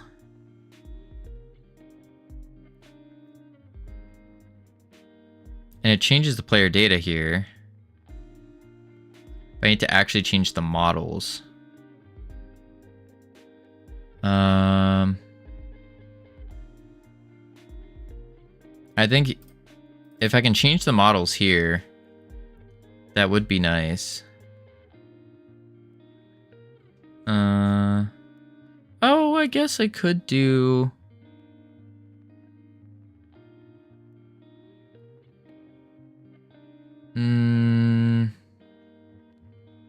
No.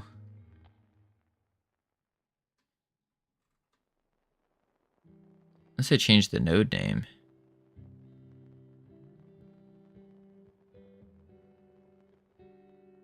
Maybe that's the play. Maybe I change this node name.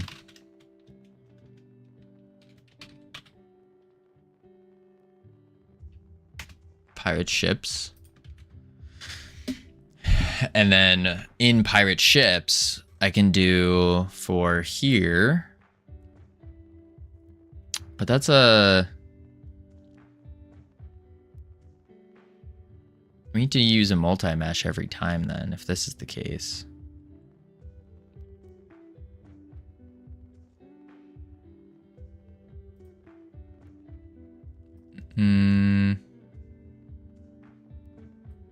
Maybe if I do a signal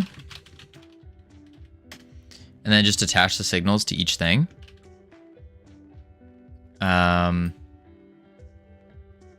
So modify upgrades. And we just need the amount, really. So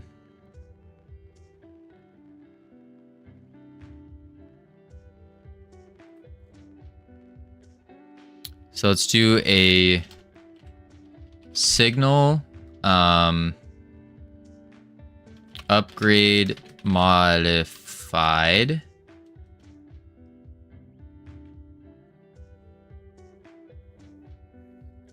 Taking in upgrade as a string.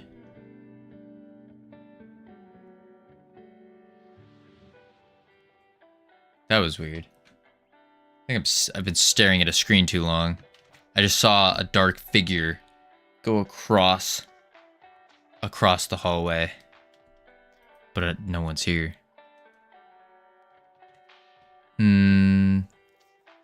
Upgrade modified. Signal. Arco Moon, thank you for the follow. Welcome to the team. You now have access to the beautiful, the immaculate team emotes that you can use to welcome people to the team. Boom. I swear I saw something. Maybe I'm going crazy. All right. Now we're going to do upgrade modified. And we need to emit this on each one. How's it going, Covino? It's going, Bear Like Lion. It's going. We're almost there. Ginger Cat, thank you for the follow. You also now have access to the beautiful, the immaculate team emotes that you can use to welcome people to the team. Whew. Boom. Let's see. Amount -1. I want the team too. There are some good emotes. They are good.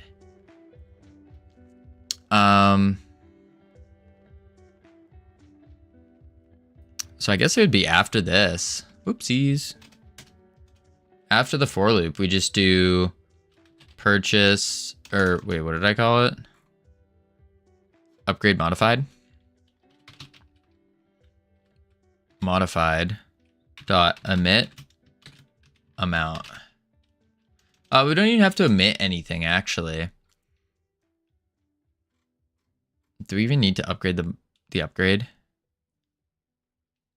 Maybe not. Go team, indeed, errand. Upgrade.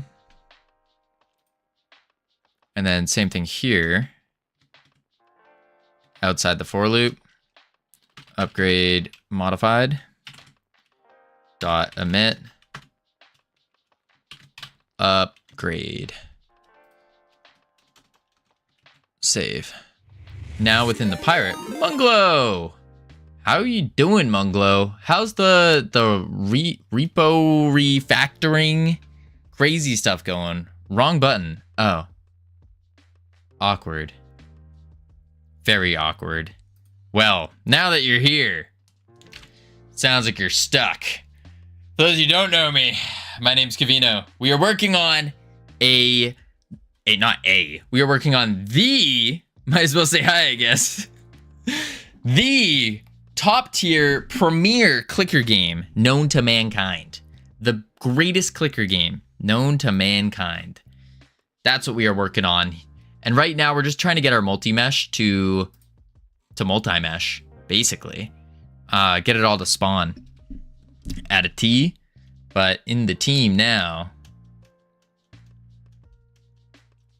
Add a T. All right, so now we got to do a UI.current dot what was our signal called? Upgrade modified dot connect, and we're gonna slap a lambda in here. And the reason for this is so then we can check and say if upgrade is equal to ID. Do we have, we should have an ID. Oh, we don't. That's gonna be a problem. I guess we could just do pirate ships. Comparing two strings, that's always a good idea. Place ships. Right? Modify upgrade count. Oh. Wait. QT Kitty. Sure, it is the greatest clicker game, and not just a tribute. If you know, you know. Wait, oh man, I wish there was a good game jam to do soon. Oh, sorry, I was so focused. You're looking for a good game jam, you say? Well, look no further, because in approximately 9 days and 17 hours, the greatest game jam known to mankind is happening. It's called the Jiggle Jam. Ooh, ah. The Jiggle Jam is basically all about jiggle physics. All about jiggle physics. It's it spawned from the Godot engine releasing the most important game mechanic of all game development and game design. And that is the jiggle bone. But they made a... Ezra, welcome in. How are you doing? Perfect timing, actually. Perfect timing. What were you working on, by the way?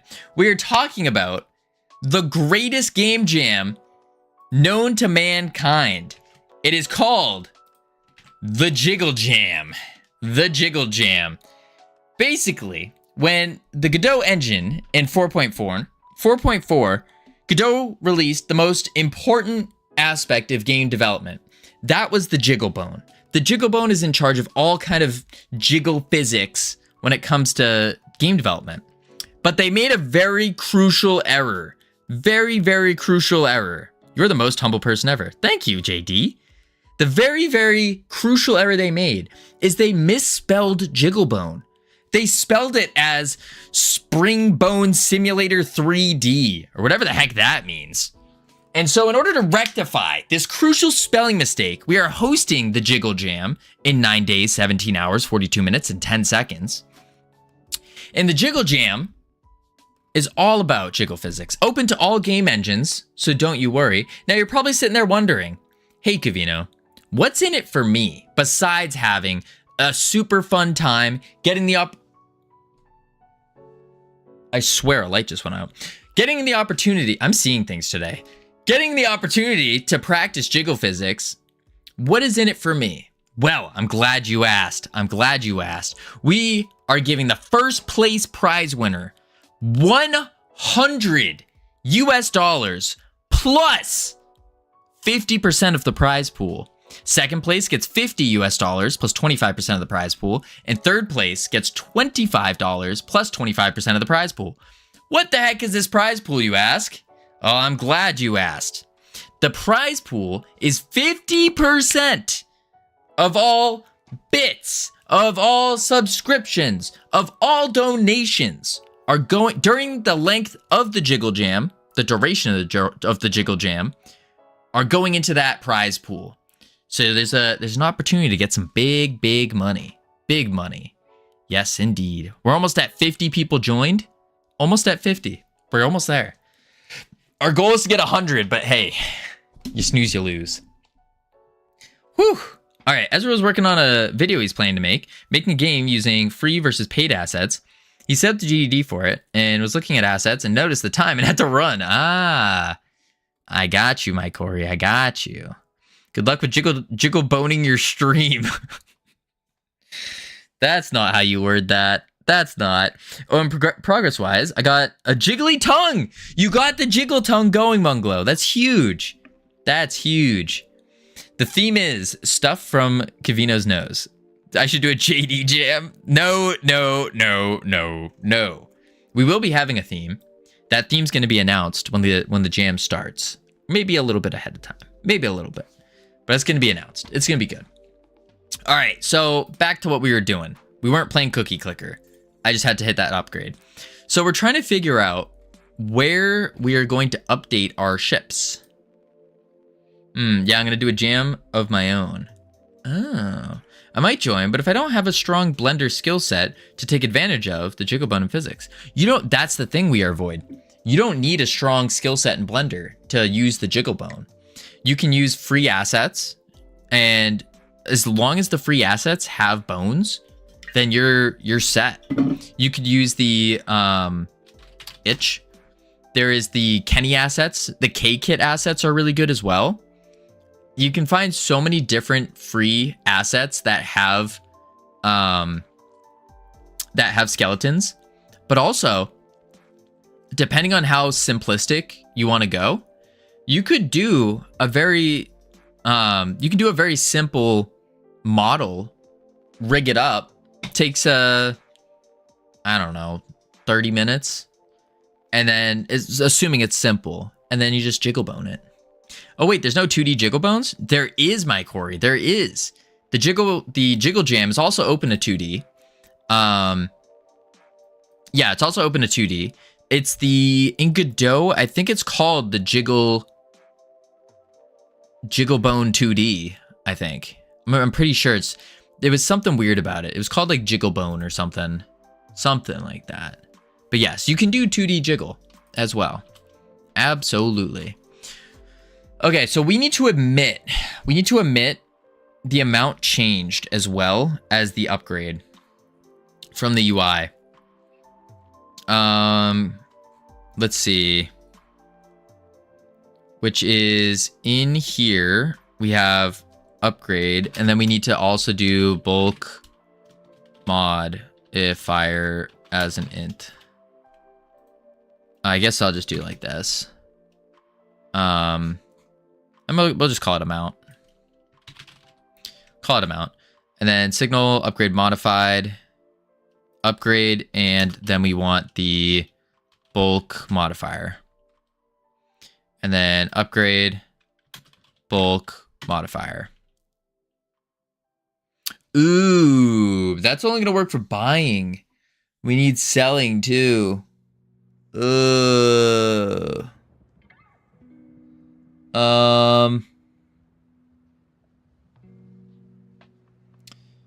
I guess we do one more. We emit one more thing. And then we'll do a bool. And we'll say, I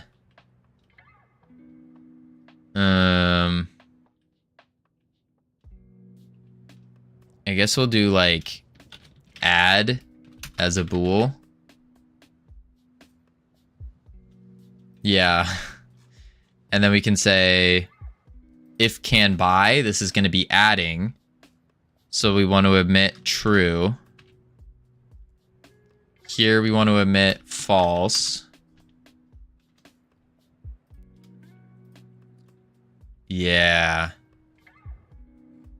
Yeah. That's a lot. That's a lot. We'll see. So now we are connecting it with upgrade. We need the buying. And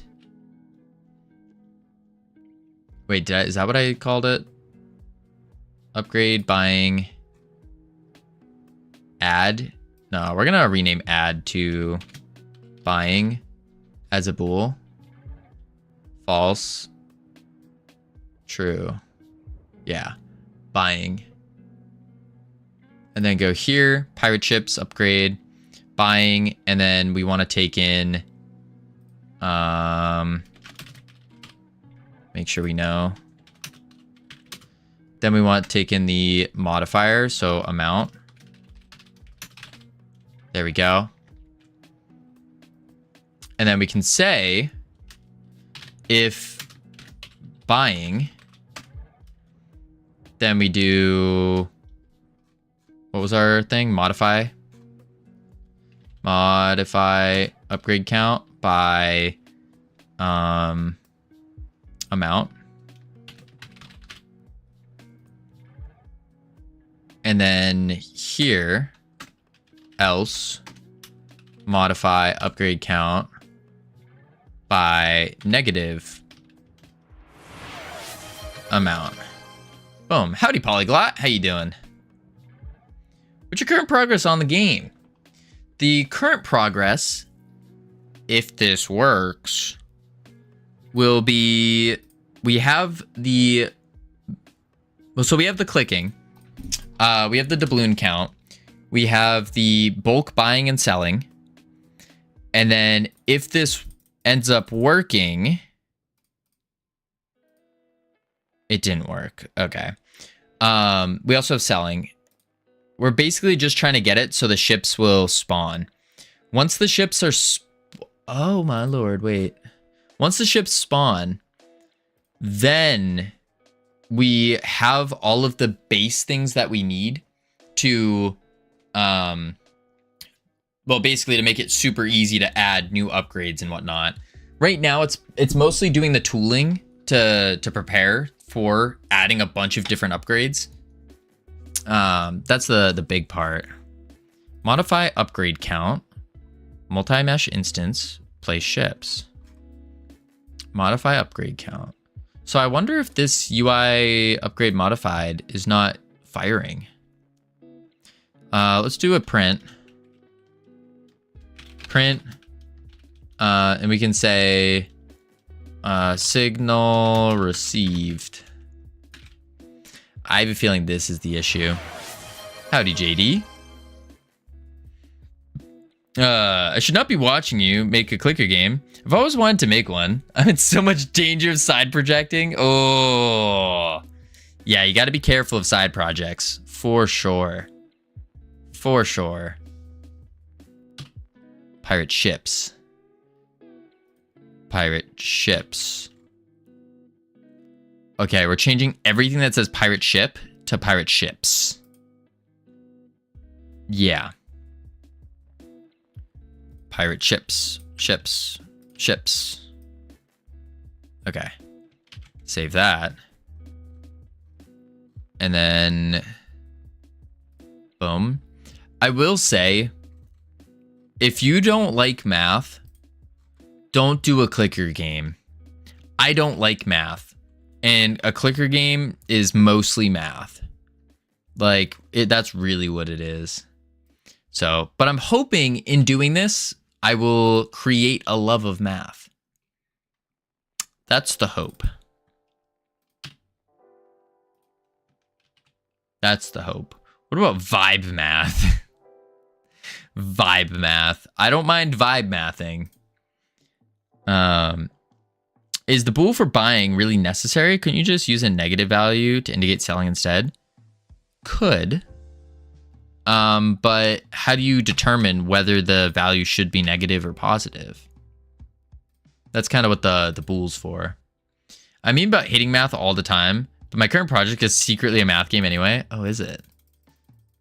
Holy. What's the biggest like math stuff? Or like what is something that involves math that you weren't expecting to involve like that crazy of math?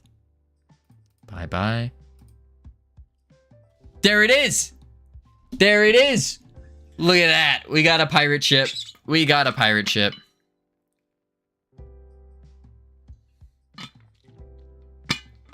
Oh my lord. Now the pirate ship doesn't do anything. Does it? Oh, it does. I forgot about that. We made it work. Let's buy 10. We just need 182 to buy 10. Boom. Ooh, baby. Let's go. We need 332. Just click really quick. Boom. Oh, yeah. Oh, yeah. How would we need 11,000? Okay, that might be a lot. 11,000 might be a little bit. Wait, let's see them fire. 380. And then they're going to bring us to 401. Not bad. Not bad. Okay. We're getting a clicker game. Wait. Important part. Sell. Buy. There we go. Holy. We have our upgrades. There are two major parts left before the game is considered like done. Those two major parts are the tech tree and the auto chess. Those are the two. I mean, if the amount is negative, it kind of already tells you that it's a sell. If it's positive, it's a buy. Right. The bool feels a little bit extra since the sign of the value already gives you that info. But there is no sign on the value. The lag? There is no lag. That's the thing. Look at our FPS. We're at 260 FPS right now. And you want to know the cool part about how we don't have this kind of lag? The reason we don't have crazy lag right now, I mean, I have the tweens are lasting a little bit long, which gives off a lag effect. But that's just fixing the juice. The reason we don't have lag when we add all these ships in is because unlike before, where we were instantiating a new pirate ship every time, instead we're using this multi-mesh instance 3D. And the multi-mesh instance 3D basically draws all of them for us. And then when it comes to the juicing stage, where we want to juice up the boats, because we juiced them up, the old versions of the boats. To juice these up, what we're going to be doing is we're just going to add a shader that's going to add a rocking and an up and down. And then we also went real crazy with the model and we colored out the cannons so we can add another shader to squish and shoot the cannons. So we'll see these cannons will shoot, smoke will come out of them. We had that working on the previous prototype version, but because this is the new version, we don't have that. Multi-mesh can be used like that. Yeah. Too much ships. No such thing, North Pole. No such thing. We are going to also have, are you going to have different types? Yeah. They will bump into each other. No, they will not. They're all mathematically spaced out to where they will never bump into each other. Crazy, right? Oh yeah, I forgot. I added cheats. What am I doing? I'm a genius. I forgot about this. There we go. Boom, boom, boom. Look at all those ships. And look at that. Look at the FPS. To do the mathematics, it was a team effort. It was a team effort on the mathematics, for sure. For sure. But we're gonna have, we're gonna be able to zoom out as well so you can see a little bit better. Just using your scroll wheel. And then different types of ships, yes. Okay, so it's good. Yeah. We are gonna have different types of ships eventually. I think that's going to be more of a tech tree upgrade though, and just change all of them at once. I'm getting kind of seasick though. Yes, I agree. Me too. In order to fix that problem, I think we implement the zoom. That should help. But also, I think we're going to make it so they spin in different directions depending on what circle. So as you saw, there were like different circles. Bigger types could squash the galleon ships. True. All right, we got ads playing though. We're gonna chuck up the words real quick. Heading to level 4, not a bore. And when we get back, I think it's time we add do we add the next upgrade, or do we do a what do you call it? The tech tree. Not sure. What up, Hypnotic? Maybe a bit more space between the circles.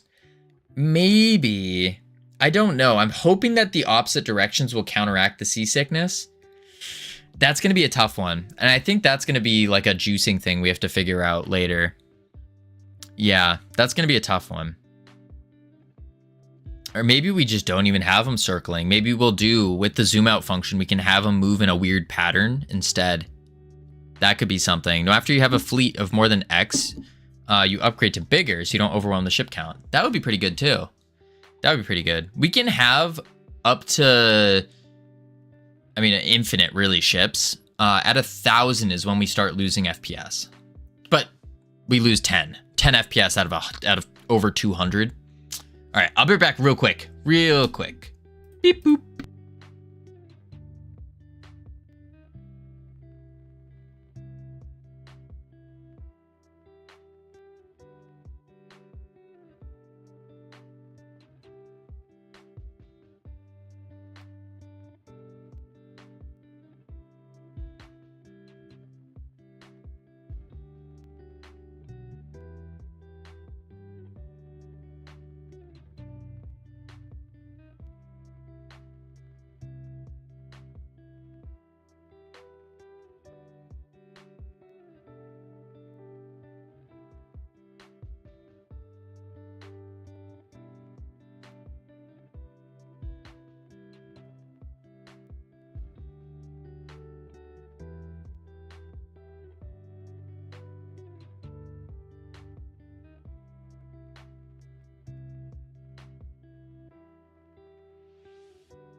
Whew! I have returned. Oh my gosh, Covino's back. Wow, I missed you so much.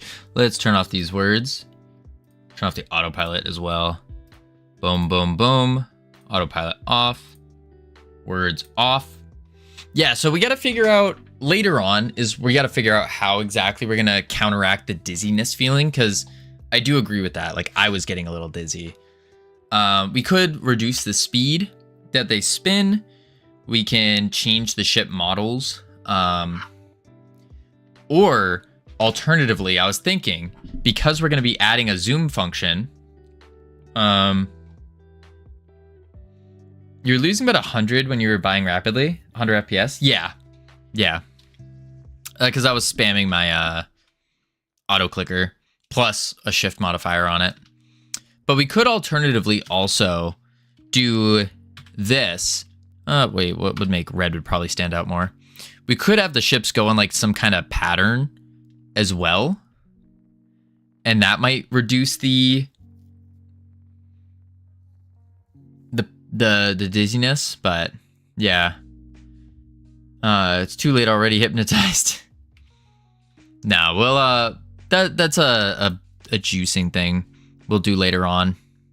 Okay, so we successfully have recalculated this. Boom. Game is looking quite cool. Appreciate that, LT. Now, looking at it makes me dizzy when you zoom in and out, like this. Oh, yeah. No, the water is a little dizzying, isn't it? Ooh. Ooh, yeah. I see it now. I see it now. Yeah. I mean, it's just a placeholder, luckily. So it won't be there during release. All right. So we have buy and sell in bulk. That all works. It's beautiful. It's nice. It's good. We need the two things. Make it shader based. Well, yeah, that's what this is. The water is a shader. We need the tech tree. We need the market. And we need the battle button. And have two different directions for waves. Yeah, we'll do that. We're not worried. We're not concerned about the water right now. Isn't it just a texture? No, this is a shader. The water's a shader. It's a shader that was slapped onto a plane. That's it. Just a big shader. Boom. But this one was taken from Godot shaders. Super simple, free. Nice.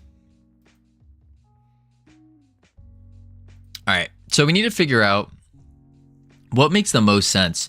Do we do the tech tree upgrades first and then the battling? I think so. I think we want the tech tree next.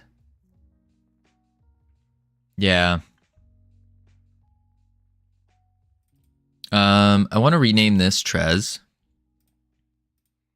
to ships. There we go. Cool.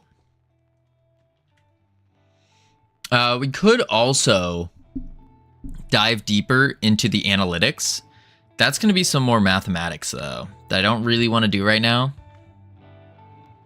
Because ideally what's going to happen is when we hover over this, it's going to have a little pop-up window that's going to appear. And it's going to tell us our doubloons per second, or DPS for short.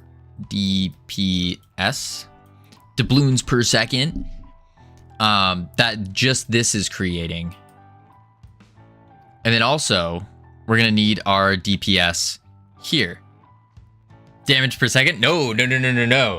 Doubloons per second. Doubloons per second. Which we also need in here at the bottom. We need X DPS. DDPS. Wait, what? DB. Ping Merchant. Thank you for the follow. Welcome to the team. BRB, I spontaneously got intrigued by 2D water interactive forces on characters. Ooh.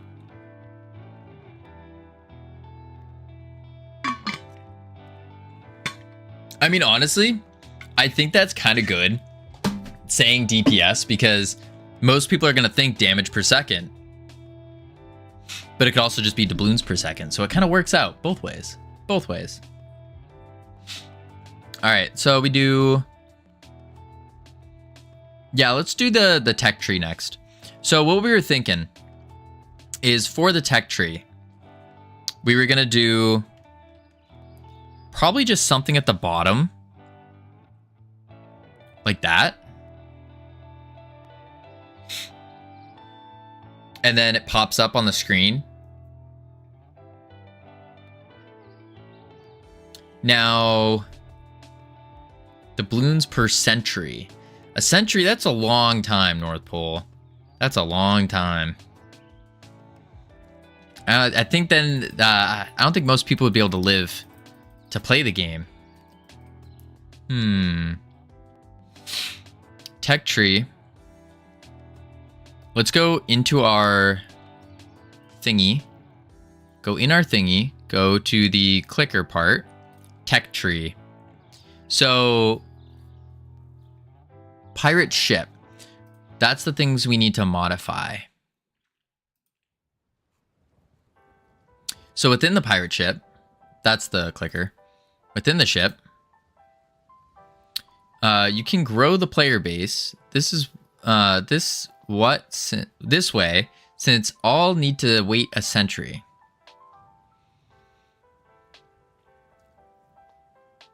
But North Pole, how am I going to grow the player base if I don't exist in like over that time?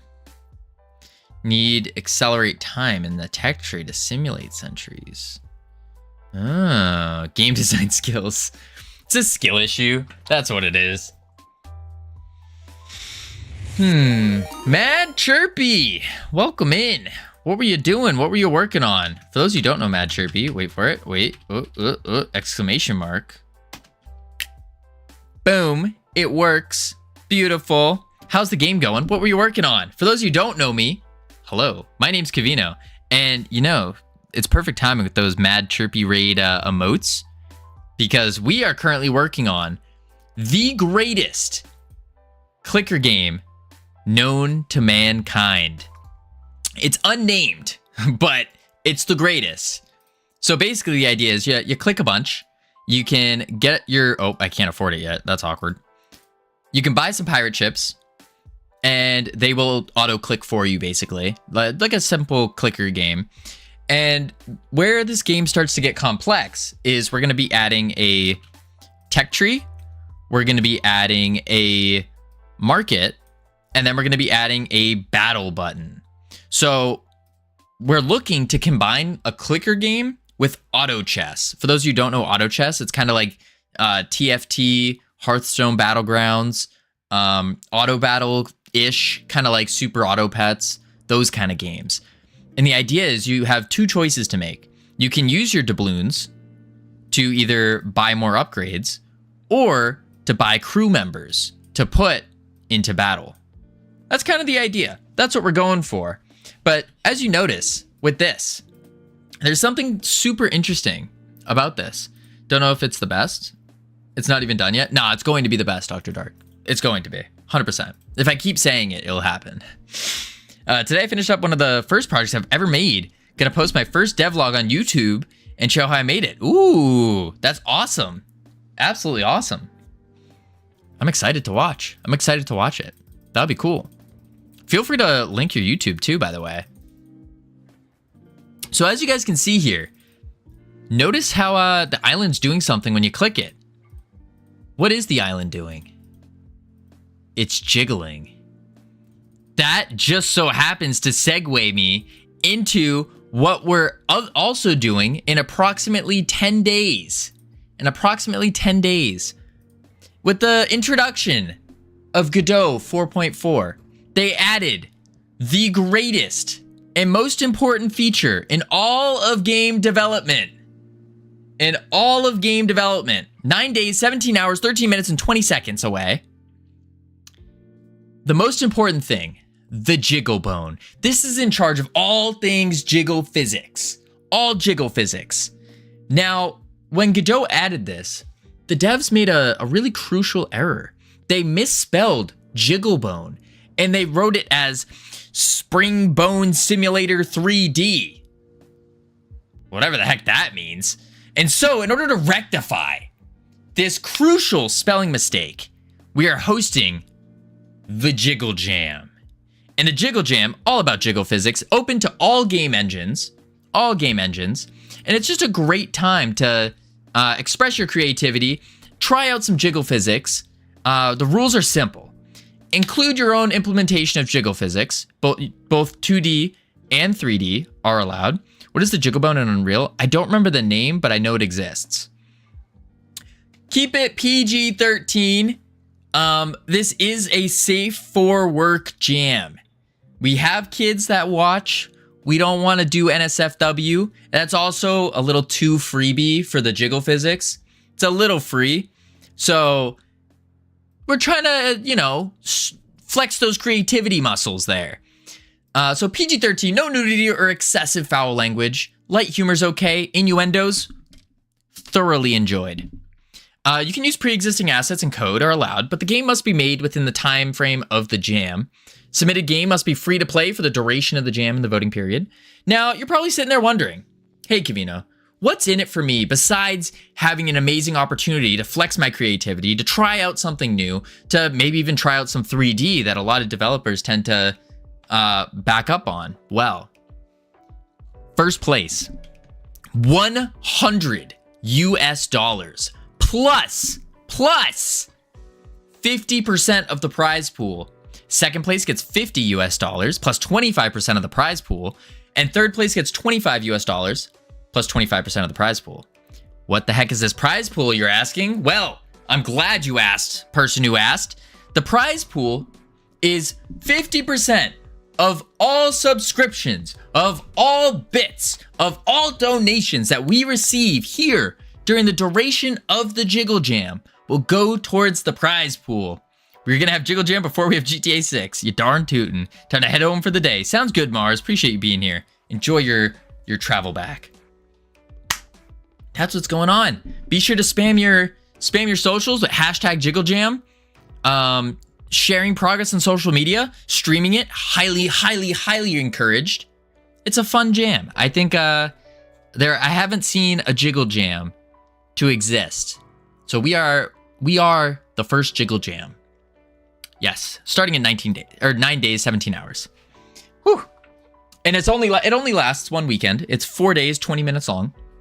Yeah, would recommend all of you joining, trying it out, and seeing how you fare.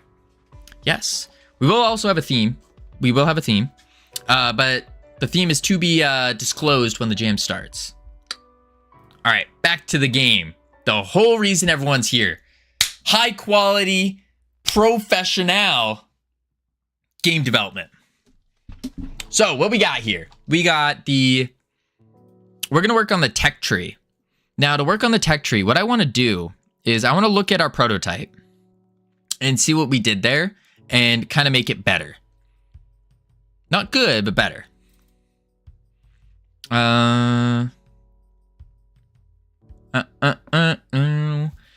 But basically the idea is the tech tree is designed to really upgrade all of your upgrades.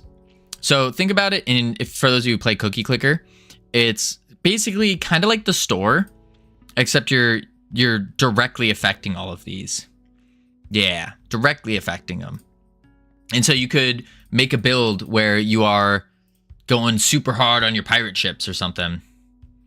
I'm suddenly so hungry. Oh, maybe I shouldn't have shown Cookie Clicker. Or is it the pirate ships? Because the pirate ships, they're looking pretty good. Pretty tasty if you ask me. Let's see. So we have in our UI, this is what we were thinking. Something like this, a nice little scroll bar with all of the different upgrades you can unlock. And I think we might even take it a step further and box them in so you can, it's more like organized in terms of what kind of upgrades you're doing. So this would be like pirate ships or something. Pirate ships. The next one would be mermaids or whatever. It's the pirates. Absolutely, Veeks. Absolutely. It's the pirates. You could say that the pirates are bootyful. Get it? Get it? Booty, pirate booty, beautiful. I don't know what that does with food, but it was a joke nonetheless. Tech tree. So this is what is this? An H box with the V box. I'm gonna try to finish the editing in the video. I'll be lurking. Sounds good. Appreciate it. Enjoy the editing. I too need to get in on more editing. I've been trying. I've been trying. It's taken a while. But we will be getting at least a new short coming in relatively soon. Actually, very soon. We will be having a new short coming out within 9 days. Not you, Sari. Holy moly. Within 9 days. That's when we will be having a new short. Okay, so we have a tech tree button. And I assume this button is just showing the tech tree. What's in the panel container? Node has a connection. That looks sick. What the heck is that thing? A scroll container.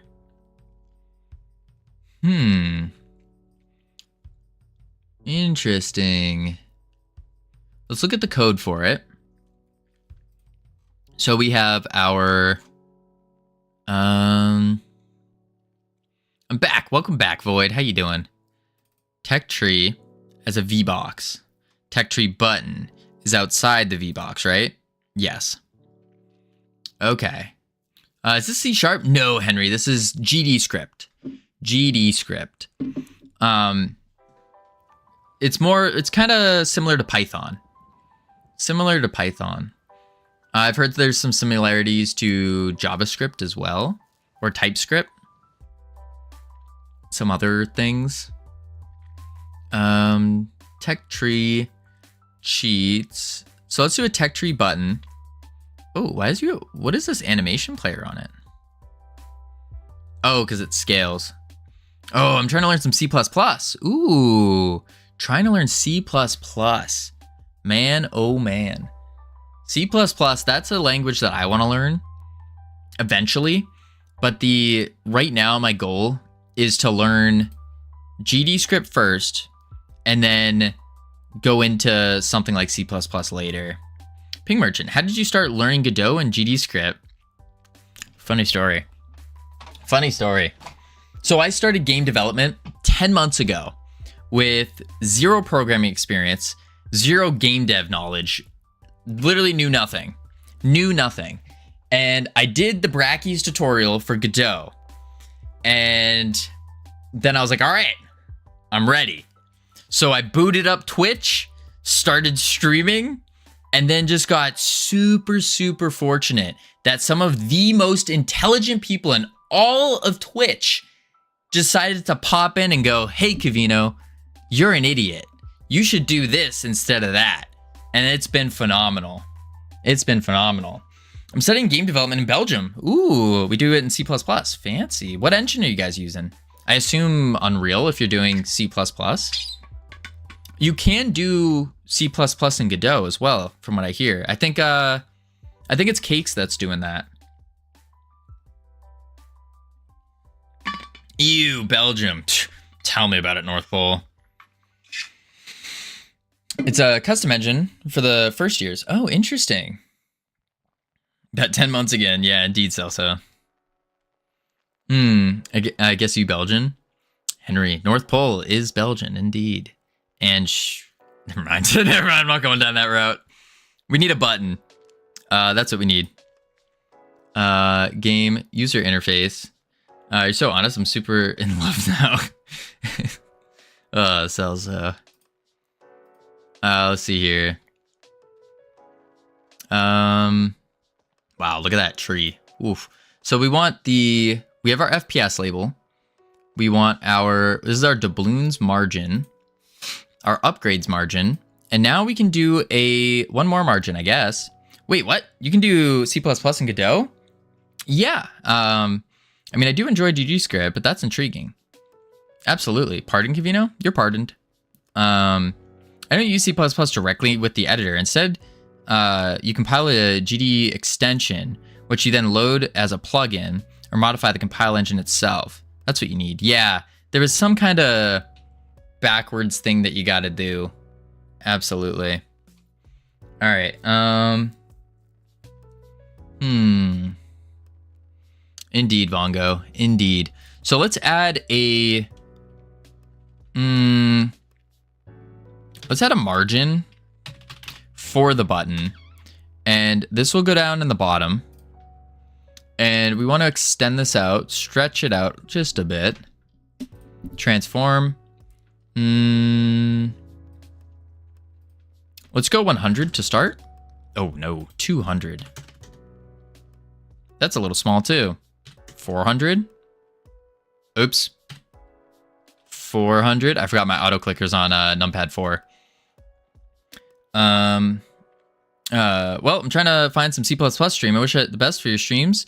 See, look at nice guy. Appreciate that, Henry. Henry, if you're looking for someone in particular, check out Cakes. Cakes is pretty good. I don't know if you're still here, but Cakes does C++ in Godot as well. Boom,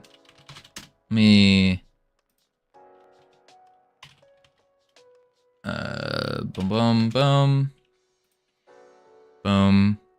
Yeah, I'm gonna do. He streams a little bit in the morning, but there you go. Check out Cakes for C++. I think that'd be a good one. He streams like, what is it? This is 5, about 7 hours ago. So 7 hours earlier than right now. About. But yeah, check him out for sure. Super nice guy. Between C++ and C#, differences is kind of just garbage collector. So I've heard. Who's the other guy? The other guy doing C++? Cakes is awesome. Oh, absolutely. 10 months, you can learn 3D with technical knowledge. You're so fast learner. No, Celso, I'm a pretty slow learner. I just have been doing this for like the 10 months is a little what's the word? A little oh, Zed, yes, of course. Holy moly. He's not using Godot, but Zed A. Shaw is another one. Phenomenal at C++. And also, the dude is super, super nice. Super nice. I don't know if Odd is using C++. I assume he must be, right? Yeah. Yeah. I do C++, but I have no schedule stream. But yeah, no. Oh, he said just C++. Then yeah, I would say check out ZA Shaw. I'll give him a shout out in a sec. Gotta hit the hey. Good night, Covino. Good night, team. Good night, Void. Sleep well. Does the engine matter? Not really. Not really. I wouldn't say the engine matters too much. Tech tree margin. Let me check out /Z.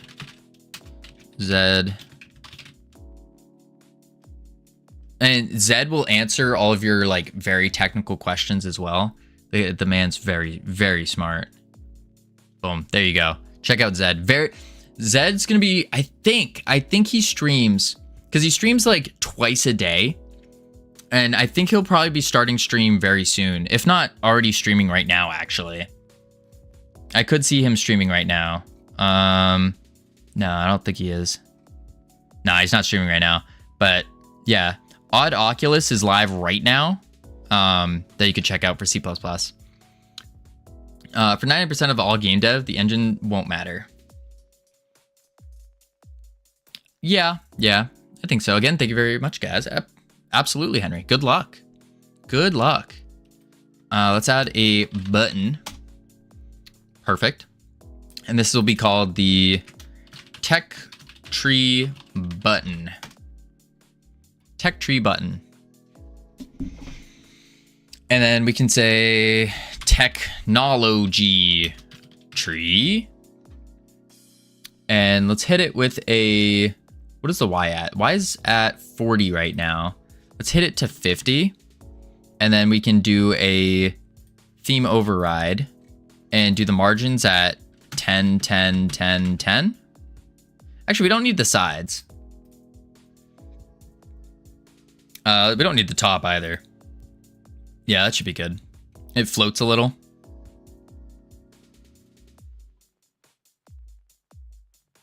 Maybe we don't need it floating.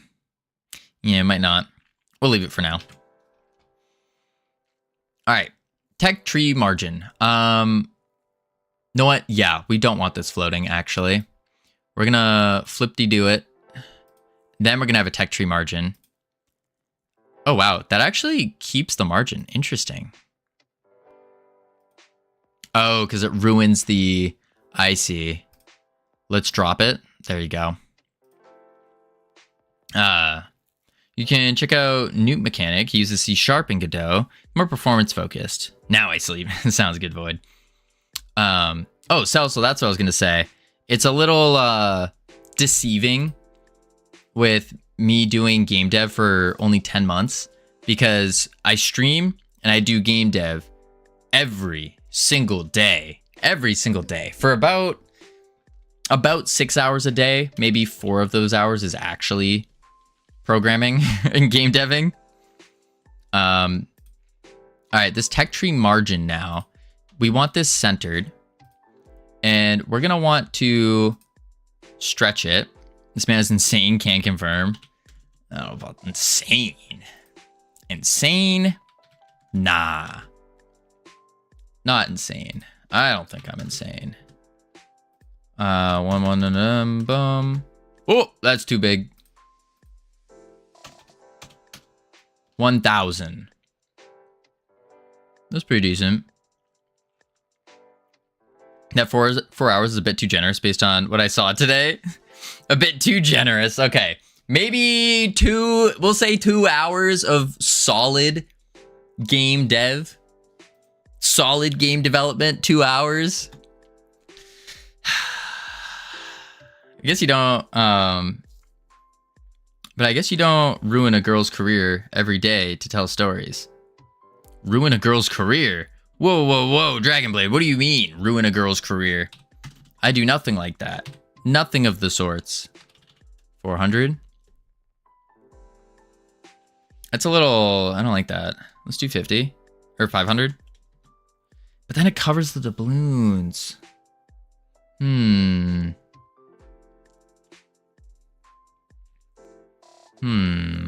Every day.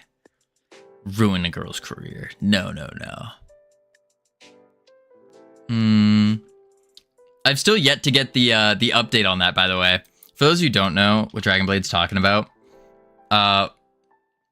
long story short, one of my friend's interns was trying to find out who his college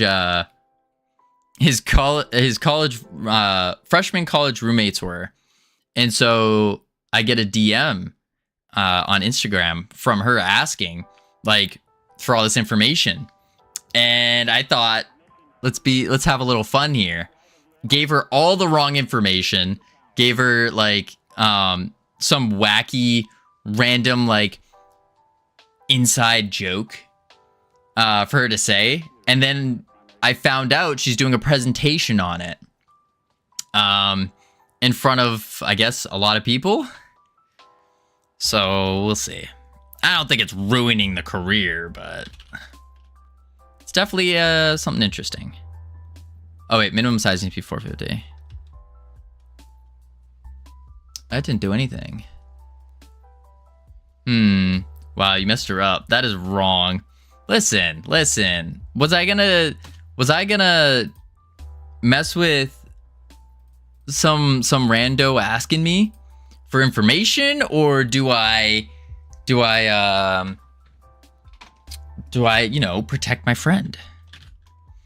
Oh my god, I need to stop working on my Godot project. Why? Why do you need to do that?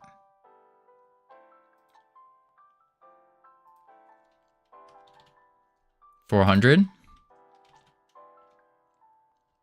No, I don't like that.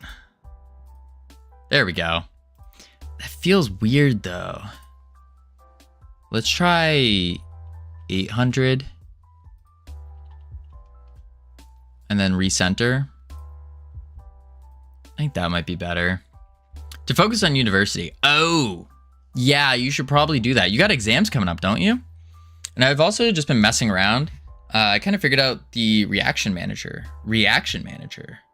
That sounds cool. I have no idea what that is. Maybe if you won't learn advanced code like state machine resources, but still 10 months is not enough. And you also need to teach people good knowledge. That's true. I mean, I know state machines and resources. That's what we're using in this game so far.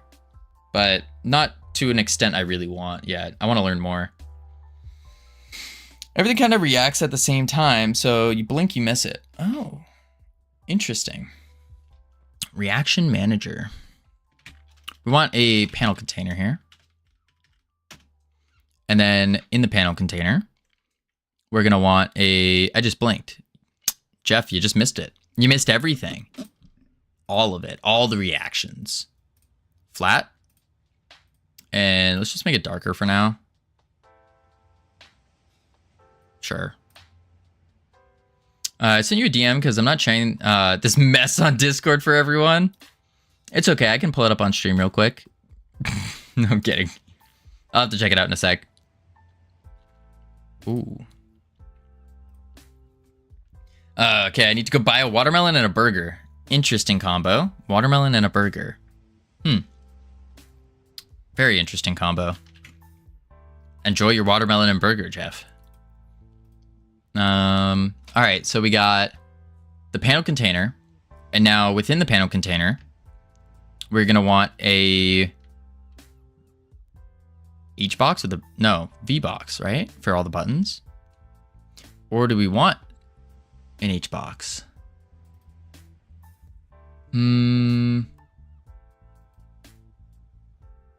This is an H box. Why is there an H box? Oh, no, it's a V box. Okay. V box with the H box in it. And there's an H box at the top that holds a label and a button. Oh, I see. An H box that holds a label and a button. Okay. I'm going to see how this functions. I think it just pops up. I don't think it actually slides up. Yeah.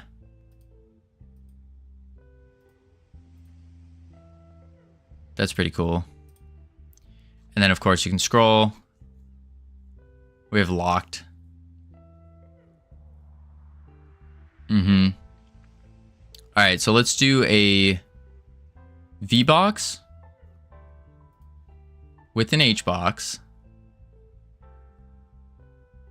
Yeah. What up, Furry Combat Wombat? Welcome in. We're going to do a V box. Goes the whole way. With an H box. And then the H box is going to have a label that's going to be in the center. And this will be called the Good Day Furry Worry Combat Wombat. Furry Worry. Interesting. Tech tree label. Covino, help, the European is worrying me. Yeah, I found you just gotta kind of fight them off. There's not much you can do. Yeah, not much you can do about them. Once they latch on, there's no escape. Oh wait, I don't want this here. H box, there we go. Boom. What?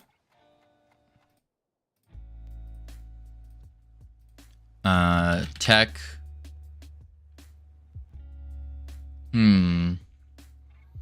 If the European is already worrying you, you're in trouble. Big trouble.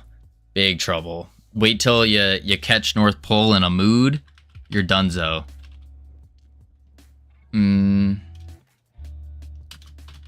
Technology tree. And then I want to actually put this V box. Maybe we remove a panel container.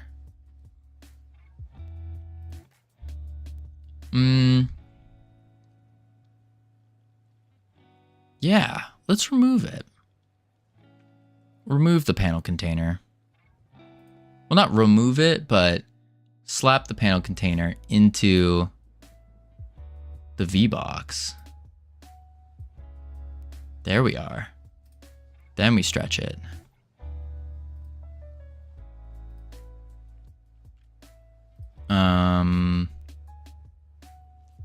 Interesting.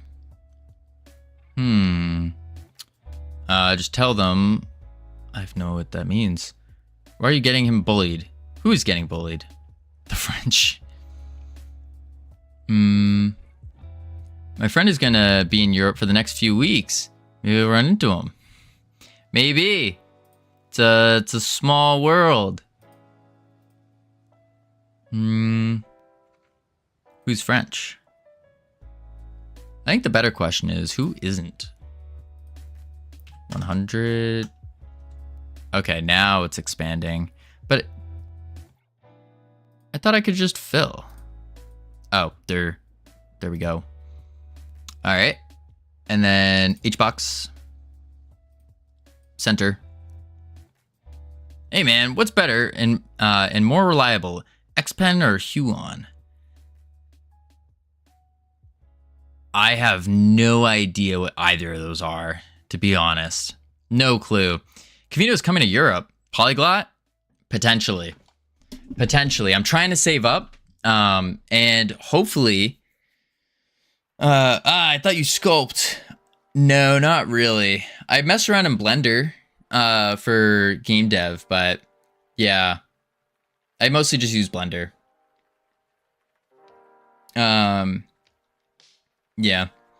But I am Polyglot. I am looking at going to Europe for GodotCon. I think that would be really cool. But I need to save up. That's the big thing. The money's gonna be a lot. If I buy the Blender tag, so I assumed, my bad. No sweat. No sweat at all. Maybe I should remove the Blender tag so then I don't like... Because I'm a noob at Blender, but I use Blender quite often. And so I just kind of leave it in there.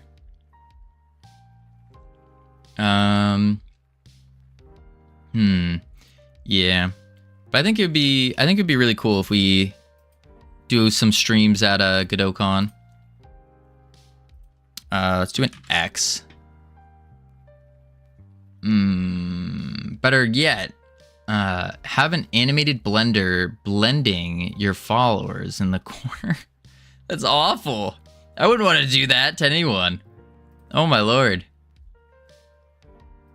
Theme overrides. I think I need the button actually outside of an H box. Yeah. We'd have to do this. Push it to the top. Grab the H box, or grab the button. Put it here. Delete the H box. Grab the label. That's the wrong label. What the heck? Tech tree label. And then center. Add a label settings to it. Font 32. Technology tree. There we go. And then the button here. I learned French for 9 years, but I cannot for the life of me form a sensical sentence anymore after not speaking it for 5 years. That's me with Spanish, except I only ever had 3 years of Spanish learning. Yeah. I can do some standard sentences, like, ¿Dónde está la biblioteca? Está derecha de escuela. That's about it. Vamos a la playa. A mí me gusta bailar. That's a song, though. I really wish that we did more bilingual studies in the US at a young age. Yeah, I think at a young age would be really good. Because I didn't start Spanish till middle school. And I went all the way up to AP Spanish 5, but I didn't really keep a lot of it, and my accent was not there. To be desired, we'll say. To be desired. So I'm hoping.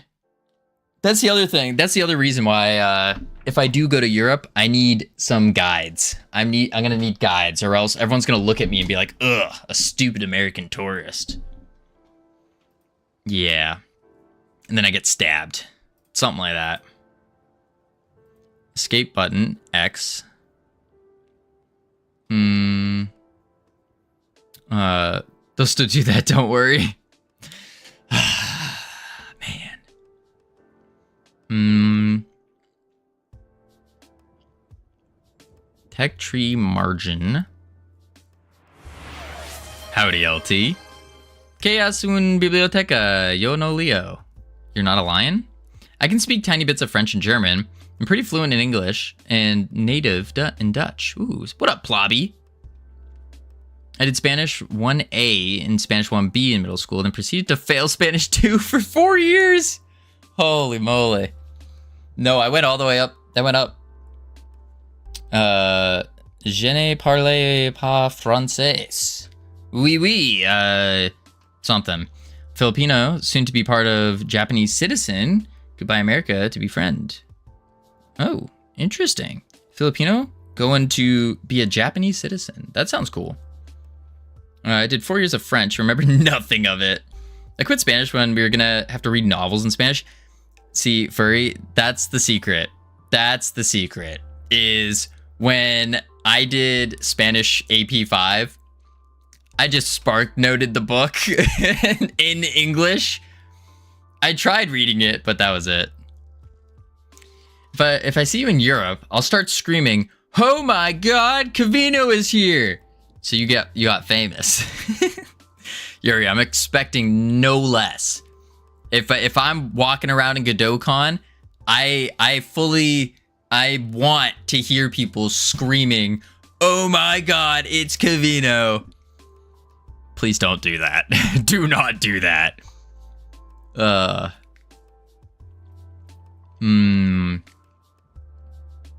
Tech tree, check. I kind of want to pull it down a little bit though. Yeah, I kind of want to pull it down. But if I go any more, then it's going to break. Boop. Oh, that's not bad. Okay, that's not bad. My mom had a Russian friend in school. She ran up to my mom one day, excited that for the first time, she had a dream in English. That's actually something I hear a lot about, is when you start thinking in that language, it's kind of big deal. Kind of a big deal. Oh my God, it's Covino, and he's touching me. Okay, I don't know about that one, Dragonblade. I don't know about that one. There is, I will say, there is a free crisp high five or handshake available if we ever meet in person. So while I'm at GodotCon, don't be afraid to walk up, and assuming I go to Europe, the European GodotCon, don't be afraid to walk up to me and be like, "Howdy, Covino," and I go, "Hello." I'm definitely gonna hug you for the fun of it. North Pole, I will have a meter stick with me specifically for you, and I will ensure that you do not come close enough. I will put the stick out. The second I see a skyscraper walking, I'm gonna pull out my meter stick. It's gonna be one of those like expandable ones. Second I see the skyscraper moving. And then ready. At the ready. Helmet on. I had a dream where people speak to me on Japanese, but I don't remember how coherent it was. Bro's overreacting. I'll be at GDC next year, most likely. What about you? No idea. Now we have to pay for a bodyguard too? No. We don't need a bodyguard. What about the European cheek kiss? Yeah, I'm dodging that for sure, Dragonblade. For sure. I'm a skyscraper that smells like vanilla, though. What is the smelling like vanilla have to do with anything? What kind of vanilla? Is it vanilla, French vanilla, vanilla bean? That's the important question. Because I know the better smelling vanilla and the worst smelling vanilla. We'll also be submitting And The World Went Dark to Boston Fig in half a year. Should submit something too, maybe.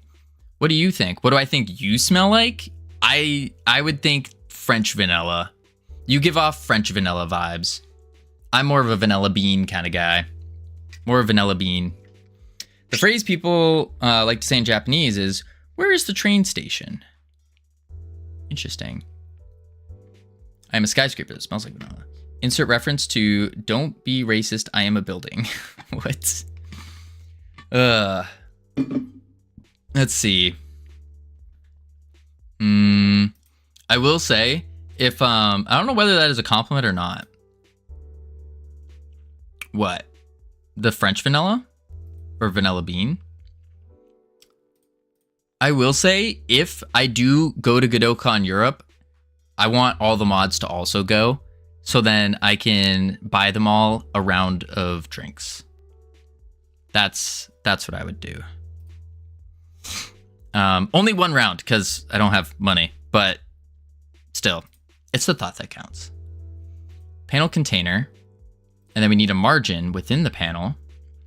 Are you getting my ticket? I mean, North Pole, the GodotCon tickets aren't actually that bad. GodotCon ticket is only 99 bucks.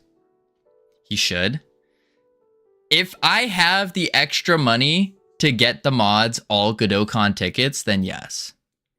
Then yes. If I have the money.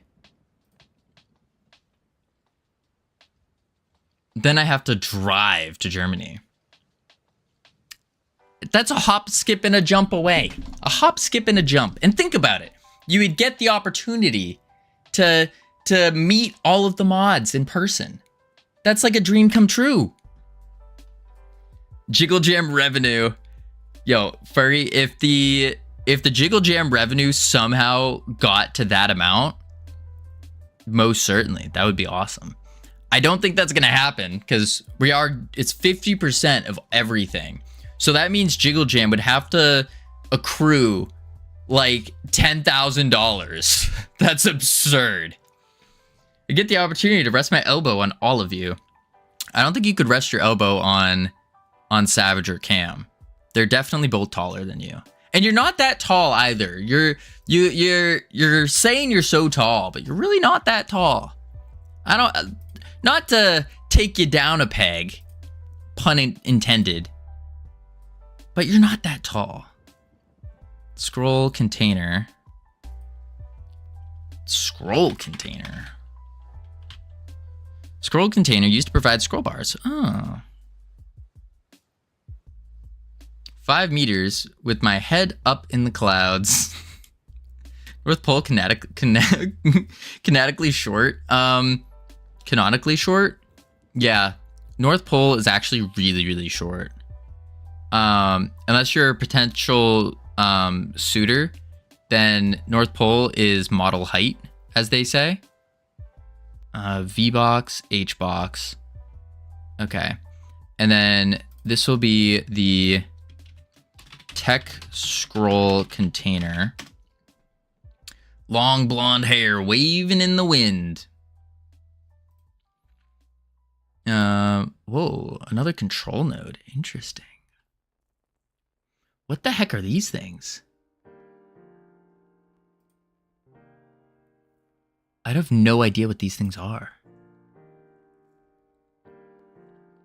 I'm about 1.78 meters.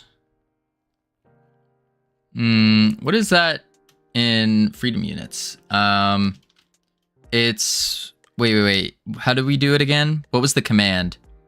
It was measure 1.78 meters. 5... Wait, what? Oh, 510. Yeah, so 510. 510, yeah.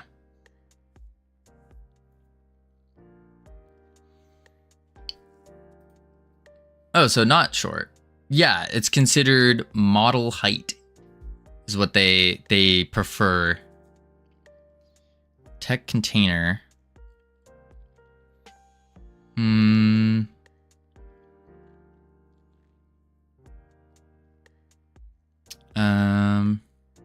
Is considered being tall, Covino. What is model height? I think it's 5'10". What do you want about? I once called, what is model height? I once called a girl really tall who was 5'10", and I received a lot of backlash for it. And so from now on, anytime a lady is above 5'9" to 6 is between 5'9" and 6 feet, they're considered model height, or 5'10" to be in the center. Model height is 3 Godot logos tall. Google the average height in Netherlands. Average height in Netherlands. 5 feet 7 inches. 5'7". You guys understand people saying that women being 5'10" is tall? Yeah, I can see that. I'd fit in the Netherlands. They all tall. I am not that tall. Her sixth. Thank you for the follow. Welcome to the team. You now have access to the beautiful, the immaculate team emotes that you can use to welcome people to the team. Boom, boom, boom, boom. Pow. 1.93 meters. What the heck is that? Measure 1.93 m. Covino, are you making money out of your game? No, not yet. Not yet. Holy moly, Plobby. Plobby is tall. Plobby is what you call male model height. Male dream heights.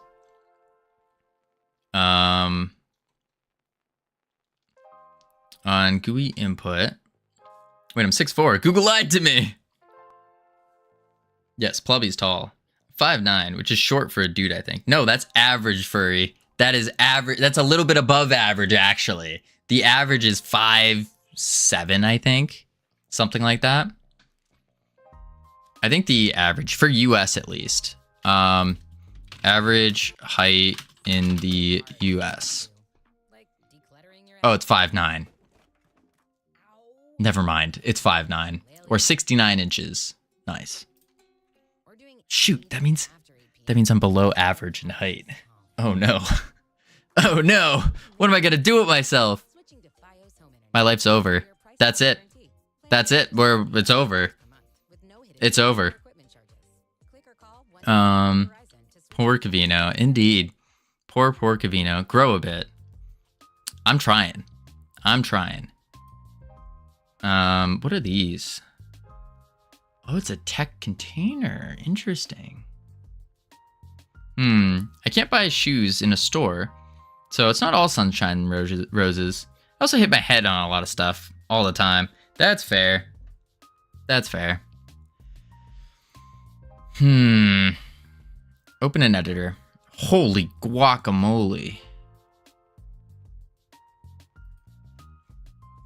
What the heck? Tool container. Oh. I see. Wear heels so no one notices. I was debating on that.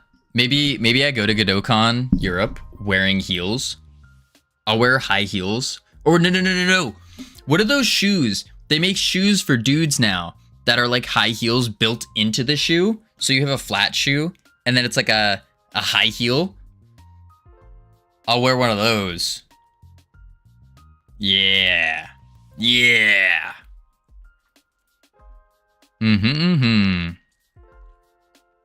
Problem is I sucked at basketball. Also 6'4" isn't really tall. That's true. Yeah. Here in Europe, everyone says that if you're big, go play basketball. Get a neck extension surgery. Oh no. Look like Candace from Phineas and Ferb. No. I wouldn't do any surgeries. I don't care enough about my height to do that. I played volleyball. It doesn't help with the stereotype. I could see that.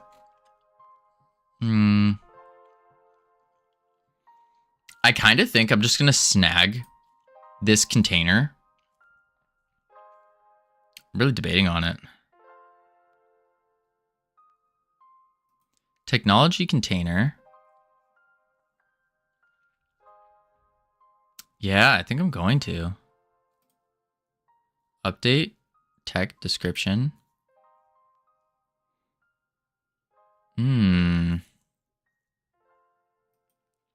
There's a style box for it.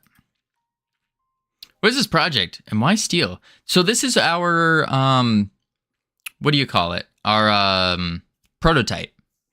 This is the prototype for the same exact game. We're just doing it in prototype where it's quick and dirty code, and then see, it's the same thing, a little bit different. Oh, that's a disgusting sound. And then yeah, that's the idea. The best clicker game, indeed. All right, let's see. Pegblade, spider monkey, hooks. Back to the scene. Technology container.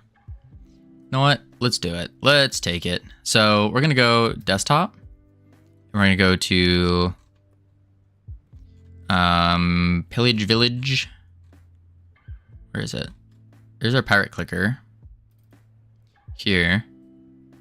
And then open a new window. I was perfect height in school to play chess from a middle school. Wait, there's a height requirement for chess? I like the var banana. I hate it. I hate it. No.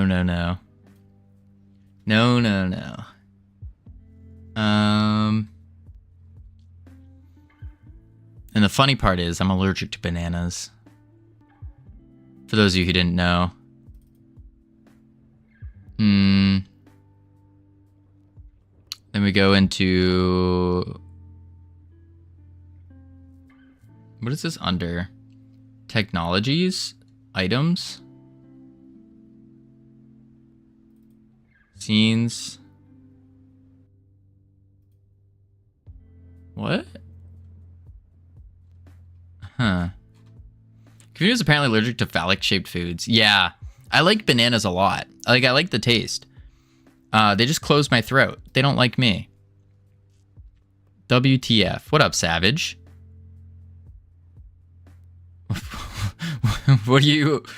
What's wrong, Savage? When you peel a banana, where do you open it from? I started opening it from the bottom, actually, not the top thing, because the top thing will crush it. The little top thing, it crushes it. So instead, I open it from the bottom now, like a monkey. Resources, items. Just finished writing a PowerPoint for a training session I'm leading on Wednesday. The bottom. Now let's argue which bottom, which top. The bottom, okay. If you have a red banana, because I'm just using red. Here's our banana. You have the little stem thing that attaches to the tree. I open it from here. What's the training on, Savage?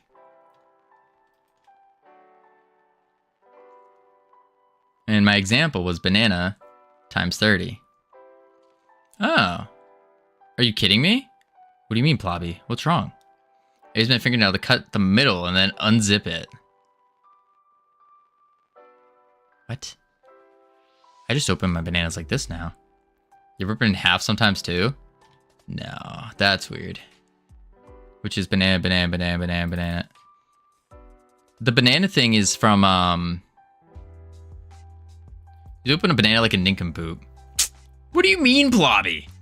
If you open a banana from the top, like if you open the banana from the stem thing, by twisting this, you then crush some of the banana. You just crush it straight up. And so you got to open it from the bottom. You open it from here and then you unfurl it. I used to open it from here. Back when I was an uncivilized person, I used to open it from here, from the top. But no. I learned you got to open it from the bottom. First, cut it in half with a knife. Who's gonna take the time to do that? Wait, y'all peel your bananas first? I eat it with the peel. I could see that. I could see North Pole being one of those people. Steve, I got some horrible news for you, buddy. Horrible news. I don't know if you can handle the horrible news.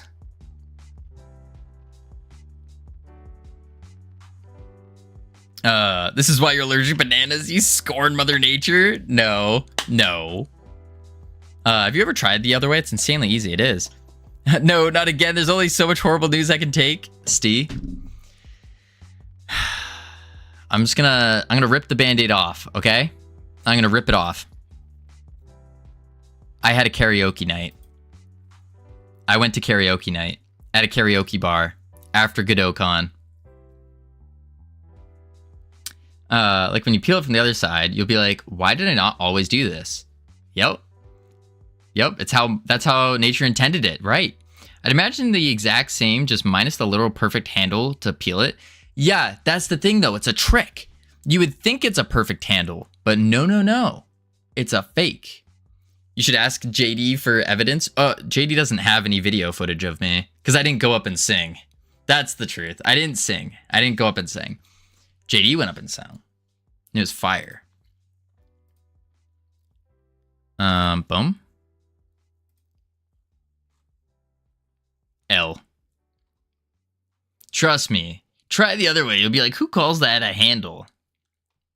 Savage is spitting facts. Indeed. All right, that's the GD. But we now want the other one. Boom. I'm skeptical, but for science. Yes, do it for science. Do it for science. No, TBH, that's understandable. I would never go sing unless I'm so wasted I will not remember. See, North Pole, that was my intention. Was I was gonna get to that point, and then I was like, ooh, maybe I shouldn't. Maybe I should be responsible. And so I only had 4. I almost did though. I almost went for it. I almost just full send. But no. Almost, yeah. Yeah, that's what that's my life this week. Training devs on Wednesday, so I gotta travel down tomorrow evening. Whew. Thursday's a big full department meeting, and I had to come home ready for work on Friday. Woo! Wait until I discover people to let it go soft, and then you just rip the top, drinking in. Ew. Gross. Can you train me? North Pole, I hate to break it to you, but there are just some people in this world that are untrainable. Put a diagram of how you peel a banana in Discord. You put a diagram in Discord. General? You do not. No, you don't. No, you don't. Who does that? Why? Why? You call me wild? I am. Yes. Wild child. You're a wild child. This is what I want. Tech container. Scene. With the GD. Let's copy. Paste. But that's the container.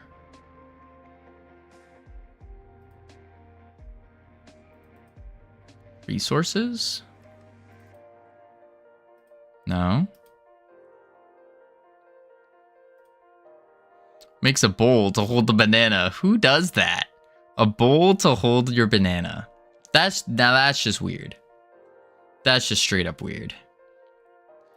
No way to go around it.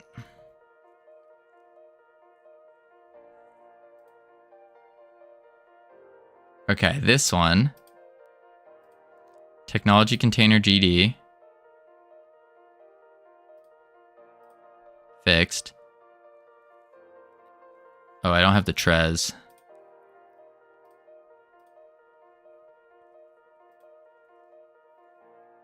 And then you need a style box, so tech unlock Trez.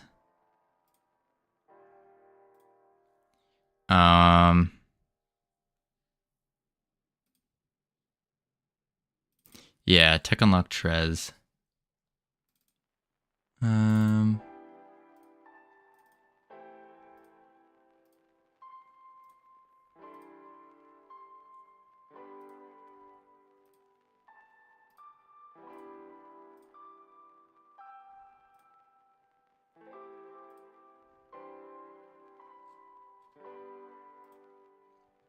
That should work.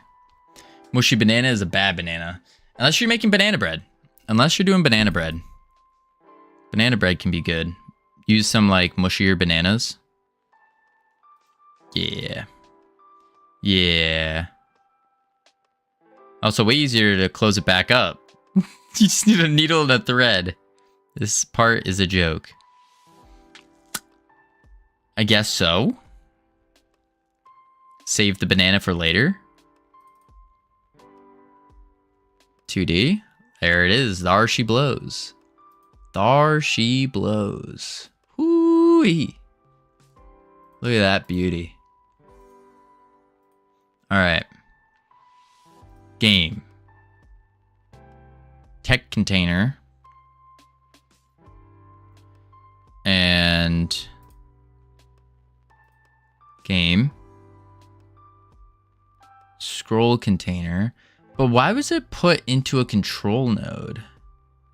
That's what I'm finding interesting. Too much banana memes in Discord. Gonna wash my eyeballs later. What's wrong with bananas, North Pole? Potassium intensifies. Peeling a banana? Oh my lord.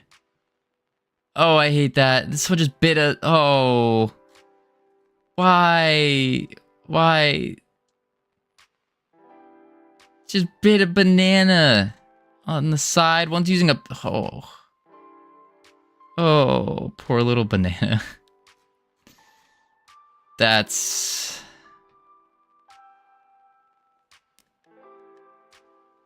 Those poor bananas. Poor bananas. Let's do a control. And then we just need to add the tech container to it. So I guess we do add control.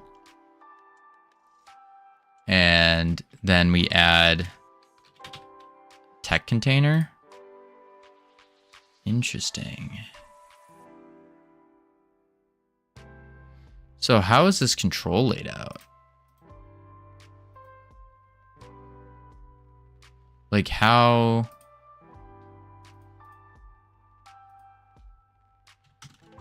$1,000 by 500? Oh, I see. That's weird. How is the control laid out? Why is it laid out like that? 2,000 by 1,000. Localized numeral system. 2,000 by 1,000.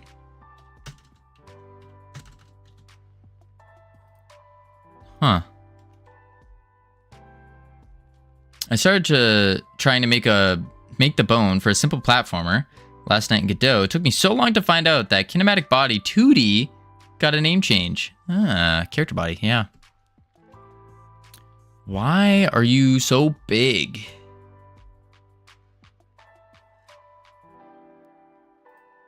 Center. What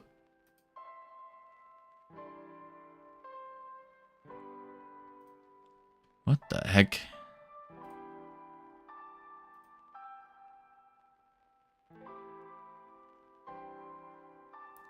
Layout. Tooltip.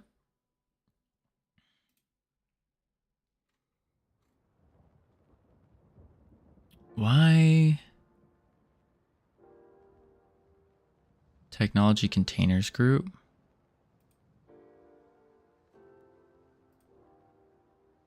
But the size.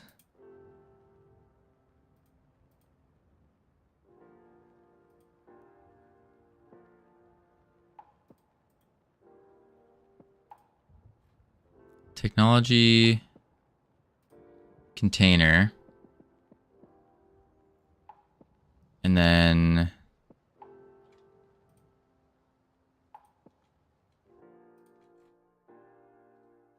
okay.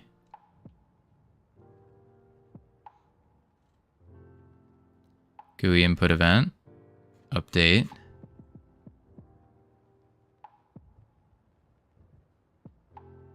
So what? I don't know what that just did. Yeah, look how big it is. Oh, maybe I have to reset the thing in it. No, that's where it was. Huh.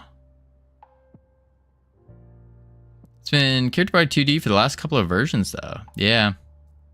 Character body 2D. I know other engines, I think, are still using kinematic. I think. I could be wrong. Could be wrong. Node connection.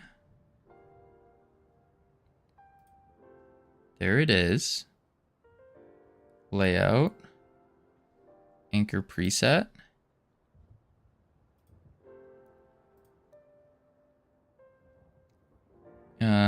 Mouse. Layout. Top left. The anchor preset. Layout. Anchor preset. Top left. Okay. But why is it so out there? Like, that one's neatly put in. Neatly tucked away. Oh. Y sort enabled on the control.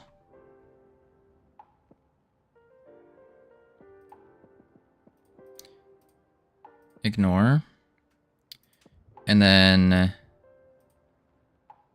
Y sort.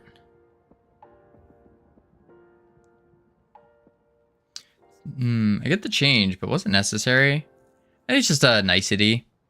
Is that normal? You can scroll left and right. It is, yeah. We're trying to remove that functionality though, because we want to shove this in, but it's too long,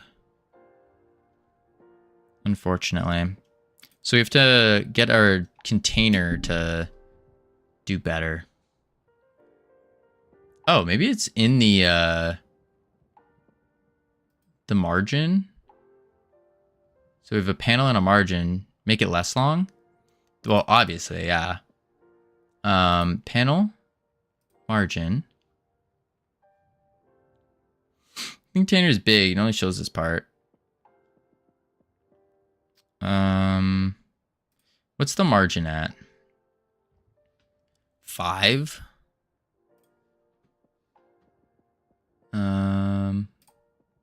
Constants. 5, 5, 5, 5. Ooh, there we go. It's getting somewhere. Tech container now. And let's see if there's any changes on the container. Scroll container. Autos. That's it.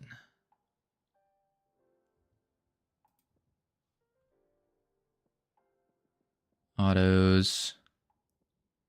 Good night, Dragon Blade. Sleep well. Appreciate you being here. Auto.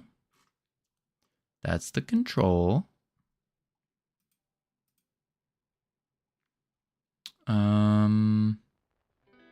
We have Y sort.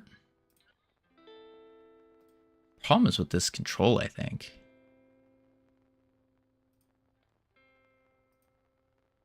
Y sort enabled.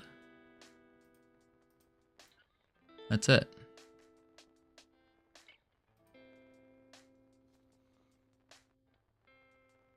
$840 by 104.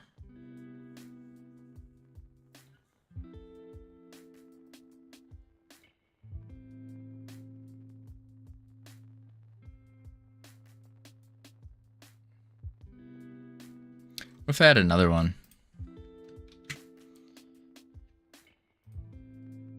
Ooh.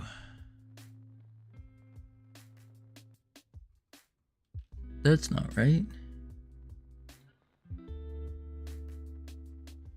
What's the game about? Or is the story top secret?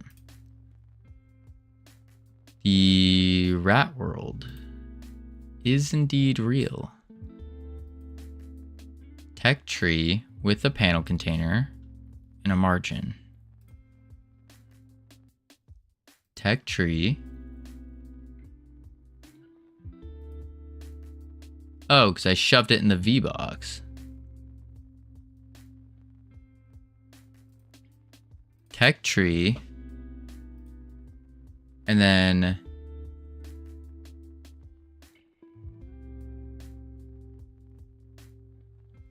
Wait, is it not in a V box?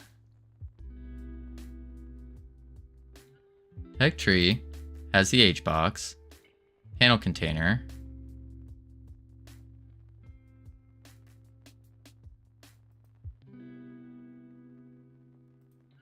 That's the tech tree button.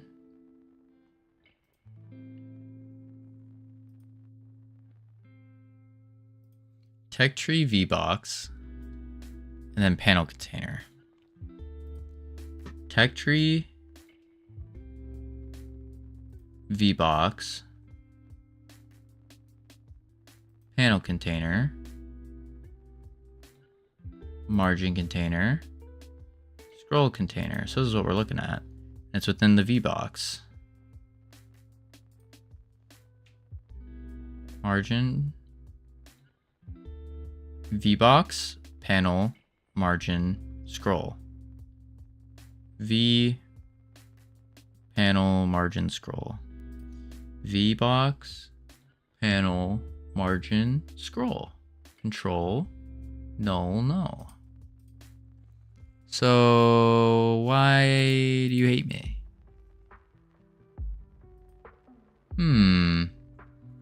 Rat World? I was alt tabbed. Yeah, the platformer. If the platformer is another game. Or if the platformer is another game.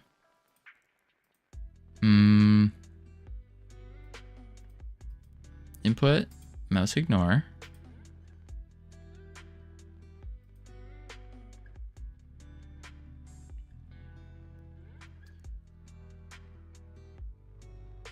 Covino, what is the style you aim to make the next couple of games? I know you're more of the realistic 3D graphics, but since you're not there yet, what are you doing? Just low poly like Realm Rapture?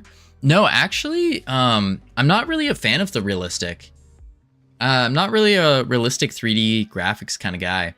I like the more stylized 3D stuff. Think of games like Valorant, World of Warcraft, League of Legends. Like more stylized is more of my jam. I like those a lot because I think it adds for more of the fantasy aspect. Yeah, I meant as in more detailed. Oh, more detailed. Yeah, I think we're gonna be going for, with this game in particular, we want it to be like good, fun looking. And so I'm thinking, because visuals play a really important part when it comes to a game like this. So I'm thinking we do something along the lines of what we were doing with the beach game. But WoW and Valorant are two whole different types of styles. That's true. That's true. Let's see. Valorant style. Why am I so zoomed in? Ribs. I mean, they're not very... I mean, it's more anime there.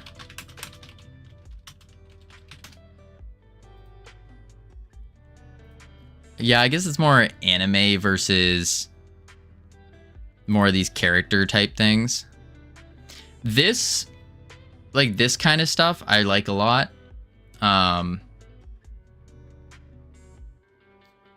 But obviously, skill set's not there. Yeah. I think this kind of stuff's really good. That's more of this is a stylized fantasy. Because you can go from PSX to Oblivion. Yeah, I don't want like a PSX style. I'm not a fan of like the pixely type looks. Stuff like this isn't terrible. I think it was really interesting what Valorant did with their art style and finding it. But I think at the end of the day, it comes down to just needing to keep trying different things and see what works best. But I like the more stylized cartoon stuff. Oh my lord, I keep thinking of WoW graphics as WoW Classic. Yeah, no, not WoW Classic. Like retail WoW. I think retail WoW looks really good. Our classic versus retail style. They had a really good style guide on it. This one. Yeah, like stuff like this. This isn't their official. Their official one, this one. They made a... Oh, I'm nuts.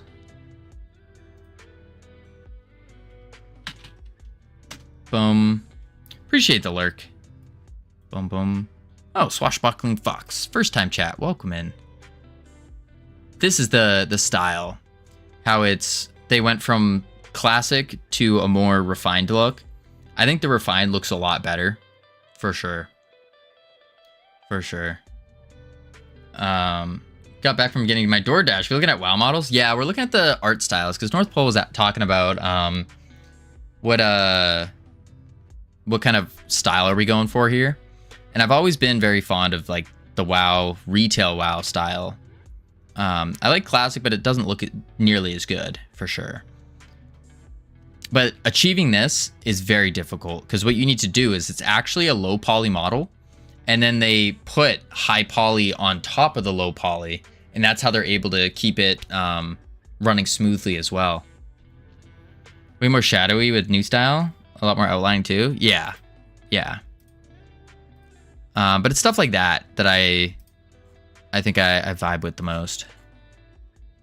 Yeah, and then the two Night Elf style. This is what I was looking for. They had like a full breakdowns like this where they show the actual difference. And it was by their artists that came up with this to show it. But yeah, that's probably my go-to. But I liked, I kind of liked the direction that the Lifeguard game was going. I thought that was going pretty good. This is what I was looking for. Hovers over Night Elf panties. No. I was talking about the side-by-side layout that they had. Because Blizzard released the side-by-side official, like as like their official showcase. That's what I was talking about. Not being gross. No. Why are these scaling so weird? Let's try adding it now, maybe? Nah. Weird. Very, very weird. The tech tree's not tech treeing. You even have Y sort? Do I need to center it? Don't do that. Top left. Top left anchor point works. Stretch does not. Ooh, yuck. Interesting. And then I messed with it too much.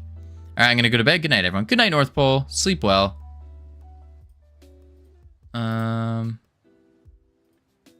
That's weird how poorly it goes. It shouldn't be this difficult, right? We should be able to, we don't need this control.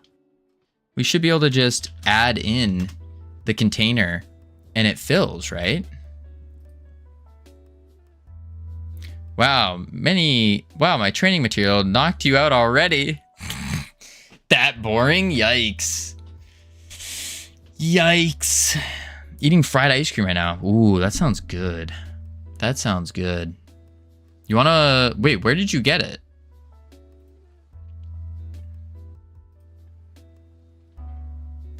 How do you get... Like, where do you get fried ice cream?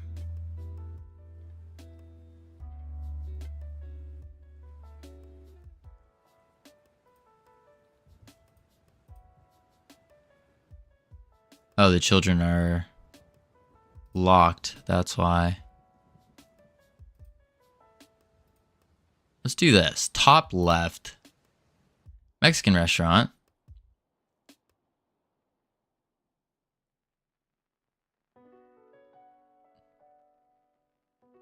Huh. Mexican restaurant. Oh! I know what you're talking about. I haven't had their fried ice cream, though.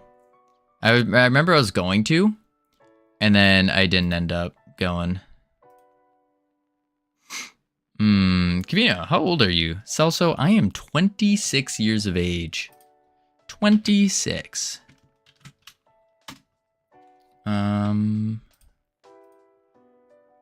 Stretch.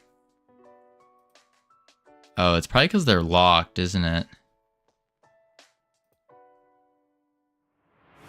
Focus on work. Thank you, Cam. You bet your bottom dollar I will be doing so. Game. Good. Came after North Pole left. It's like y'all are opposites, basically. So thank you for the on-screen celebration. Appreciate that. It's like you guys are opposites. When one comes in, the other one comes out. And you guys keep going back and forth like that. It's pretty cool.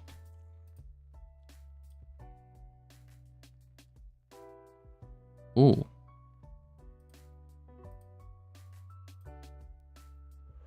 Don't know how we time it. I don't know. Same person on two different accounts. I will say I've had them both on a Discord call before. They might just be the same person.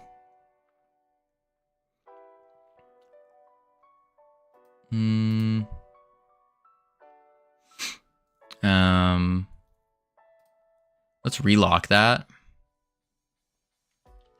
Save.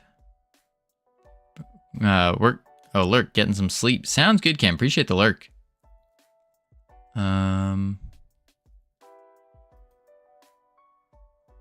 Okay. I've been in voice chat. Two different people before. Had to have a button to do push to talk. Voice changer. Oh my lord. Why? Oh, voice chat as two different people. That's wild. Why would you do that? What kind of nefarious things were you trying to do?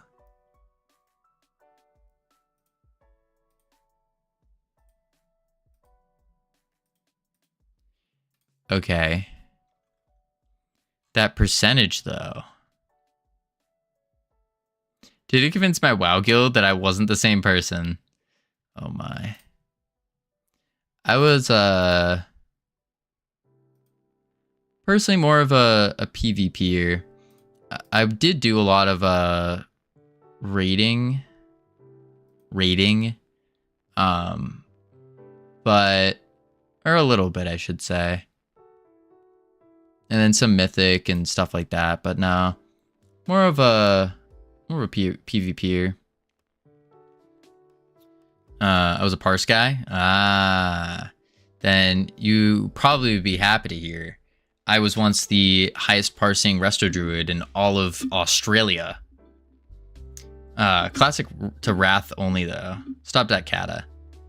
See in classic, I was the highest parsing resto druid in all of Australia. Or Oceanic, technically. Oceanic. But yeah. It was pretty easy. It was pretty easy. You just sit there pressing one button. Maybe you press two if you get lucky. A progress bar, though.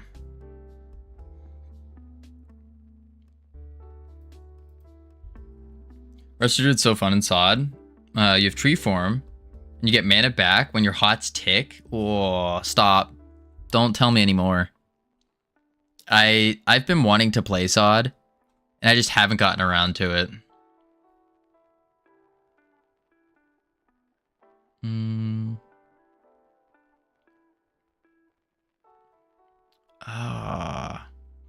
That's tough because the percentage button is gonna just be there. I guess it's fine because we're gonna replace it anyways. So let's add another one. And then we'll do tech container. Man.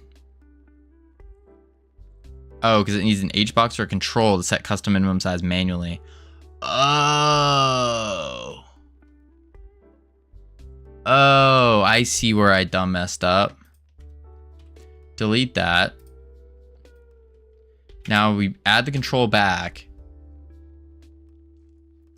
Layout 2000 by 1000.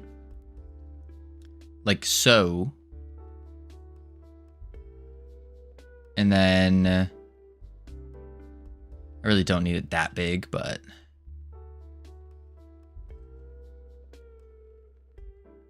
then we want to add the container. There it is. But the control 1000, 2000. If I set this down to 1000, 500, it doesn't actually do that.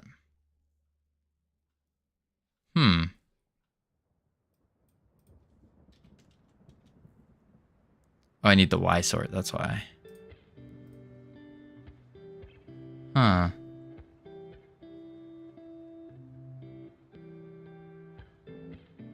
That's very strange. Let's go GitHub. And then say boom boom pow. And do pirate ship upgrade complete. Began adding tech tree. Push. There we go. And close that out. We have to figure out the spacing here. Very annoying. Very annoying.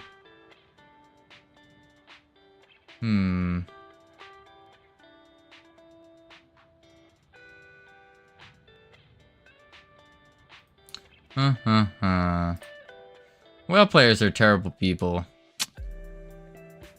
Are they? Are they, Savage? I think they're really cool people, actually. Some of the coolest people, really. I